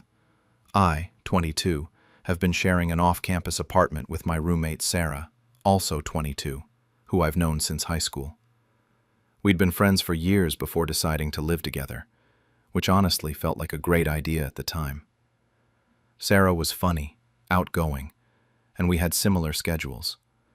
Plus, splitting rent made college way more affordable for both of us. The thing is, I've always been careful with money. I work part-time at a campus bookstore and pick up tutoring gigs whenever I can, because my parents can only help so much with college expenses. Every semester, paying tuition feels like climbing a mountain. So for months leading up to the fall semester, I'd been saving every extra dollar I could get my hands on. 20 here, 50 there. Whatever I could scrape together from work and the occasional family birthday money. I kept all that cash in an envelope inside my locked desk drawer. Yeah, I know it sounds old-fashioned, but I didn't trust myself not to spend it if it was just sitting in my checking account. Plus, seeing that physical stack of bills grow every week motivated me to keep saving. By early August, I had almost $2,800 saved up, enough to cover my tuition with a little left over. Sarah, on the other hand, was constantly complaining about being broke. She'd groan about her student loans, vent about her retail job, and always seemed to be asking her parents for money. I felt bad for her, but I also noticed she still managed to go out to bars pretty regularly and order takeout way more than I could afford to. I figured that was just her way of handling stress, and honestly, it wasn't really my business how she spent her money. The problems started 2 weeks before my tuition was due. I remember the exact date because I had it circled in red on my calendar. August 15th was the deadline, and it was already August 1st. I went to my desk that morning to count out the money one more time, maybe even add the $40 I'd made tutoring the night before. I unlocked the drawer, pulled it open, and my stomach just dropped. The envelope was gone. Completely gone. At first then another one of her getting a massage at some fancy spa. I scrolled back through her recent posts and felt sick. There were photos from the past 4 days of her living it up at this gorgeous beachfront hotel, eating at expensive restaurants, getting her nails done, shopping at boutiques. The kind of vacation that would easily cost a couple $1,000s. The same Sarah who'd been crying broke just last week was suddenly on a luxury trip. The timing was too perfect to be a coincidence. My money disappears, and suddenly she's on an expensive vacation she definitely couldn't afford on her own. I sat there staring at my phone, feeling this horrible mix of betrayal and panic wash over me. My tuition was due in 2 weeks. I had maybe $300 in my actual bank account, and my so-called best friend had apparently stolen my savings to fund her beach getaway. I tried calling her, but it went straight to voicemail. Then I tried texting, asking where she was and if she'd seen anything weird around the apartment. She read the messages, but didn't respond. Meanwhile, she kept posting more vacation content like nothing had happened.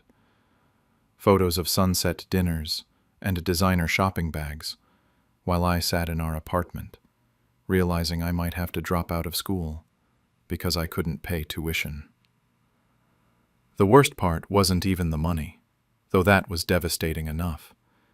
It was the fact that she'd looked me in the eye every day while planning this trip, knowing exactly where she was getting the funds. She'd watched me stress about saving every penny, and she'd stolen it all without a second thought.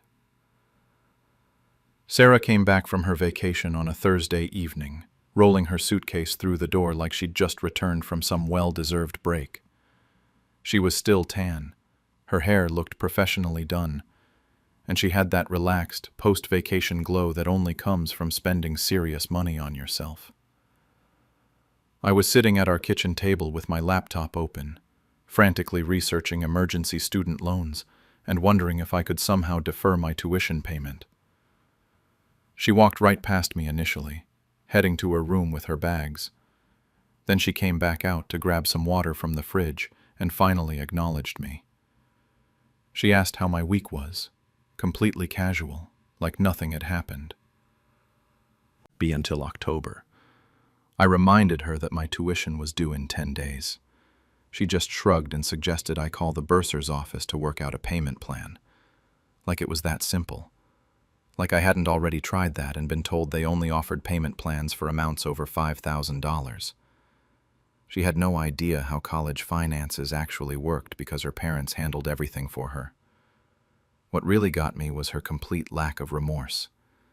She didn't apologize, didn't seem to understand why I was upset, and kept talking about how she'd needed this vacation. She started listing all the stress she'd been under with work and school, as if that justified stealing nearly $3,000 from her roommate. She even had the nerve to say I was being selfish for not understanding her situation. The next few days were a nightmare. I was calling the financial aid office daily, trying to figure out emergency loan options. I picked up extra tutoring sessions and even looked into plasma donation because I was that desperate. Meanwhile, Sarah was back to her normal routine, posting more photos from her trip and telling our mutual friends about all the amazing experiences she'd had. She kept promising she'd pay me back, but every time I brought up a timeline, she'd get vague or change the subject. She'd say things like, "soon," or "don't worry about it," but never gave me actual dates. When I pushed harder, she'd get annoyed and tell me I was stressing her out, like I was the problem here. The worst part was watching her interact with other people like nothing had happened. She'd complain to our friends about being back from vacation and having to readjust to real life. She'd show off her tan and talk about how relaxing the spa treatments were. She even posted a throwback photo with some caption about how everyone deserves to treat themselves sometimes. It was like she'd completely erased the fact that she'd stolen money to pay for all of it. Then her parents called to tell her they wanted to throw her a welcome home party that weekend. They were so proud of how hard she'd been working and wanted to celebrate her taking care of her mental health by going on this trip. Sarah was thrilled, talking about how sweet it was that they were making such a big deal about her vacation. She started planning what she'd wear and making a guest list. I sat there listening to her plan this party similar again in the future. The party was happening whether I liked it or not, and everyone was going to congratulate her for being such an amazing, hard-working person. I made my decision that Friday night. I wasn't going to let her get celebrated for behavior that had nearly ruined my entire academic career. If she wanted to have a party about her vacation, then everyone deserved to know exactly how she'd paid for it. The party was on Saturday night at Sarah's parents' house. I wasn't originally invited, but Sarah mentioned it casually and said I should come if I wanted to. I think she figured I'd stay home and sulk, which would have been the smart thing to do. Instead, I showed up around 8 when the party was in full swing. Her parents had really gone all out. There were probably 30 people there. Family, high school friends, some people from her work. They'd set up a whole spread of food and had this big welcome home banner hanging in the living room. Everyone was mingling and having a good time, and Sarah was clearly loving being the center of attention. About an hour into the party, her dad called for everyone's attention to make a toast. He started going on about how proud he was of Sarah for working so hard this year, and being mature enough to recognize when she needed a break. He said something about how it showed real wisdom and financial responsibility that she'd managed to save up enough money for such a nice vacation while still being a full-time student. Her mom chimed in, talking about how impressed they were that Sarah had planned everything herself and budgeted so carefully. She said it was a sign that they'd raised an independent, responsible adult who knew how to take care of herself. Everyone was nodding and smiling, raising their glasses to toast Sarah's amazing accomplishment. That's when I snapped. I couldn't sit there and listen to one more second of people praising her for being responsible and hardworking when I knew the truth. I stood up and said I had something to add to the toast. I announced that the money for Sarah's vacation hadn't come from her savings or her hard work. I told everyone that she'd stolen nearly $3,000 from me, money I'd spent months saving for tuition. Aunt asked if this was some kind of joke, and when I said it absolutely wasn't, the whole energy of the party shifted. Sarah completely lost it. She started screaming that I was trying to ruin her life over a loan and that I was being vindictive and cruel. She said I was embarrassing her in front of her family just because I was jealous of her vacation. She tried to grab my phone away from me, but I'd already shown enough people that word was spreading around the room. Her parents were mortified. Her dad kept asking if this was really true, and when Sarah couldn't deny it anymore, her mom started crying.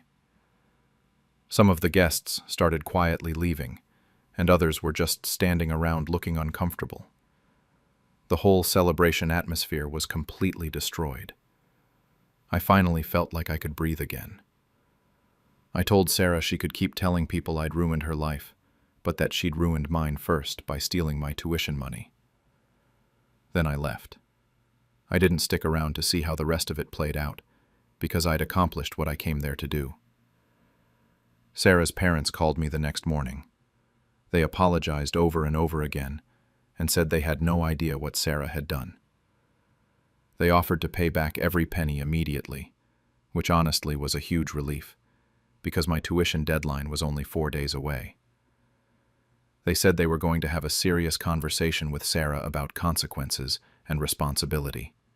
Sarah, meanwhile, has been absolutely furious with me ever since. She's been telling all our mutual friends that I humiliated her over what she's still calling a loan between friends. She's painted herself as the victim in all of this, saying I destroyed her relationship with her family and made everyone think she's a terrible person. Some people have actually bought into her version of events and think I went too far by making it public. I'm already looking for a new place to live because there's no way we can keep living together after this. The apartment lease runs through December, but I'd rather pay extra rent somewhere else than deal with her drama for 4 more months. Her parents ended up paying my tuition, so at least I'm still in school. But the whole situation has been exhausting. I still don't know if I handled it the right way, but I do know that Sarah's parents never would have found out the truth otherwise, and I probably never would have gotten my money back. At my grandmother's birthday banquet, I told the entire family that my uncle had been secretly draining her bank account for years. But let me back up and explain how I even found out about this mess in the first place. I'm 31, and my grandmother Betty practically raised me after my parents got divorced when I was 8. She's been the most stable person in my life, always there with homemade cookies and $20 bills slipped into my hand when I left her house. My Uncle Dave is 54 and her oldest son, and he's always positioned himself as the responsible family member who handles all her financial stuff. Everyone just goes along with it because Dave has this way of making it seem like he's doing everyone a huge favor by taking care of the boring adult responsibilities. The first red flag was about a year ago, when Grandma started asking me for small loans. This woman who used to hand me $100 bills for my birthday was suddenly asking if she could borrow $20 for groceries. When I pressed her about it, she just said money was tight but couldn't really explain why. She seemed embarrassed about it, which wasn't like her at all. Dave kept telling everyone at family dinners that her finances were fine, and that elderly people just get paranoid about spending money. Things got weirder over the next few months. Grandma stopped going out to lunch with her friends because she said it was too expensive. She started buying the cheap generic brands at the grocery store instead of her usual stuff. She even mentioned that she might have to cut back on her prescription medications because they were getting too costly. This is a woman who owned her house outright and had been pretty comfortable her whole life, so none of it made sense. The breaking point came 3 months ago, when Grandma asked me to help her set up online banking. She said she didn't trust computers, but wanted to keep a better eye on her accounts because she was feeling confused about where her money was going. She seemed almost scared to ask, like she thought I'd judge her for not understanding technology. So I went over to her house one Saturday morning with my laptop and logged into her bank account. What I saw made my stomach drop. There were huge withdrawals happening every single month. We're talking $3,000 to $5,000 at a time. Some were labeled as purchases from stores I'd never heard of. Others were for travel packages and luxury items. But the worst one, Grandma was in the kitchen making us sandwiches while I was discovering all this, completely oblivious. I didn't know what to say to her. How do you tell someone that their son, the person they trust most in the world, has been stealing from them? I decided to confront Dave first, thinking maybe there was some explanation I wasn't seeing. The next Sunday at family dinner, I pulled him aside and asked him about the transfers. His reaction told me everything I needed to know. He got immediately defensive and angry, telling me I was sticking my nose where it didn't belong. He said I wouldn't understand the complexities of managing an elderly person's finances, and that sometimes you have to make decisions for their own good. When I pushed back and asked him to explain the specific charges, he got even more aggressive. He told me that Grandma had asked him to handle some expenses for her, and that it was none of my business how they arranged their financial relationship. He made it sound like I was some naive kid who didn't understand how the real world worked. But I wasn't buying it. If Grandma had authorized these transfers, why was she asking me for grocery money? Why was she cutting back on everything and acting like she was broke? The math didn't add up at all. I spent the next few weeks agonizing over what to do. Part of me thought I should talk to other family members privately first, maybe build a coalition to confront Dave together. But I also knew that Dave had spent years positioning himself as the responsible one, and most of the family would probably take his side over mine. My mom has always thought Dave walks on water because he's the successful businessman of the family. The other part of me knew that every day I waited was another day Dave could drain more money from Grandma's accounts. She was already struggling to pay for basic necessities while he was apparently funding his lifestyle with her savings. I kept thinking about her embarrassed face when she asked me for $20, and it made me furious. I also worried about what this would do to Grandma. Finding out that your son has been stealing from you would be devastating at any age, but at 80, it could break her heart completely. But then again, watching her sacrifice her comfort and health because she thought she was poor, while Dave lived it up, seemed even worse. The whole situation was eating me alive. People crammed around 3 tables, pushed together. I'd been going back and forth all week about whether to say something. I had the bank statements folded up in my purse, and I must have taken them out and put them back a dozen times that morning. My plan had been to try talking to a few family members privately first. Maybe my cousin Amy, who's always been good with money stuff, or my Uncle Robert, who's Dave's younger brother. But sitting there, watching Dave hold court, I kept losing my nerve. Dave was in his element that night, playing the perfect son. He'd arranged for flowers, made sure Grandma got the best seat, and kept making these little comments about how he takes care of everything, so the rest of us don't have to worry. He even paid for everyone's drinks during cocktail hour, which probably cost him $300. The irony wasn't lost on me. Grandma looked beautiful, but tired. She was wearing this dress I'd helped her pick out, and she kept smiling at everyone, but I could tell she was overwhelmed by all the attention. She'd been stressed about the cost of the party, even though Dave had told her not to worry about it. She'd actually asked me earlier that week if I thought it was too expensive, which broke my heart, because she had no idea she was essentially paying for her own party through Dave's theft. The moment that pushed me over the edge came during dessert. Dave stood up with his wine glass and started giving this speech about family and responsibility. He went on about how he's always been there for Mom, how family takes care of family, and how he's proud to be the son she can count on. People were getting emotional. My Aunt Linda was tearing up. Even some of my cousins who usually roll their eyes at Dave's dramatics were nodding along. I felt sick listening to it. Here he was, painting himself as the devoted son, while I knew he'd been systematically stealing from the woman he was supposedly protecting. The applause when he finished his speech was what did it for me. I couldn't sit there and let him be celebrated for his fake devotion while Grandma was rationing her medications. So I stood up. My hands were shaking, and my voice came out louder than I intended, but I said it clear enough for the whole restaurant to hear. I told everyone that Dave had been stealing from Grandma for at least a year, maybe longer. The 3 months I'd documented. Grandma just stared at me, then at Dave, then back at me. Her face went completely white, and her hands started trembling. She didn't say anything, just sat there looking smaller and smaller as I kept talking. That's when all hell broke loose. Dave started yelling about how I was destroying the family and making up lies. My Aunt Linda jumped up and started screaming at me for ruining Mom's special day. She was furious that I'd chosen this moment, this celebration, to air what she called dirty laundry.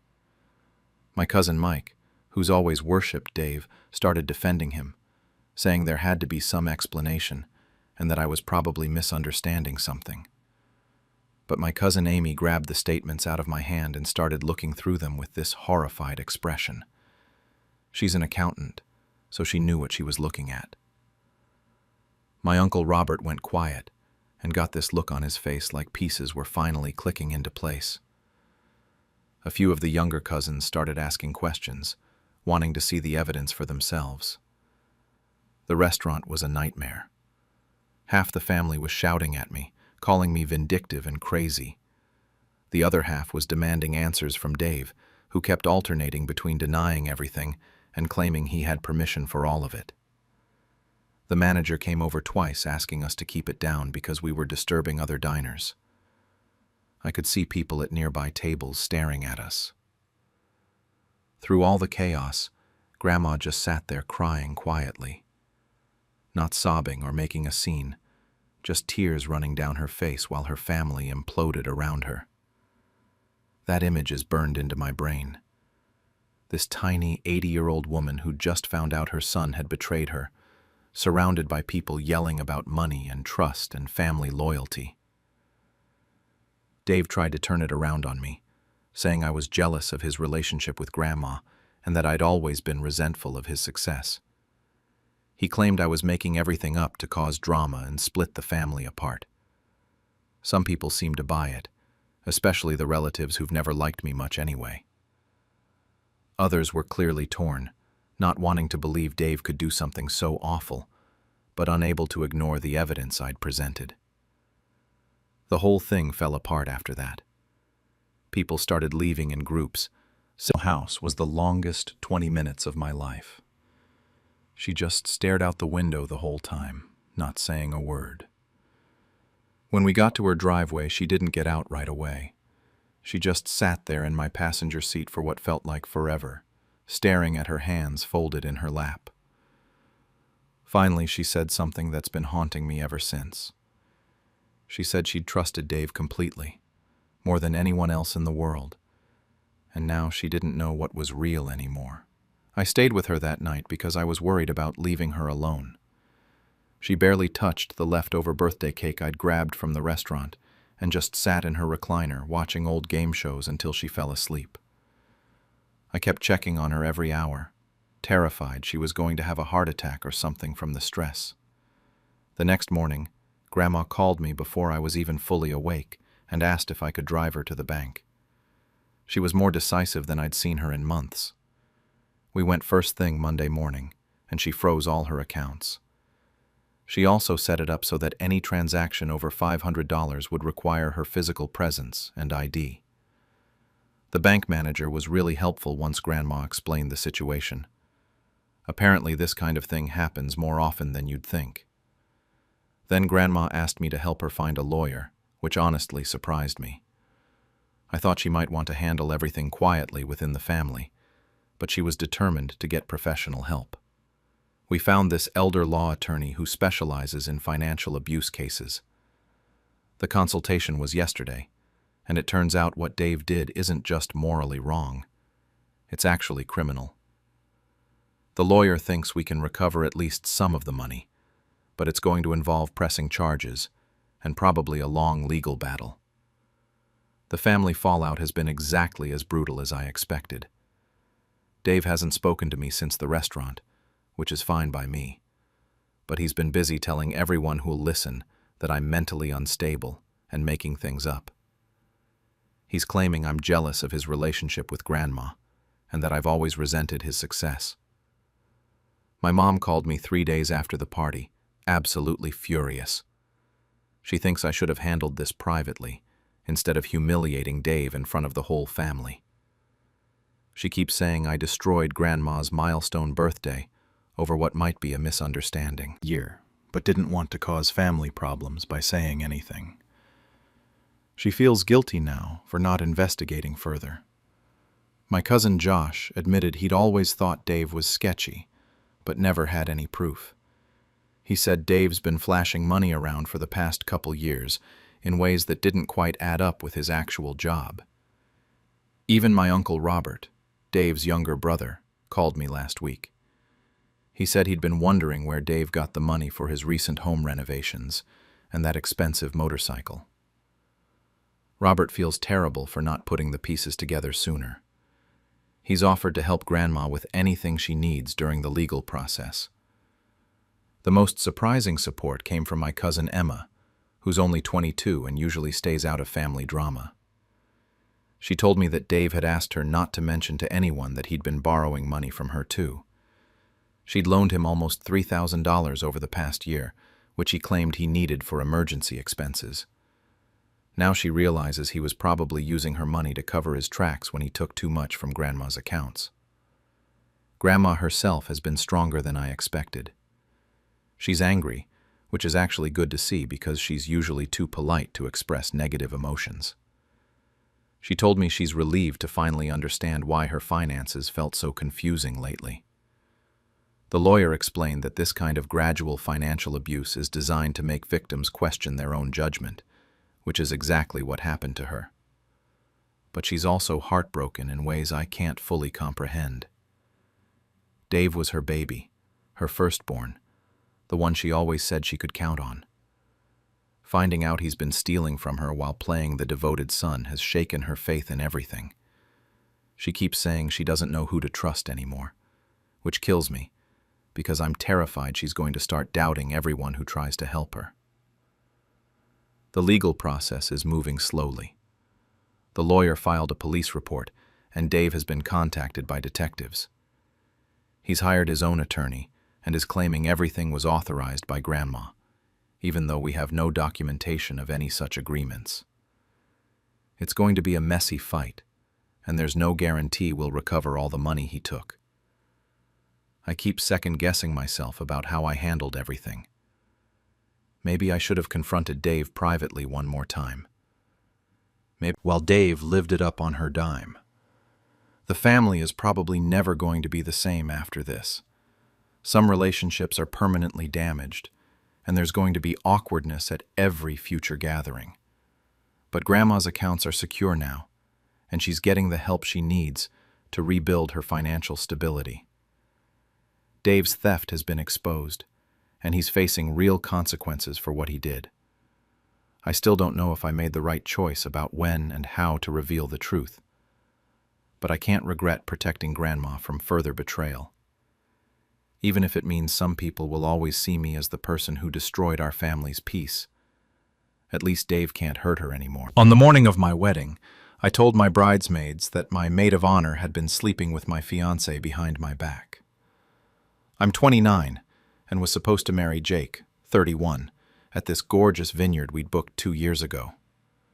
My maid of honor, Sarah, 30, has been my best friend since college. We met sophomore year when we got stuck as roommates and just clicked instantly. She's been there for everything. My dad's cancer scare, when I got laid off 3 years ago, every bad breakup before Jake. When he proposed, there was no question who my maid of honor would be. Sarah threw herself into wedding planning like it was her full-time job. She organized my bachelorette party in Nashville, helped me pick out the dress after trying on what felt like hundreds, and even negotiated with vendors when they tried to upcharge us. She was the perfect maid of honor, honestly. Almost too perfect, looking back now. The weird feeling started about 3 months ago. Sarah and Jake had always gotten along fine, but suddenly they were texting constantly. Jake would be on his phone laughing at something, and when I'd ask what was funny, he'd just say, "Oh, Sarah sent me a meme." They developed these inside jokes I wasn't part of. Like they'd reference something and both crack up while I stood there confused. At first I thought it was sweet that my best friend and fiancé were bonding. Then it started feeling weird. They'd be deep in conversation when I walked into a room and would immediately stop talking and change the subject. Sarah started knowing things about Jake's work drama that he hadn't told me. She'd mention his coworker Dave was being an ass about some project, and I'd be like, "How do you know about Dave?" I tried to brush it off as pre-wedding stress making me paranoid. Everyone says you get weird thoughts before your wedding, right? But the feeling kept getting stronger. Sarah would touch Jake's arm when she laughed at his jokes. He'd text her back immediately, but sometimes take hours to respond to me. When we were all hanging out, I felt like the third wheel with my own fiancé and best friend. The breaking point came 2 nights before the wedding. Jake and I were staying at my apartment while Sarah and the other bridesmaids were at the hotel near the venue. Jake fell asleep around Paranoid mind at ease. Instead, I found months of messages that made me want to throw up. They weren't just friendly texts. These were explicit messages, talking about how they couldn't wait to be alone together, how guilty they felt but couldn't stop. They were messages from when I was at work, talking about meeting up at some hotel downtown. Jake telling her how beautiful she looked in her bridesmaid dress during the final fitting. Sarah saying she felt terrible lying to me, but that what they had was too intense to ignore. I scrolled back further and found hotel receipts Jake had sent her. The Marriott downtown, the same weekend I thought he was at his bachelor party in Chicago. Turns out the bachelor party was just Saturday night. Sunday he was with Sarah. There were messages from right after my bridal shower, where Sarah was texting him about how hard it was to act normal around me when all she could think about was him. The worst part was realizing how long it had been going on. The messages went back 4 months. 4 months of them sneaking around while I planned our wedding, while Sarah helped me pick out flowers and tasted cakes with me. She was sleeping with my fiancé while addressing my wedding invitations. I sat in my bathroom with Jake's phone for over an hour, reading everything. My heart was pounding so hard I thought I might pass out. I kept thinking this had to be some kind of mistake. Maybe someone hacked their phones or something. But the details were too specific, too personal. The way Sarah talked about Jake's scar from when he broke his arm as a kid. Something only someone who'd seen him naked would mention casually. I put the phone back exactly where I found it and didn't sleep at all that night. Or the next night either. Jake kept asking if I was okay, saying I looked pale and stressed. I told him it was just wedding nerves. Meanwhile, Sarah was texting me constantly about last-minute details, asking if I needed anything, being the supportive best friend she'd always been. The rehearsal dinner was torture. I had to sit there watching them pretend they barely knew each other beyond being my best friend and my fiancé. Sarah gave this beautiful speech about how happy she was for me, how Jake was perfect for me, how she'd never seen me so in love. Doing face masks and drinking champagne. Instead, I lay awake, staring at the ceiling while Sarah slept in the bed next to me, probably dreaming about my fiancé. The morning of the wedding, I woke up around 6 a.m. feeling like I was going to throw up. Not from nerves or hangover, but from the weight of what I knew. I couldn't eat the breakfast my mom brought up. I couldn't focus on anything anyone was saying. The hair and makeup people arrived, and everyone was so excited and chatty, and all I could think was how I was about to blow up everyone's day. But I knew I couldn't walk down that aisle. I couldn't say vows to someone who'd been cheating on me for months. I couldn't promise to love and honor someone who'd been lying to my face. And I definitely couldn't do it while the woman who'd been sleeping with him stood right behind me, holding my bouquet. So I made a decision. I was going to tell the truth, right here in the bridal suite, in front of all my bridesmaids, including Sarah. By 9 a.m., the bridal suite was chaos in the best way. My 6 bridesmaids were running around in their robes, hair half done, makeup artists setting up their stations. My sister Emma was steaming my dress, while my college friend Mia was taking photos of everything. The champagne was already flowing, even though it was early. Everyone was so happy and excited, talking over each other about how beautiful the day was going to be. Sarah was right in the middle of it all, being the perfect maid of honor like she had been for months. She'd brought everyone coffee from the fancy place downtown, remembered exactly how each girl liked theirs. She was coordinating with the photographer, making sure my something blue was ready, checking that all the bouquets had arrived on time. Watching her play this role while knowing what I knew made me feel sick.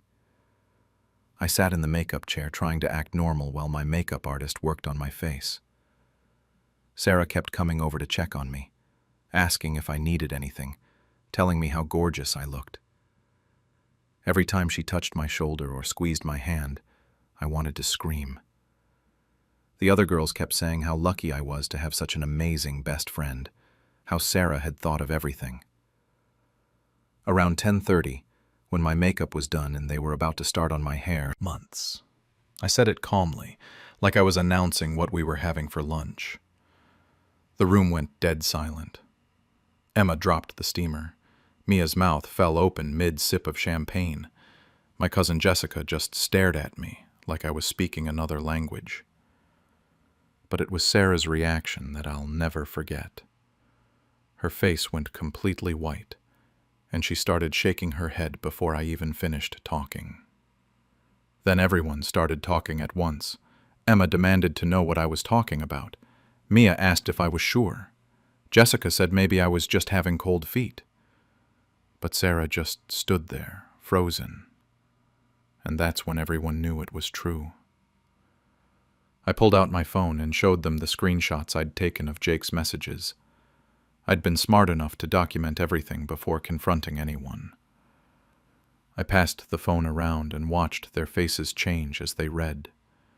The explicit texts, the hotel receipts, Sarah talking about how hard it was to act normal around me. That's when Sarah completely broke down. She started sobbing and saying it wasn't what it looked like, that it was just a mistake, that she never meant for it to happen. She kept saying she was sorry over and over, reaching for me like she wanted to hug me. I stepped back and told her not to touch me. The other girls' reactions were intense. Emma started yelling at Sarah, calling her disgusting and asking how she could do this to me. Mia was crying, saying she couldn't believe it. Jessica looked like she wanted to physically fight Sarah. My friend Lauren from work just kept shaking her head and muttering about how she never trusted Sarah anyway, which was news to me. But it was my bridesmaid, Kate, who really went off.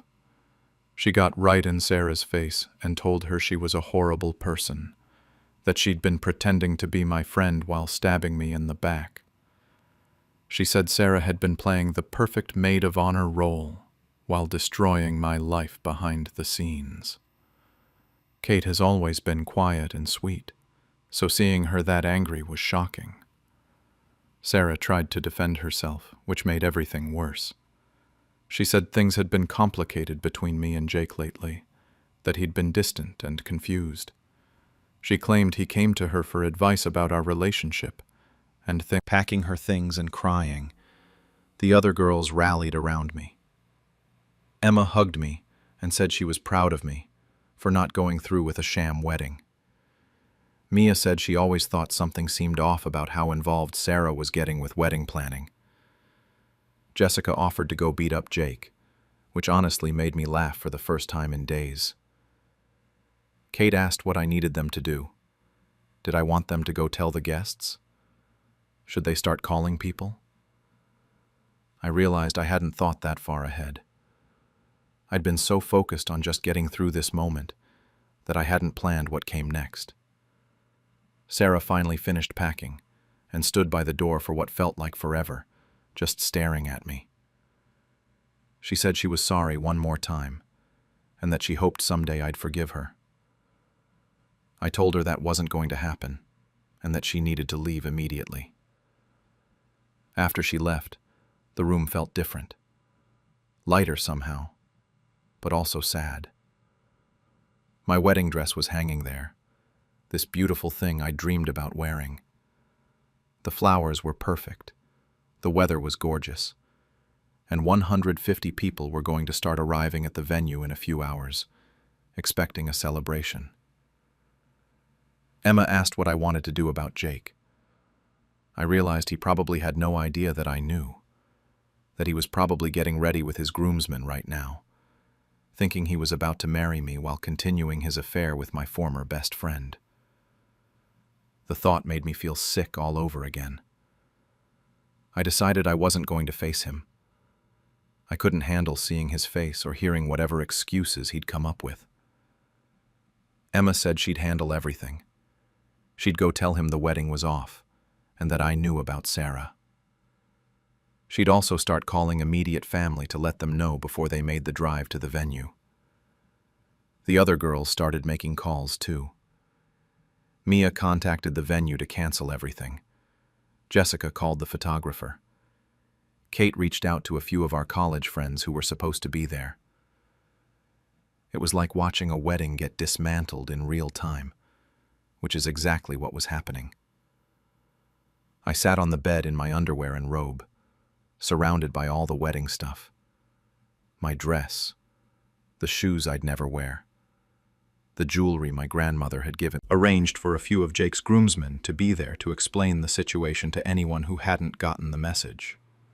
I finally got dressed in regular clothes for the first time in hours. Jeans and a t-shirt never felt so good. I packed up all my wedding stuff, though I had no idea what I was going to do with any of it. The dress would probably end up in storage forever. The girls asked if I wanted to stay and process everything together, maybe order room service and just decompress. Part of me wanted that, but I also felt like I needed to be alone. I needed to figure out what my life looked like now that my wedding was canceled, my best friend was gone, and my relationship was over. I told them I was going to drive back home, that I needed some space to think. They all hugged me and said they were proud of me for being so strong. Emma said she'd stay and handle any remaining cancellations, and that she'd come stay with me in a few days once I'd had time to process. As I walked out of that hotel room, leaving behind my wedding dress and all the dreams I'd had for that day, I felt something I hadn't expected. Relief. For the first time in months, I didn't have to pretend everything was okay. I didn't have to ignore my gut feelings or make excuses for weird behavior. The truth was finally out. I drove home in complete silence. No music, no phone calls, just me and the highway for 3 hours. It felt surreal passing all the signs for the venue exit, knowing that right around that time, guests would be arriving to find out there was no wedding to attend. I kept my phone on silent, because I could see it lighting up constantly with calls and texts. When I got to my apartment, I just sat in my car for probably 20 minutes. This was supposed to be our place, mine and Jake's. We'd signed the lease together 2 years ago, picked out furniture together, talked about which room would be the nursery someday. Now it just felt like a crime scene I had to enter. The first thing I did was change the locks. I called a locksmith and paid extra to have him come out on a Saturday. While I waited for him, I started packing Jake's stuff. It felt therapeutic, honestly, shoving his clothes into garbage bags, boxing up his... was confused about what he wanted. Classic cheater behavior, honestly. Sarah had somehow gotten through to me before I blocked her completely. She'd sent this long paragraph about how sorry she was, how she never meant to hurt me, how our friendship was the most important thing in her life. She actually tried to blame it on being drunk most of the times it happened, like that made it better. The hotel receipts I'd seen proved that was a lie anyway. My mom showed up around 6 p.m. with Chinese takeout and wine. She'd driven straight from the venue after Emma filled everyone in. She didn't say much at first, just hugged me and started unpacking food like it was any other Saturday night. That's when I finally cried. Not the pretty, delicate tears you see in movies, but ugly sobbing that made my whole body shake. She held me while I cried and told me she was proud of me for not going through with it. She said she'd had a weird feeling about Sarah lately, but couldn't put her finger on why. Apparently, at the bridal shower, Sarah had seemed a little too interested in Jake's bachelor party plans, asking lots of questions about where they were going and when he'd be back. My dad came by later that evening. He's not usually the emotional type, but he looked devastated. He said he'd been looking forward to walking me down the aisle since I was little, but that he was glad I found out before it was too late. He also said he'd always thought Jake was kind of a douche, which made me laugh, despite everything. The hardest part was dealing with all the practical stuff. We had to cancel the honeymoon, which meant losing deposits on hotels and flights. The venue couldn't refund everything, since it was such short notice, but they were surprisingly understanding given the circumstances. The photographer was cool about it too, and said she'd dealt with wedding drama before. The gifts were awkward. People had been dropping off presents all week, and now I had a dining room full of stuff for a marriage that wasn't happening.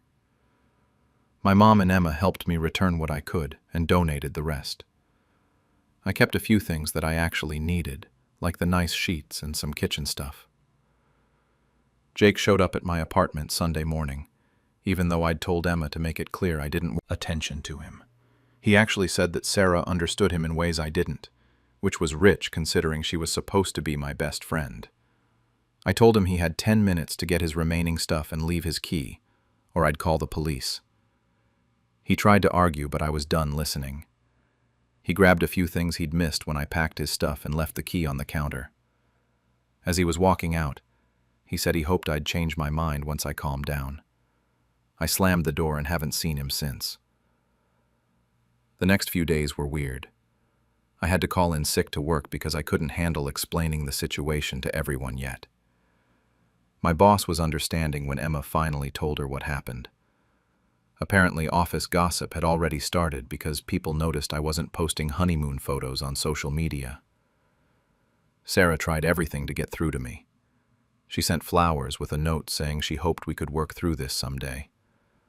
I threw them in the dumpster without reading the full card. She tried calling from different numbers, had mutual friends reach out to me, even showed up at my gym one morning. I left immediately and haven't been back to that location since. The worst part was losing not just my fiancé, but my best friend, too. Sarah and I had talked every day for 8 years. She was the person I called when something good happened, when I needed advice, when I was bored and wanted to complain about random stuff. Suddenly having that giant hole in my life was almost worse than losing Jake. Some of our mutual friends didn't know how to handle it.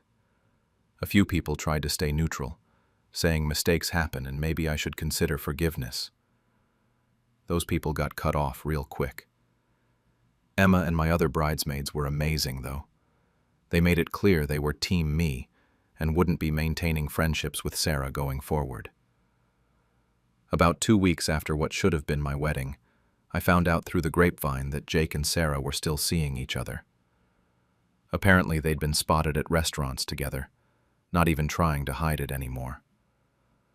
Part of me wondered if they'd been planning to continue their relationship after my wedding, or if they figured since everything was blown up anyway, why not be together? That actually made me feel better somehow. It proved that all their apologies were bullshit, and that they weren't actually sorry about her cheating. 3 months later, I'm in a much better place. I moved to a smaller apartment that's just mine, started dating again casually, and reconnected with friends I'd neglected during my relationship with Jake. My sister says I seem happier and more like myself than I had in over a year. I still get the occasional text from someone asking about what happened, or telling me they saw Jake and Sarah somewhere together. Apparently they're pretty serious now, which is hilarious considering how hard they both tried to convince me it didn't mean anything. I heard through a friend that Sarah's been telling people I overreacted, and that she and Jake are soulmates who found each other despite the complicated circumstances. Everyone keeps asking if I should have handled it differently, maybe confronted them privately instead of blowing up the wedding in front of everyone. But honestly, I don't regret it. Those people loved me and deserved to know why their Saturday was getting ruined. Plus, keeping it private would have just protected Jake and Sarah from consequences while I dealt with all the embarrassment alone. Looking back, I'm grateful my gut feeling was strong enough to make me check that phone. I could have gone through with the wedding, gone on our honeymoon, and maybe not found out for years while they continued sneaking around behind my back. At least this way, I found out before I legally tied myself to someone who didn't respect me enough to be faithful. The humiliation was intense for a while, especially when the story got around our social circles and people started taking sides. But the alternative would have been worse. I'd rather be the girl who canceled her wedding than the wife who got cheated on for years without knowing it. At my neighbor's retirement party, I revealed he had been secretly reporting my family to the HOA for years while pretending to be our friend. I'm 37, married with 2 kids, and we live in one of those suburban neighborhoods where the HOA has nothing better to do than measure your grass height with a ruler. My next-door neighbor, Bob, 62, has always been what you'd call the perfect neighbor. The guy who brings over Christmas cookies every December, waves from his porch when you're getting the mail, even offers to help with yard work when he sees you struggling. Real friendly, grandfatherly type who my kids actually liked. For the past 5 years, though, our family has been absolutely hammered by HOA violations. I'm talking constant fines for the most ridiculous stuff you can imagine. Trash bins left out 1 day past pickup, $50 fine. Kids left their bikes on the front lawn overnight, $75. Christmas lights still up on January 3rd instead of January 2nd, $100 fine. It was like they had a magnifying glass on our house specifically. These weren't just annoying little slaps on the wrist either. We're talking hundreds of dollars in fines over the years, plus the constant stress of never knowing what petty violation they'd find next. I'd walk around my own property like I was defusing a bomb, checking for anything that might trigger another complaint. My wife started getting anxiety about putting anything outside because she was worried about getting fined. The whole time, Bob would be right there, shaking his head sympathetically whenever I'd complain about it. He'd say stuff like, "Some people in this neighborhood have way too much time on their hands," or, "I don't understand why anyone would want to cause problems for their neighbors." Real understanding, you know? Made me feel like at least someone got how frustrating it was. I genuinely thought we just had terrible luck, or maybe lived next to the world's most eagle-eyed busybody who I'd never identified. I'd scan the neighborhood wondering which neighbor was making our lives miserable, never suspecting it was the same guy offering to lend me his leaf blower. The whole thing started unraveling 3 months ago at Sarah's barbecue. Sarah lives 2 houses down and was complaining about her own HOA fine for having her recycling bin slightly askew. She was pretty worked up about violations before we did. He'd mentioned them in passing, like, "Sorry to hear about that Christmas light thing," before we'd even gotten the official notice in the mail. I'd always thought he was just being a good neighbor, keeping an ear to the ground about HOA gossip. I didn't want to believe what my brain was starting to piece together, so I decided to do some digging. I requested all HOA records pertaining to violations at our address. Took them 2 weeks to get back to me, and they charged me $25 for the privilege, but they handed over a thick stack of papers. I spread them out on my kitchen table one evening after the kids went to bed. Every single complaint against us for the past 5 years. Every single one filed anonymously. And every single one filed by the same person, using slightly different wording, but the same email address that I recognized from the neighborhood directory. Bob's email address. The same Bob who smiled at my kids when they rode their bikes in front of his house. The same Bob who'd wave and ask how I was doing when I was outside dealing with whatever violation notice I'd just received. The same Bob who'd shake his head and mutter about busybody neighbors while he was literally the busybody neighbor. I felt physically sick looking at those papers. 5 years of harassment, hundreds of dollars in fines, all that stress and anxiety my wife went through, all because our friendly neighbor was secretly documenting our every move and reporting us for the smallest infractions. The betrayal was so complete it almost felt surreal. When I showed my wife the evidence, She was quiet for a long time. Then she said, maybe we should just let it go since Bob was retiring soon and moving away. She didn't want to cause drama in the neighborhood or make things awkward. But I couldn't let it go. The man had been lying to our faces for years while actively working to make our lives harder. The timing made it worse because the whole neighborhood was buzzing about Bob's upcoming retirement party. People were calling him a pillar of the community, talking about what a great neighbor he'd been, how he'd looked out for everyone. They were planning speeches and probably a nice gift. The thought of him getting praised and celebrated while knowing what he'd really been doing made my stomach turn. I started carrying those HOA records around with me, not really sure what really was. As the party got closer, I kept going back and forth about what to do. Part of me thought maybe my wife was right. Maybe I should just let the guy retire quietly and be done with it. But every time I started to convince myself of that, I'd remember another one of those violations. Another time he'd pretended to sympathize while knowing he was the cause of our problems. The morning of the party, I made my decision. I put those HOA records in a folder and tucked it under my arm. My wife saw me do it and just sighed. But she didn't try to stop me. I think she knew it was inevitable at that point. The party was already in full swing by the time we showed up. Bob's backyard was packed with pretty much the entire neighborhood, maybe 30 or 40 people, milling around with paper plates and red Solo cups. Someone had strung up lights. There was a folding table covered with casseroles and desserts, and Bob was holding court near the deck, wearing a polo shirt and looking genuinely happy. My wife kept shooting me warning glances as we made our way through the crowd, but I just smiled and nodded at people like everything was normal. I had that folder tucked under my arm, and honestly, my hands were starting to shake a little bit. Not from nerves exactly, more like anticipation mixed with 5 years of built-up anger. The speeches started about an hour in.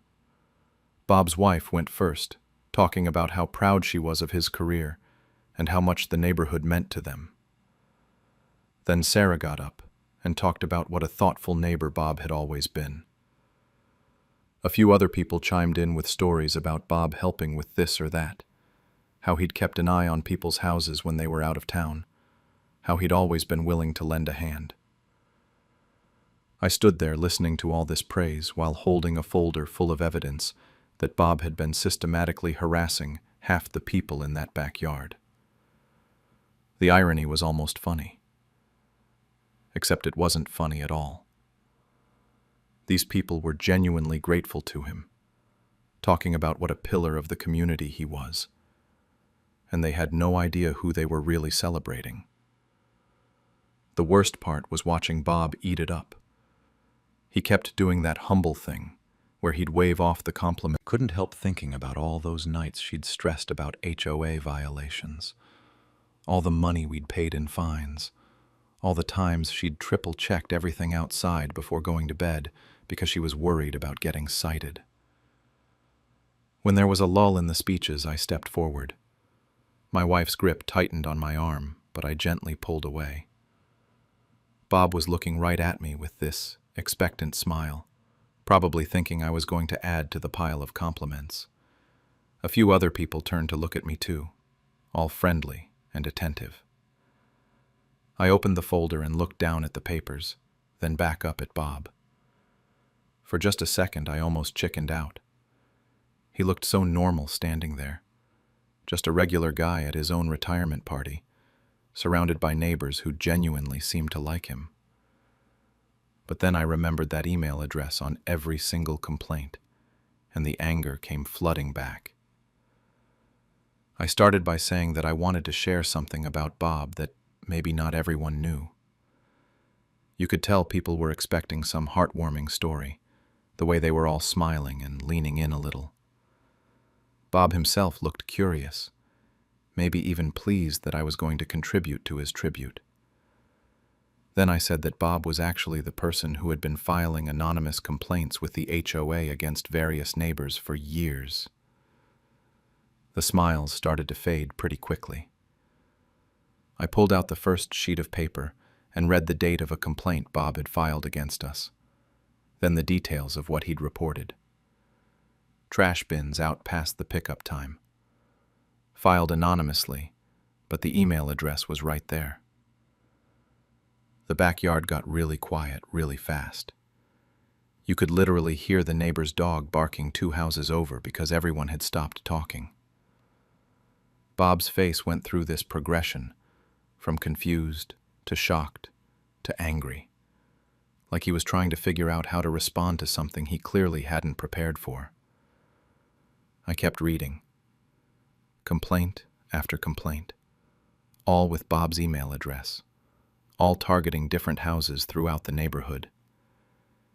Kids' toys left on lawns, Halloween decorations up too late, garden decorations that supposedly violated aesthetic guidelines.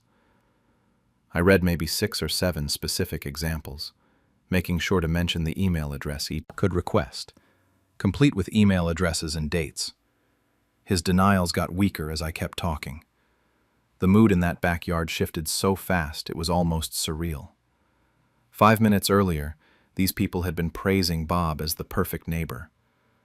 Now they were looking at him like he was a complete stranger. Some of them were getting angry, muttering things about their own mysterious violations that they'd never been able to figure out. Bob's wife was practically pulling on his arm at this point, whispering urgently in his ear. She looked absolutely mortified, like she wanted the ground to swallow her whole. I almost felt bad for her because she clearly had no idea this was coming and probably didn't know about Bob's complaint hobby. The whole thing probably only lasted 3 or 4 minutes, but it felt like forever. I finished reading the last complaint, folded the papers back up, and said that I'd thought people should know who they were really celebrating before they gave Bob his send-off. Then I stood there waiting to see what would happen next. Bob was furious by now, his face bright red, calling me a liar and demanding to know where I'd gotten those papers and what right I had to ruin his party. But his protests sounded hollow because everyone could see the evidence right there in my hands. A few people were already starting to drift toward the back of the yard, looking uncomfortable and ready to leave. That's when Bob really lost it. He started yelling that I was a troublemaker who couldn't follow simple neighborhood rules, that if I'd just maintained my property properly, none of this would have been an issue. He was basically admitting to everything while trying to justify it, which just made it worse. His wife finally managed to drag him toward the house, both of them pushing through the crowd of neighbors who were all staring and whispering. Bob was still yelling over his shoulder about how I'd ruined everything, and how dare I ambush him at his own party. The whole scene was ugly and awkward, and I could tell some people were uncomfortable with how it had all gone down. But I also saw recognition in a lot of faces, people putting together their own unexplained violations with what I'd just revealed. The party was effectively over after that. People started leaving pretty quickly, making polite excuses about getting home to walk the dog or check on dinner.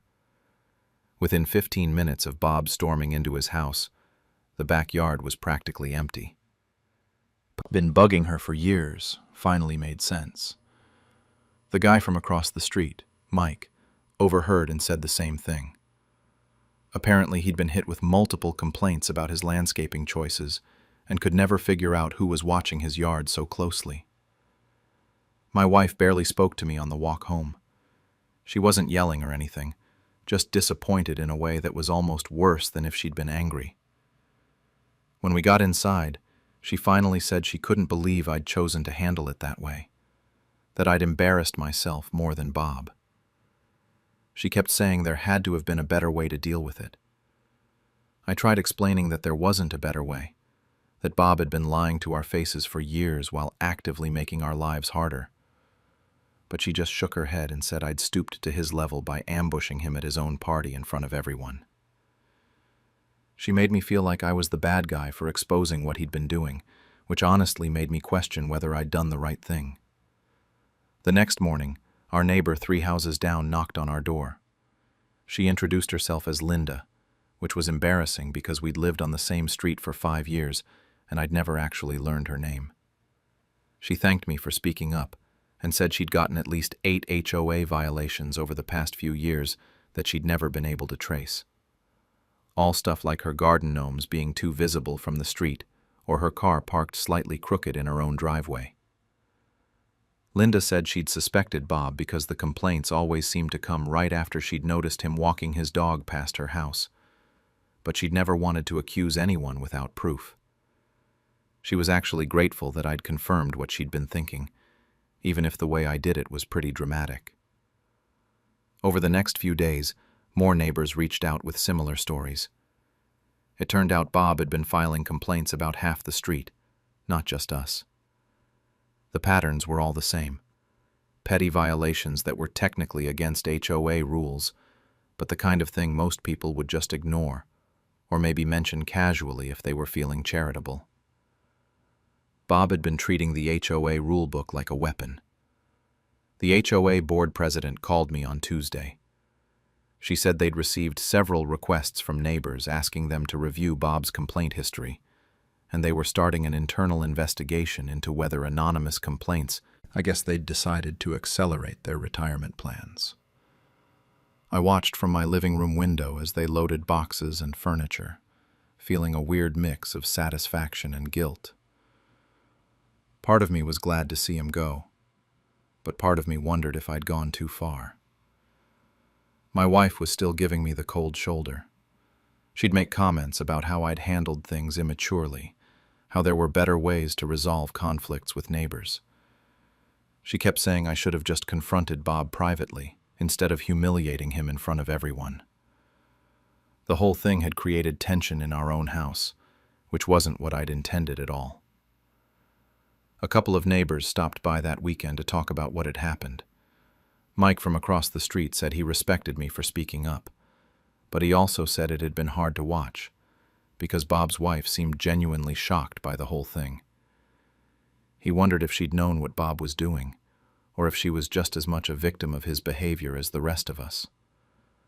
Sarah had a different perspective. She said Bob had gotten exactly what he deserved, that someone who spent years secretly sabotaging his neighbors while pretending to be their friend had brought whatever consequences on himself. She thought I'd done the right thing by making sure people knew the truth about him before sending him off with praise and gifts. The internal conflict was eating at me, though. I'd lie awake at night, replaying the whole scene, wondering if there really had been a better way to handle it. Maybe I could have confronted Bob privately first, given him a chance to come clean, or at least stop filing complaints. Maybe I could have quietly shared the information with a few key neighbors instead of making a public announcement at his retirement party. But then I'd remember how he'd looked me in the eye dozens of times over the years, acting sympathetic about our HOA troubles, while knowing he was the cause of them. The calculated nature of what he'd been doing made it hard to feel too guilty about exposing him. The HOA investigation wrapped up about 3 weeks after the party. They found that Bob had filed over 200 anonymous complaints in 5 years, targeting more than half the houses in our immediate area. The board implemented new rules requiring some kind of verification process for anonymous complaints, and sent out refunds for what they determined were frivolous violations. Who moved in seemed nice enough. They have a couple of kids around the same age as mine, and their yard is perfectly maintained without being obsessive about it. But I'll admit, the whole experience has made me paranoid about trusting anyone on this street. Every time a neighbor is particularly friendly or helpful, I find myself wondering what they're really thinking, or whether they have some hidden agenda. My wife and I are still working through the fallout from how I handled things. She's not giving me the silent treatment anymore, but she still brings up the retirement party sometimes when we have disagreements about other stuff. She thinks I showed a side of myself that she didn't like, and I'm not sure how to argue with that because maybe I did. The thing is, for the first time in 5 years, I don't feel like I'm walking on eggshells in my own neighborhood. I can put my trash bins out without calculating exactly what time pickup happens. My kids can leave their bikes on the lawn overnight without me panicking about getting fined.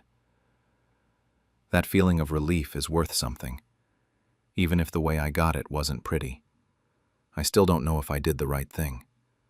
Bob got publicly humiliated at what should have been a celebration of his career and retirement. His wife got dragged into a mess she probably had nothing to do with. But he also spent years systematically harassing his neighbors while pretending to be their friend. And people deserved to know the truth about that before they gave him a hero's send-off. When my promotion was handed to my coworker who plagiarized my project, I revealed his lies during the CEO's speech. I'm Sarah, 30, and I've been grinding at this competitive marketing firm for 3 years. My coworker Jake, 28, is one of those guys who somehow always ends up golfing with the VP and grabbing beers with our boss. You know the type. Charming, well-connected, and somehow immune to the usual office politics that the rest of us have to navigate. This whole mess started 4 months ago when we landed a potential client meeting with Retail Max, this massive chain that could bring in over $2 million annually.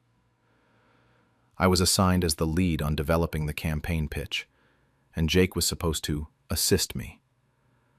I put assist in quotes because that's literally what our boss said, but Jake barely did anything beyond showing up to meetings and nodding along. I'm talking about real work here. I spent countless nights researching Retail Max's target demographics, analyzing their competitor strategies, developing the creative concepts from scratch. I have timestamps on everything because I'm obsessive about documentation. My laptop was basically glued to my hands for weeks. I'd be up until 2 a.m. tweaking presentations, refining the messaging strategy, creating mock-ups. My friends started joking that I'd moved into the office permanently. The campaign I developed focused on this whole authentic connection angle that nobody else was doing in their industry. I found this gap in how they were reaching millennials and Gen Z, and I built this entire multi-platform approach around it. Social media integration, influencer partnerships, targeted content creation, the whole 9 yards. I even reached out to my contacts at smaller agencies to get insights they wouldn't normally share. Jake would pop into my office maybe once a week, asking how things were going, take some notes, and disappear again. He'd make these generic suggestions like, maybe we should focus on social media more, without understanding that I'd already built the entire strategy around that. But he was good at being present during the important meetings with management. The first red flag should have been when Jake started getting invited to strategy sessions that I wasn't included in. I'd find out about these meetings after the fact when someone would mention something discussed that I had no context for. Materials, backup plans for every possible question. Thursday night, Jake comes to my office around 8 p.m. when most people had left. He wanted to review everything one more time and make sure we were aligned on the messaging. I walked him through the entire presentation, explained my reasoning for every strategic choice, showed him the research backing up each recommendation. The next day, we killed it. Retail Max loved the campaign, especially the authentic connection angle. They signed a contract worth $2.3 million annually. Our CEO was thrilled. Our boss was practically glowing. And I felt like all those late nights had finally paid off. But then, the weird stuff started happening. In the follow-up meetings about implementation, Jake would reference his strategy and his insights about the Retail Max demographic. When other departments asked questions about the campaign, people started directing them to Jake instead of me. I'd correct them, but it felt awkward and petty to keep saying, "Actually, that was my idea." The breaking point came 3 weeks ago during our monthly all-hands meeting. Our boss was giving updates on recent wins, and he specifically praised Jake for his innovative thinking and strategic leadership on the Retail Max campaign. He mentioned the authentic connection concept as Jake's brilliant insight, while I sat there completely invisible. A few people even turned to smile at Jake and give him thumbs up. I tried to bring it up with our boss privately after that meeting. I explained that the campaign had been primarily my work, that I had all the original files and documentation to prove it. He gave me this patronizing smile and said something about how collaboration is key to our success and everyone contributed to the win. He made it sound like I was being territorial about something that belonged to the whole team. That's when I realized what was happening. Jake had been systematically positioning himself as the mastermind behind the campaign, while downplaying my role to management. And it was working. Last Friday, they announced there would be a company-wide meeting this week to discuss some exciting news about promotions and recognition. I had this sinking feeling in my stomach, but I tried to stay optimistic. Maybe they'd recognize my actual contributions. In the room, announced his promotion to Senior Marketing Director, effective immediately. Said it was in recognition of his brilliant leadership and creative vision that secured our biggest client win this year. The room erupted in applause. People were standing up, cheering, patting Jake on the back as he walked to the front with this huge grin on his face. I stood there feeling like the floor had dropped out from under me. 4 months of work, all those late nights, the strategy I'd developed from scratch. It was all being credited to someone else in front of the entire company. And there wasn't a damn thing I could do about it without looking like a sore loser who couldn't handle someone else getting recognition. Jake gave this little speech about how honored he was and how he looked forward to bringing more innovative campaigns to the company. He actually used the phrase, authentic connection, my phrase, as an example of the kind of thinking he planned to bring to his new role. That's when I made the decision that changed everything. While Jake was up there giving his acceptance speech, my mind was racing through every possible scenario. I could stay quiet, congratulate him afterward, and spend the next however many years watching him climb the ladder on work that I'd done. Or I could speak up and potentially destroy my career in the process. My laptop bag was sitting right next to my chair. Inside was everything: the original research files, the brainstorming documents with my name and timestamps, email chains showing me pitching ideas to Jake that he later presented as his own. 4 months of evidence that this promotion was built on a lie. My hands were literally shaking. I'm not someone who makes scenes or calls people out publicly. I prefer to handle things quietly, professionally, through proper channels. But I'd already tried that route with my boss and got nowhere. And now Jake was being rewarded for stealing my work in front of the entire company. The thing that really got to me was how comfortable he looked up there, like he genuinely believed he deserved this recognition. He was talking about his vision for the marketing department, his plans for future client relationships, his commitment to innovative thinking. Every word felt like another knife in my back. I kept thinking about my conversation with my boss 3 weeks ago, how he'd dismissed my concerns about getting proper credit would be set in stone. I thought about my career, about the 3 years I'd invested in this company, about all the other projects I'd worked on that might get credited to other people if I didn't draw a line here. But I also thought about what would happen if I spoke up. Best case scenario, I'd be seen as someone who couldn't handle not getting recognition. Worst case, I'd be fired for disrupting a company event and embarrassing management. Jake was saying something about how grateful he was for the opportunity to lead and how he looked forward to bringing more campaigns like Retail Max to the company. More campaigns like Retail Max, the campaign I'd created. That's what finally pushed me over the edge. I raised my hand. The CEO noticed me first, then Jake, then gradually the whole room turned to look at me. I could feel my face getting hot, but I kept my hand up and waited for acknowledgement. The CEO looked confused but nodded in my direction. I stood up with my laptop and said I had something to share about the Retail Max campaign. The room went completely quiet. Jake's expression changed from confident to concerned in about 2 seconds. I could see him trying to figure out what I was about to do. I walked to the front of the room where the projector was set up. My legs felt like jelly, but I kept moving.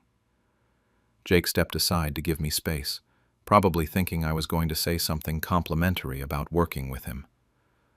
The CEO looked puzzled but interested.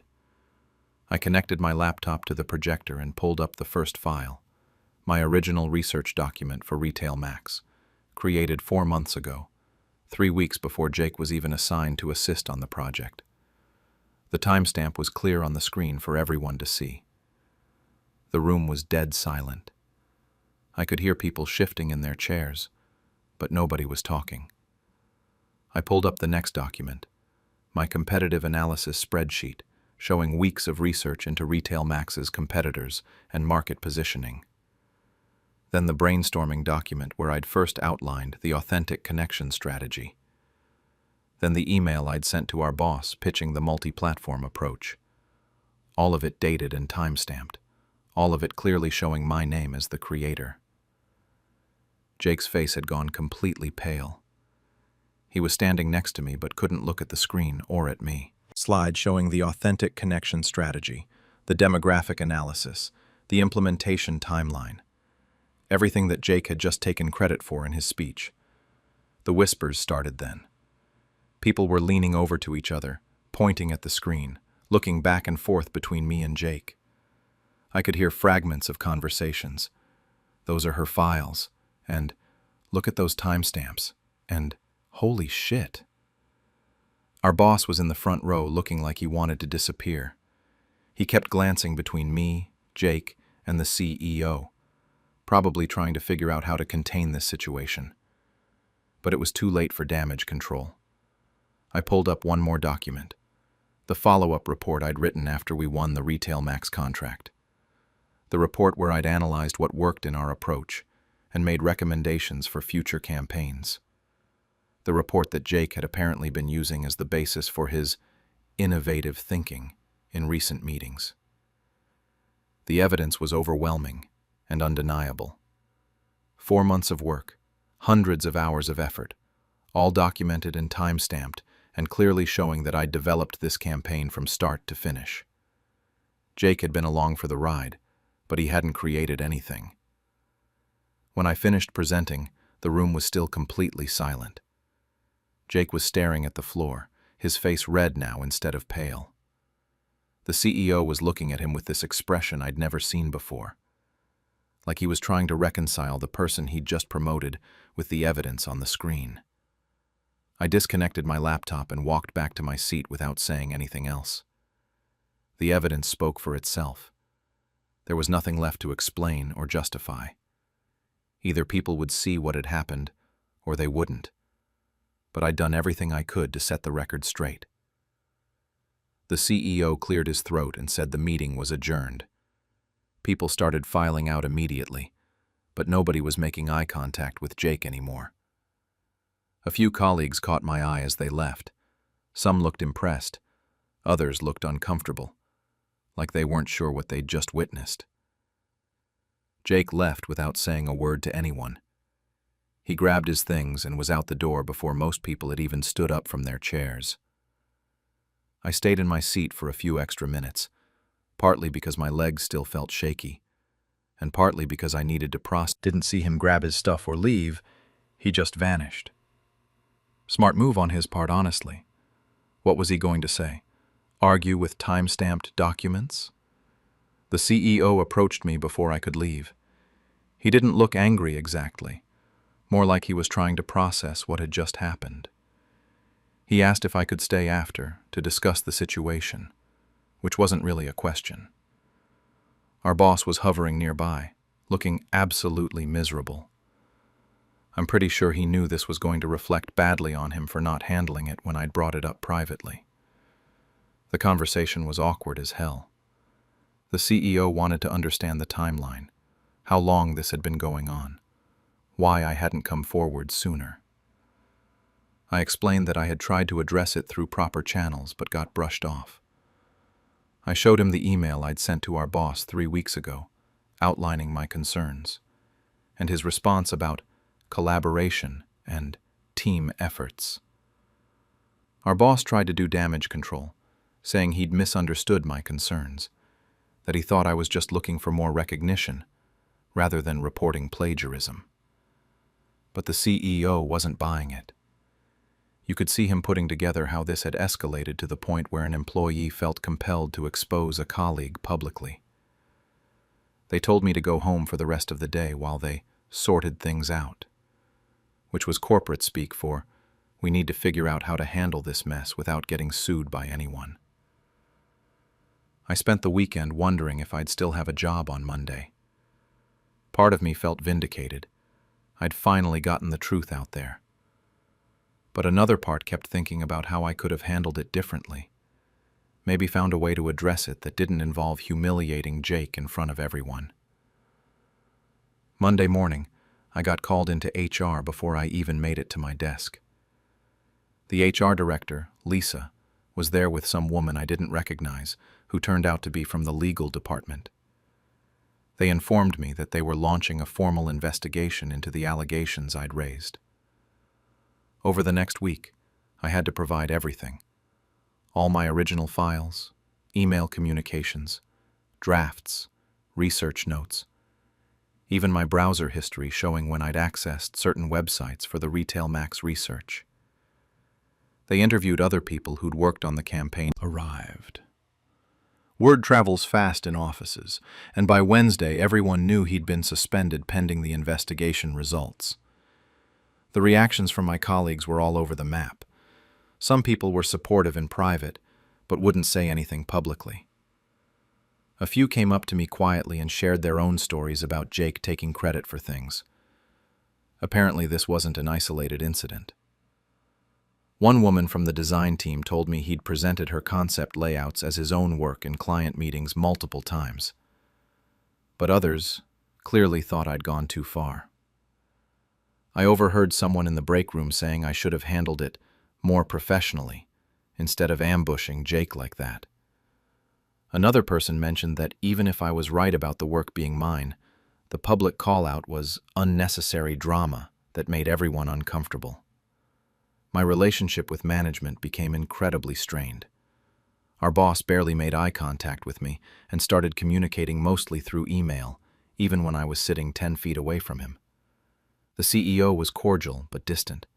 I think he was trying to stay neutral until the investigation concluded. But it created this weird dynamic where I felt like I was being treated as the problem, rather than the person who'd exposed one. The worst part was the uncertainty. I had no idea if they were going to find some way to pin this on me, or if they'd quietly push me out to avoid the awkwardness of keeping me around after everything that happened. Corporate investigations can go any direction depending on what's convenient for the company.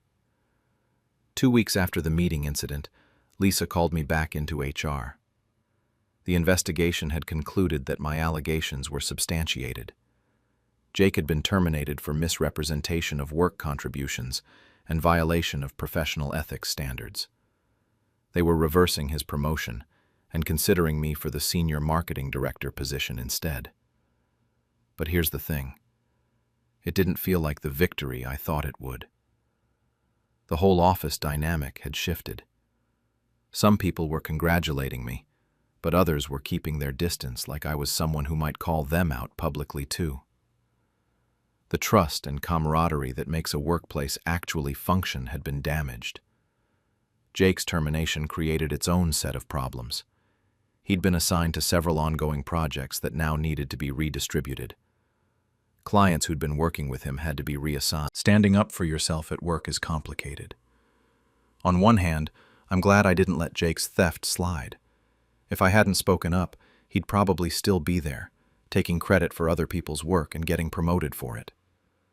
On the other hand, the way I handled it created lasting tensions that affected everyone, not just me and Jake.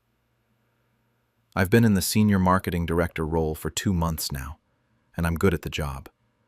The Retail Max relationship has continued to grow, and I've brought in 3 more major clients using similar strategies. But I still get comments from people about that meeting, and whether I might pull something like that again if I have issues with colleagues. Looking back, I'm not sure if there was a better way to handle it. Going through proper channels hadn't worked. Talking to my boss privately had gotten me nowhere.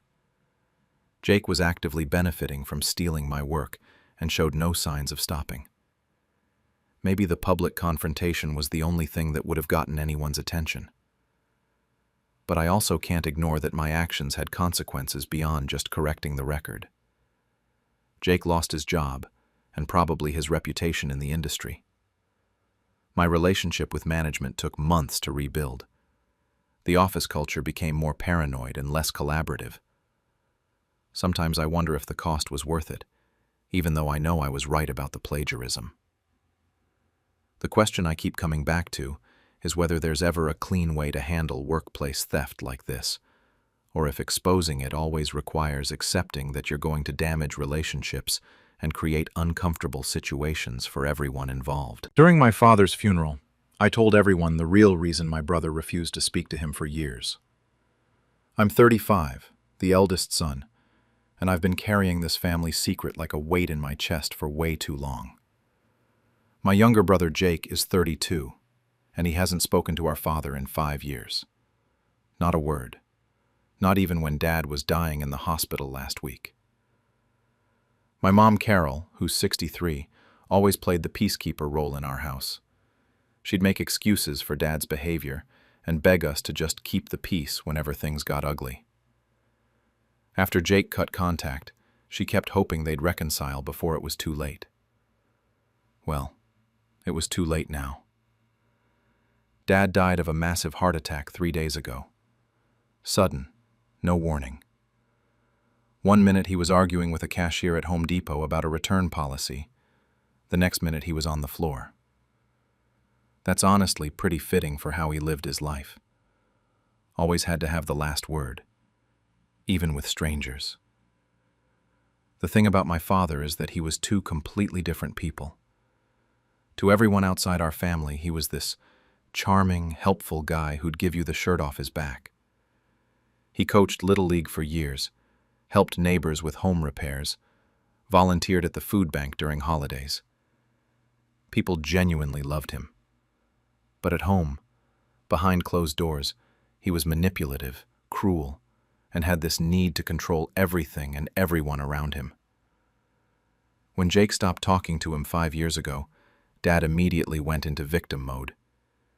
He told everyone who would listen that Jake was ungrateful, disrespectful, that he'd raised an ungrateful son who turned his back on family. Dad was really good at playing the hurt father. He'd get this wounded look in his eyes and talk about how he didn't understand what he'd done wrong, how he'd given Jake everything, how kids these days just don't appreciate their parents. Most people bought it completely. Why wouldn't they? They only saw the charming, helpful side of him. And Jake never defended himself publicly, which made him look even worse. He just quietly disappeared from family events, stopped returning calls, moved across town and got on with his life. The funeral service itself was packed. Dad had a lot of friends, and the church expecting Jake to show up late. Then the questions began. My Aunt Susan asked my mom where Jake was, and Mom just said he couldn't make it. But Susan pressed, wanting to know if he was sick or traveling or what. Mom started getting flustered and making up vague excuses about work commitments. Then my dad's old friend Bob started talking about how sad it was that some kids just don't understand family loyalty. He wasn't being subtle about it. He kept going on about how when his father died, all his siblings put aside their differences because family comes first. The whole time he's looking at me like I'm supposed to agree with him. My cousin Linda, who's always been a bit of a gossip, was the worst. She kept asking people if they knew what Jake's problem was, why he'd been so cold to Dad for years. She was getting people all worked up, talking about how disrespectful it was, how Dad must be rolling in his grave, knowing his own son couldn't be bothered to show up. I tried to change the subject a few times, but people kept circling back to it. The more they talked, the angrier I got. Here they were, painting Jake as this heartless, selfish person, when they had absolutely no idea what he'd been through. They were making him the villain in a story they didn't even know the real plot to. My Uncle Tom, Dad's brother, started telling this story about how Dad had always worried about Jake. how he'd tried so hard to be a good father, but Jake just rejected everything. He was getting emotional, talking about how Dad died thinking his youngest son hated him. People were nodding along, really eating it up. That's when my cousin Linda cornered me by the coffee table. She grabbed my arm and looked me right in the eye and said she needed to understand what was wrong with my brother. How could someone be so heartless? How could he not come to his own father's funeral? What kind of person does that? I stood there for a minute, looking at her face and then looking around the room at all these people who thought they knew my family, who thought they knew my father, who thought Jake was just some ungrateful kid who'd hurt a loving parent. And something inside me just snapped. I was tired. Tired of covering for Dad, tired of making excuses, tired of watching Jake get painted as the bad guy, when he was actually the one who'd finally tell them what really happened. I looked over at my mom, who was sitting with some of the church ladies, still dabbing at her eyes with tissues. I thought about Jake, probably at home right now, dealing with people thinking he's heartless, when really he was probably the strongest person in our whole family for walking away. The thing is, when someone dies, people want to remember the good stuff. They want to believe in the version of the person that makes them feel better. But sometimes the truth matters more than making people comfortable. Sometimes, protecting the living is more important than protecting the reputation of the dead. I looked Linda right in the eye and told her she really didn't want to know the answer to that question. But she kept pushing, saying she needed to understand, that the whole family deserved to know why Jake had been so cruel to Dad all these years.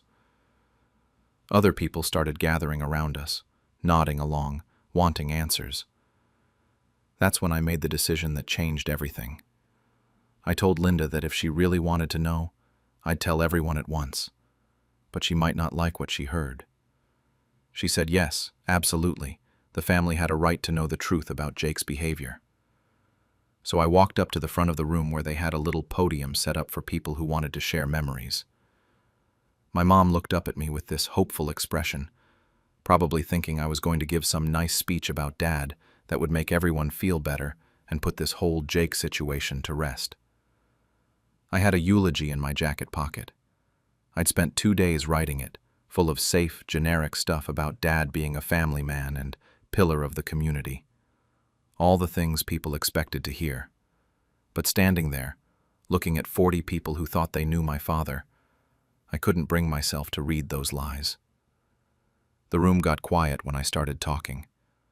I began by saying that I knew everyone was wondering about Jake, and that I was tired of people thinking badly of him when they didn't know the whole story. I could see people leaning forward, finally going to get the gossip they'd been wanting. Then I told them about what happened 5 years ago. Jake had been saving money to buy his first house. He'd managed to put together $15,000, which was huge for him at the time. He was working 2 jobs, living in... None of us knew about the gambling. He'd been hiding it for months, maybe longer. I could see people's faces changing as I talked. Some looked shocked, others confused, like they couldn't process what I was telling them. My Uncle Tom was shaking his head like he didn't believe it. But I wasn't done. I told them how when Jake asked for his money back, Dad got defensive and angry. He started acting like Jake was being unreasonable, like he should just trust that Dad would handle it. But Jake needed that money. He'd already put in an offer on a house, had to get a loan to cover what Dad had taken. The worst part came a few weeks later at my cousin Sarah's wedding. Jake hadn't told anyone in the family what happened because he was trying to handle it privately. But Dad, who was probably feeling guilty and cornered, decided to get ahead of the story. During the reception, he started telling people that Jake was trying to extort money from him. He made up this whole story about Jake demanding money for some made-up reason and threatening to cut contact if Dad didn't pay up. People believed Dad completely. Why wouldn't they? He was so convincing, so hurt-sounding. He played the victim perfectly, talking about how disappointed he was in Jake, how he'd raised him better than this. Jake tried to defend himself, tried to tell people what really happened, but Dad had already poisoned the well. Everyone thought Jake was lying to cover up his greed. I watched my mom while I was talking. She was crying harder now, but I couldn't tell if it was from grief or shame or anger at me for bringing this up. Some of the relatives looked like they wanted to leave. Others were staring at me like I'd lost my mind. But I kept going, because I was tired of Jake being the villain in this story. I told them how Dad continued the lie for months after that. Anytime someone asked about Jake, Dad would get this wounded look and talk about how his son was trying to shake him down for money. He painted Jake as this greedy, manipulative person who was willing to destroy the family for cash. The truth was that Jake never got his money back. Dad gambled away whatever was left and never came up with the $15,000. Jake had to take out a bigger loan, pay high, have a relationship with someone who would steal from him and then lie about it to the whole family. He said staying would just mean more manipulation, more lies, more situations where Dad would find ways to hurt him and then play the victim. The room was so quiet you could hear people breathing.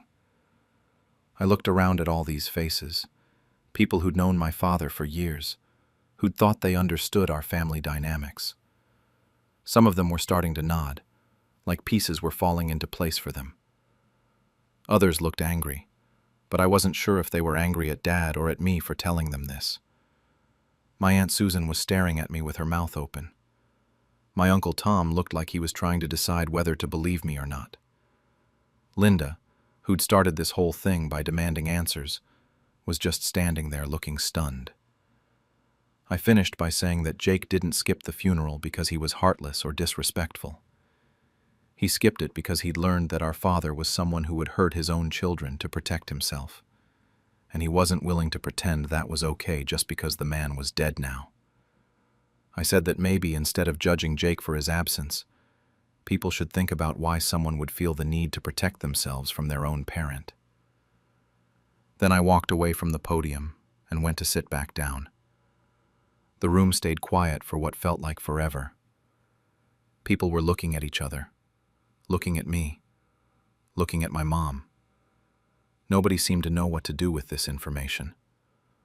Finally, someone started talking about something else, and slowly the conversations resumed. But it was different now. Smaller groups, quieter voices, people processing what they'd just heard. The whole energy in the room had shifted. The saint my father had been 5 minutes ago was gone, replaced by something much more complicated and uncomfortable. The reception pretty much fell apart after that. People didn't know what to say to me or to each other.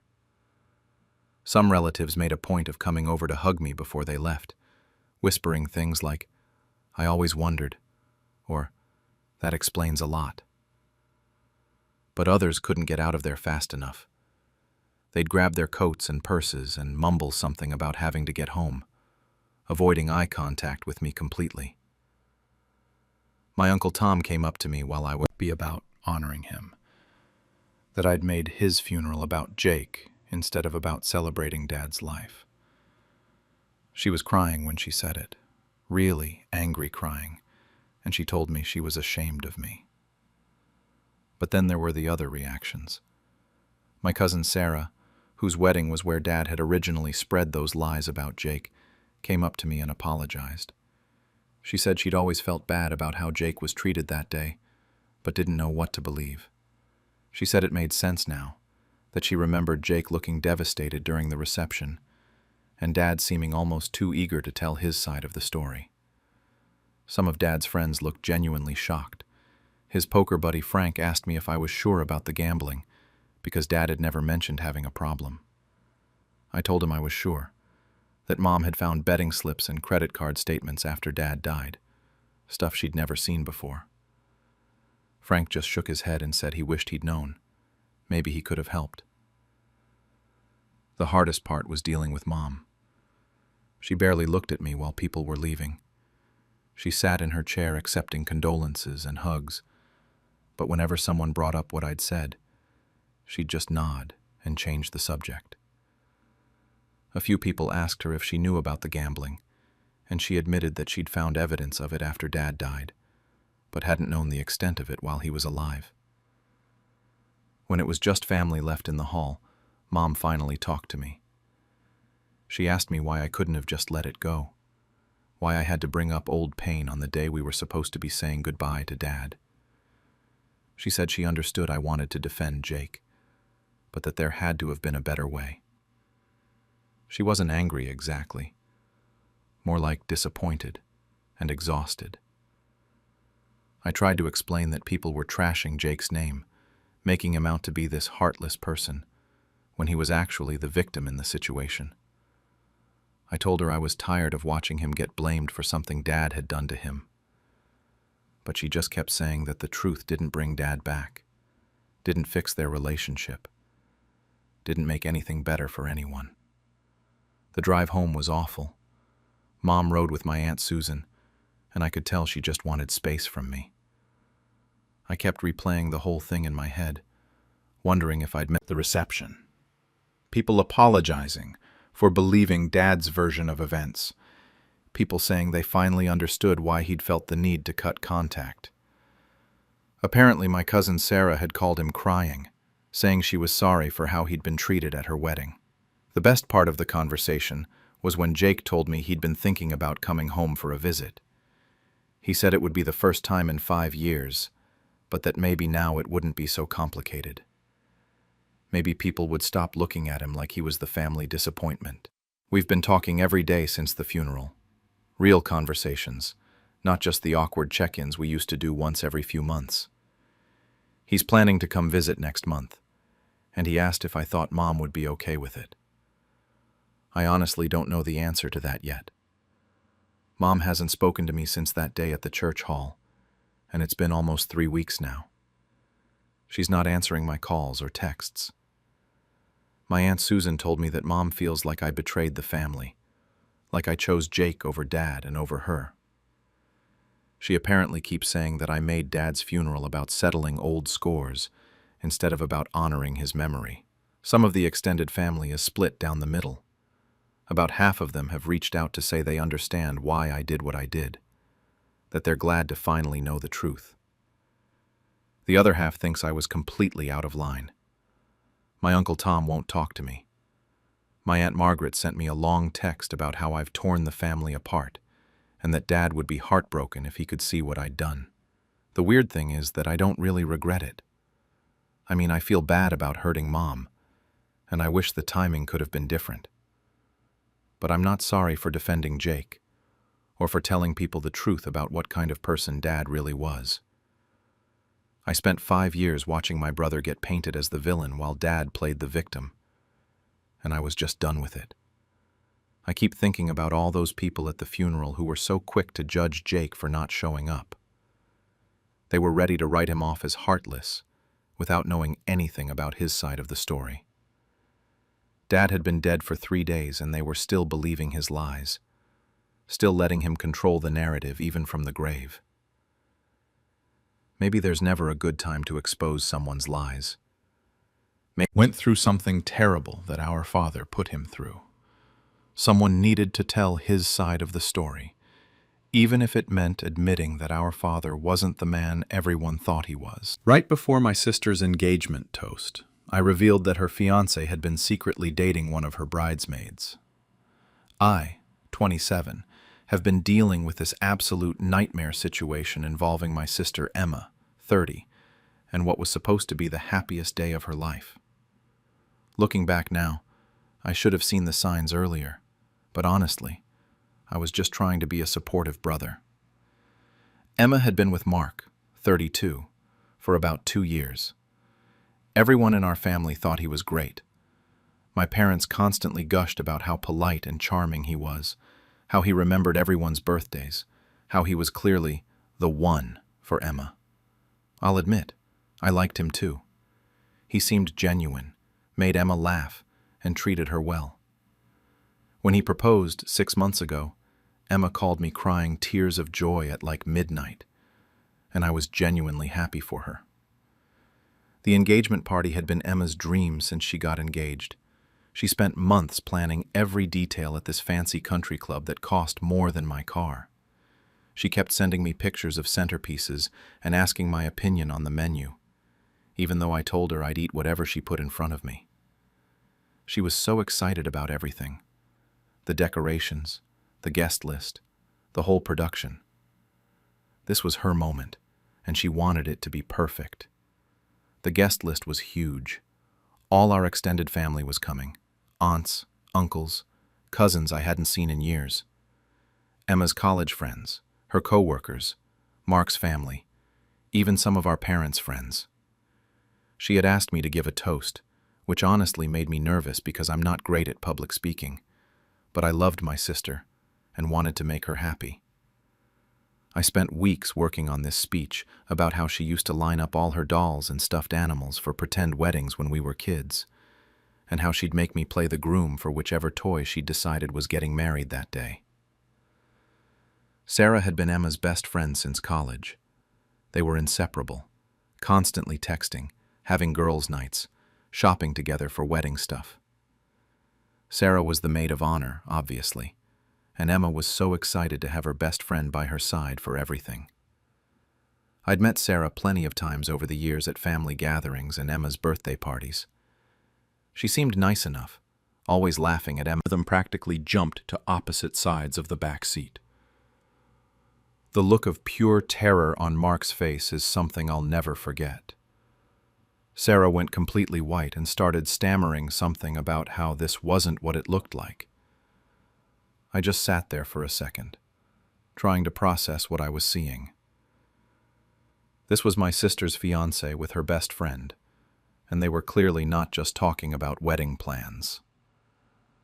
Mark immediately started talking, saying it was a mistake, that they'd had too much to drink, that it didn't mean anything. Sarah was crying and saying she felt terrible, that she loved Emma and would never want to hurt her. They both kept begging me not to say anything, especially not before the engagement party. I got out of that Uber and walked the rest of the way home, which was like 15 blocks, because I needed time to think. My mind was racing. Should I confront them? Should I tell Emma right away? Should I pretend I never saw it? I kept thinking about how happy Emma had been, how excited she was about the party, about the wedding, about her whole future with Mark. How was I supposed to destroy all of that? But I couldn't just pretend it didn't happen. I kept thinking about Emma marrying this guy, having kids with him, building a life with someone who was cheating on her with her best friend. That seemed worse than ruining her engagement party. I barely slept that night, and for the next 3 weeks, I was a mess. Emma kept calling me, texting me about party details, asking if I needed help with my suit, telling me how excited she was for everyone to celebrate with them.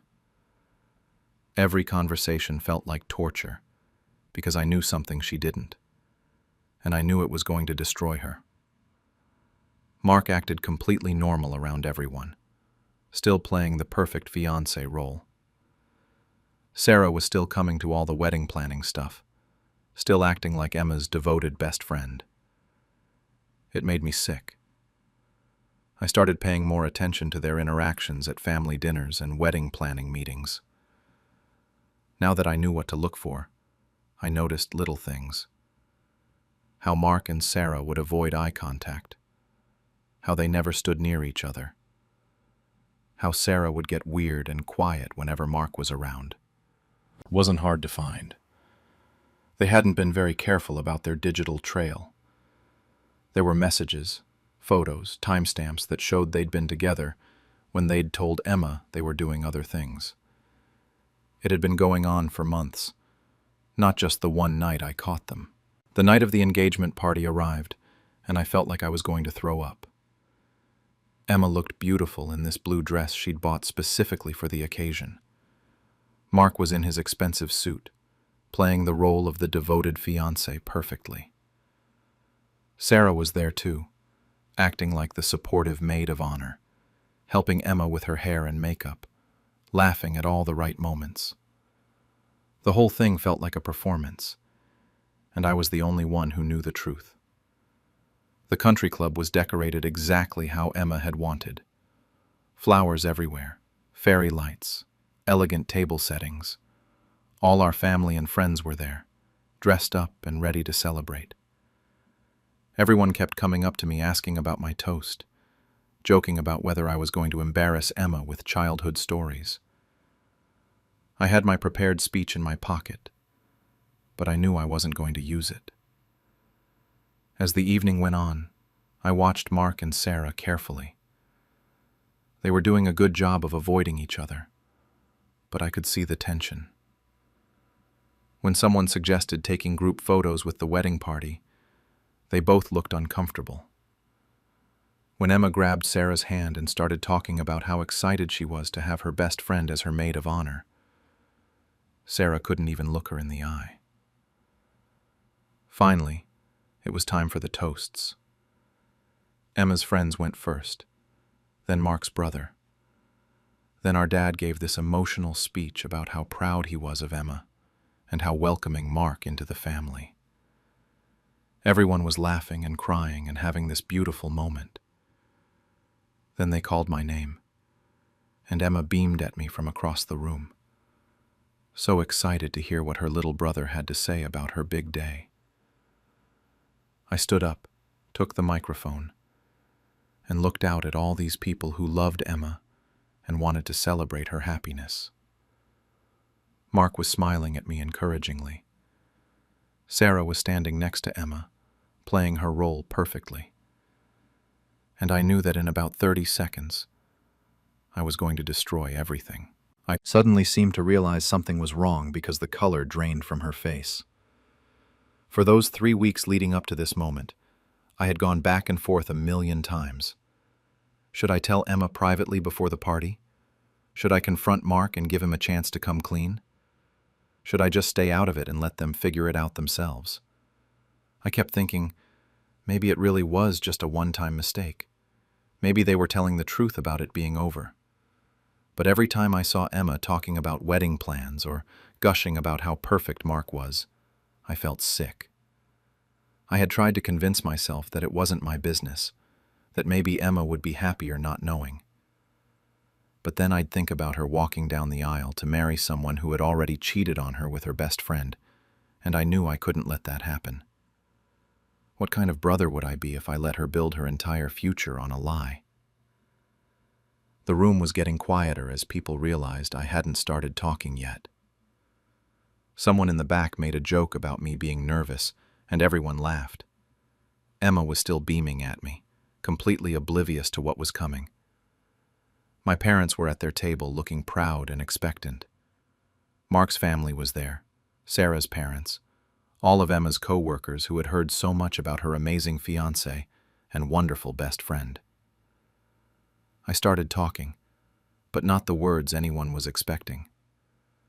I said I couldn't stand here and celebrate this engagement when I knew Mark had been cheating on Emma. The room went dead silent so fast it was like someone had pressed a mute button. Emma's smile disappeared immediately, and she looked at me like I had just spoken in a foreign language. Mark jumped up from his seat and started saying I was wrong, that I was confused, that I didn't know what I was talking about. He was trying to sound confident, but his voice was shaking. Sarah was frozen behind Emma's chair, not saying anything, just staring at me with this look of pure panic. Emma was looking back and forth between all of us, still not understanding what was happening. I kept going. I told everyone about the Uber, about walking in on Mark and Sarah together. The gasps from the crowd were audible. People were turning to look at each other, whispering, trying to process what they were hearing. Emma's face went from messages. I had spent hours going through Sarah's social media, cross-referencing dates and times, building a case like I was some kind of detective. The messages were pretty damning. planning secret meetups, talking about how guilty they felt, discussing how to avoid getting caught. There were photos with timestamps that proved they had been together when they told Emma they were somewhere else. The room erupted. People were talking over each other, some standing up to get a better look at my phone, others shaking their heads in disbelief. Emma's college friends were surrounding her, trying to comfort her as she stared at the evidence. Mark was still trying to do damage control, saying the messages were taken out of context, that it wasn't what it looked like. Sarah had gone completely silent and was just crying. Emma stood up slowly, still looking at my phone screen. She wasn't crying yet, just staring at the messages with this expression I had never seen before.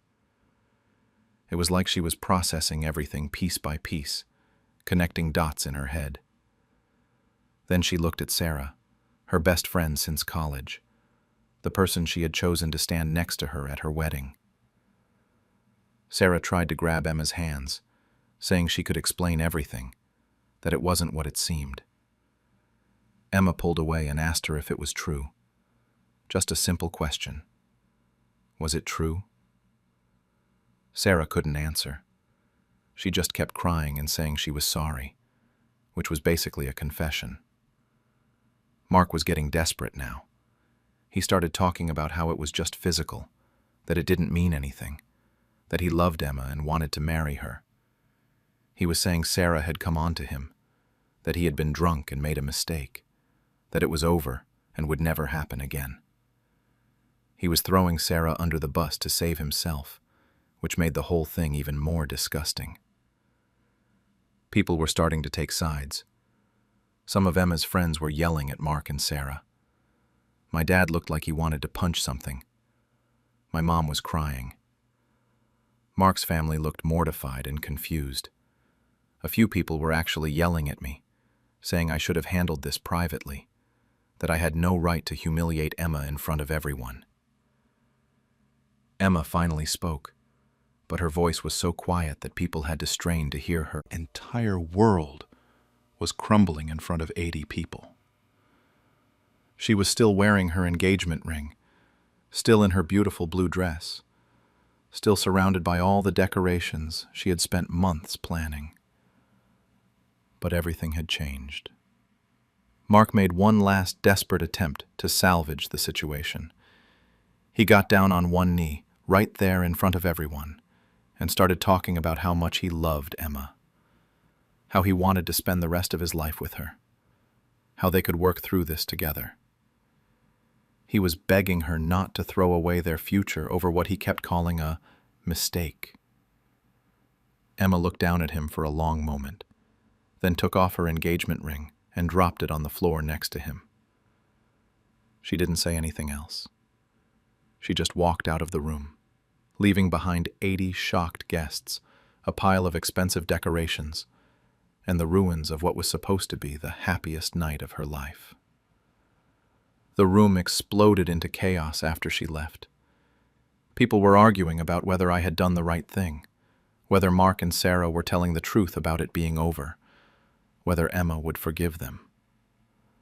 Mark was still on his knees, staring at the ring on the floor. Sarah had disappeared, probably following Emma out.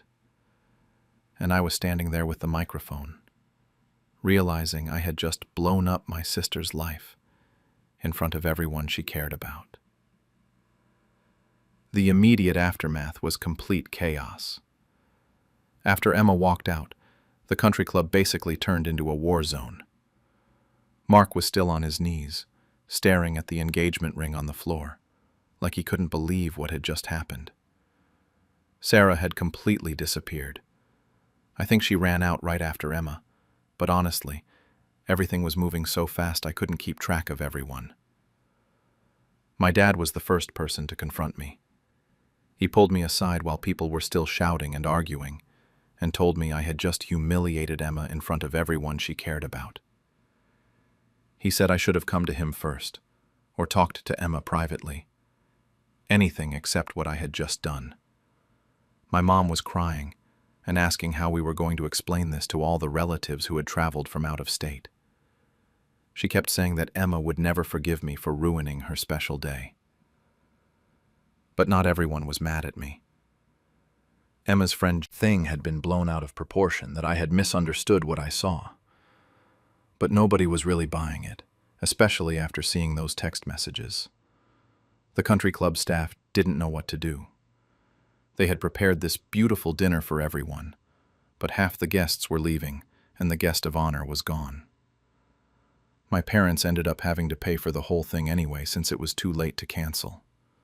The flowers, the decorations, the fancy menu Emma had spent months planning. It all just sat there while people filed out talking about the drama they had just witnessed.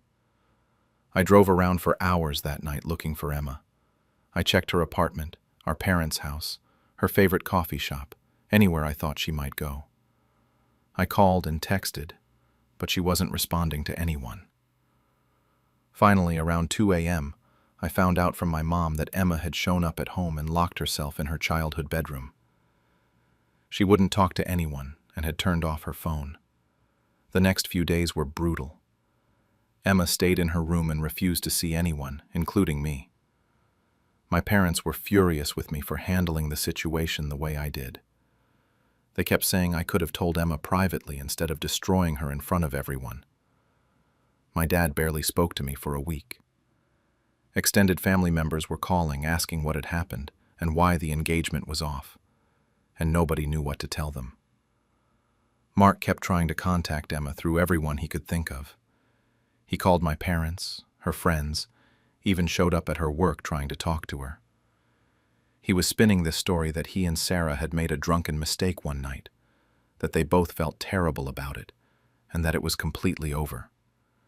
He was acting like I had blown up their entire relationship over one stupid decision, not the months-long affair that the text messages clearly showed. Sarah completely disappeared from our social circle. She deleted all her social media accounts and stopped responding to mutual friends. Someone told me she had moved back in with her parents in another state, but I don't know if that's true. Emma's other bridesmaids were texting her trying to figure out what was happening with the wedding, but she wasn't responding to anyone. About a week after the party, Emma finally came out of her room and started dealing with the practical stuff. She had to call all the wedding vendors and figure out lapse in judgment. Even some of Emma's friends thought she was overreacting and that she should at least hear Mark out. Emma finally talked to me about 3 weeks after the party. She came over to my apartment, and we sat on my couch while she told me everything she was thinking. She said she appreciated that I was trying to protect her, but that she wished I had told her privately, instead of exposing everything in front of everyone she knew.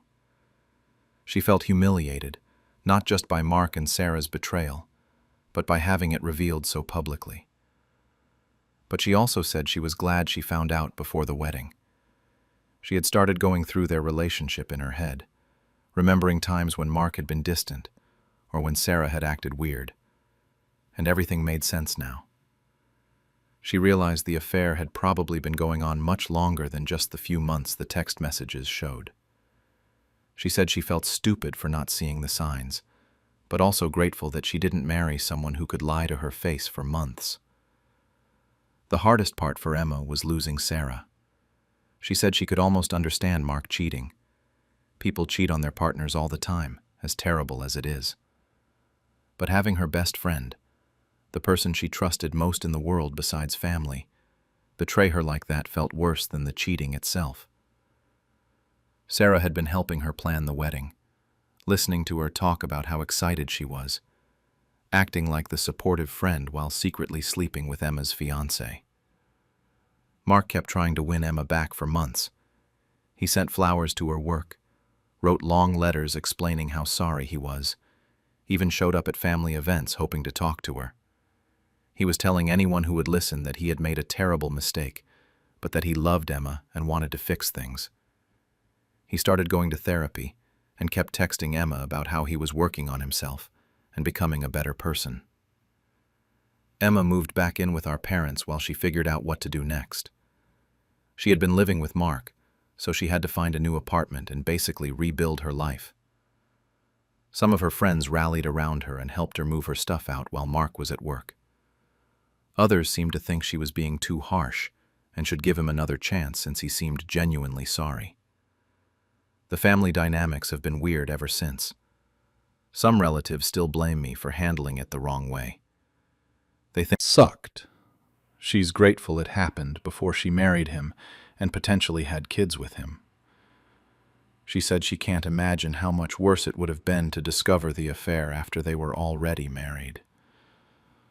Mark has apparently moved to another city and is dating someone else now. I heard through mutual friends that he's telling people Emma was too jealous and controlling, and that's why their relationship didn't work out. He's completely rewritten history to make himself the victim. Sarah is still MIA as far as I know. None of Emma's friends have heard from her since the engagement party. Looking back, I still don't know if I handled it the right way. Part of me wishes I had found a way to tell Emma privately, or at least not in front of 80 people at what was supposed to be her dream party. But another part of me knows that if I had tried to handle it quietly, Mark and Sarah might have convinced her I was lying or trying to sabotage her relationship. Having the evidence and presenting it publicly meant there was no way for them to gaslight her or manipulate the situation. The whole thing has made me think a lot about loyalty and family and doing the right thing even when it's messy. Emma seems to have forgiven me for the way I handled it, but I know some family members probably never will. I cost everyone a lot of money and embarrassment, and I turned what should have been a celebration into a disaster. But I also saved my sister from marrying someone who was already cheating on her with her best friend. And I think that matters more than the money or the embarrassment.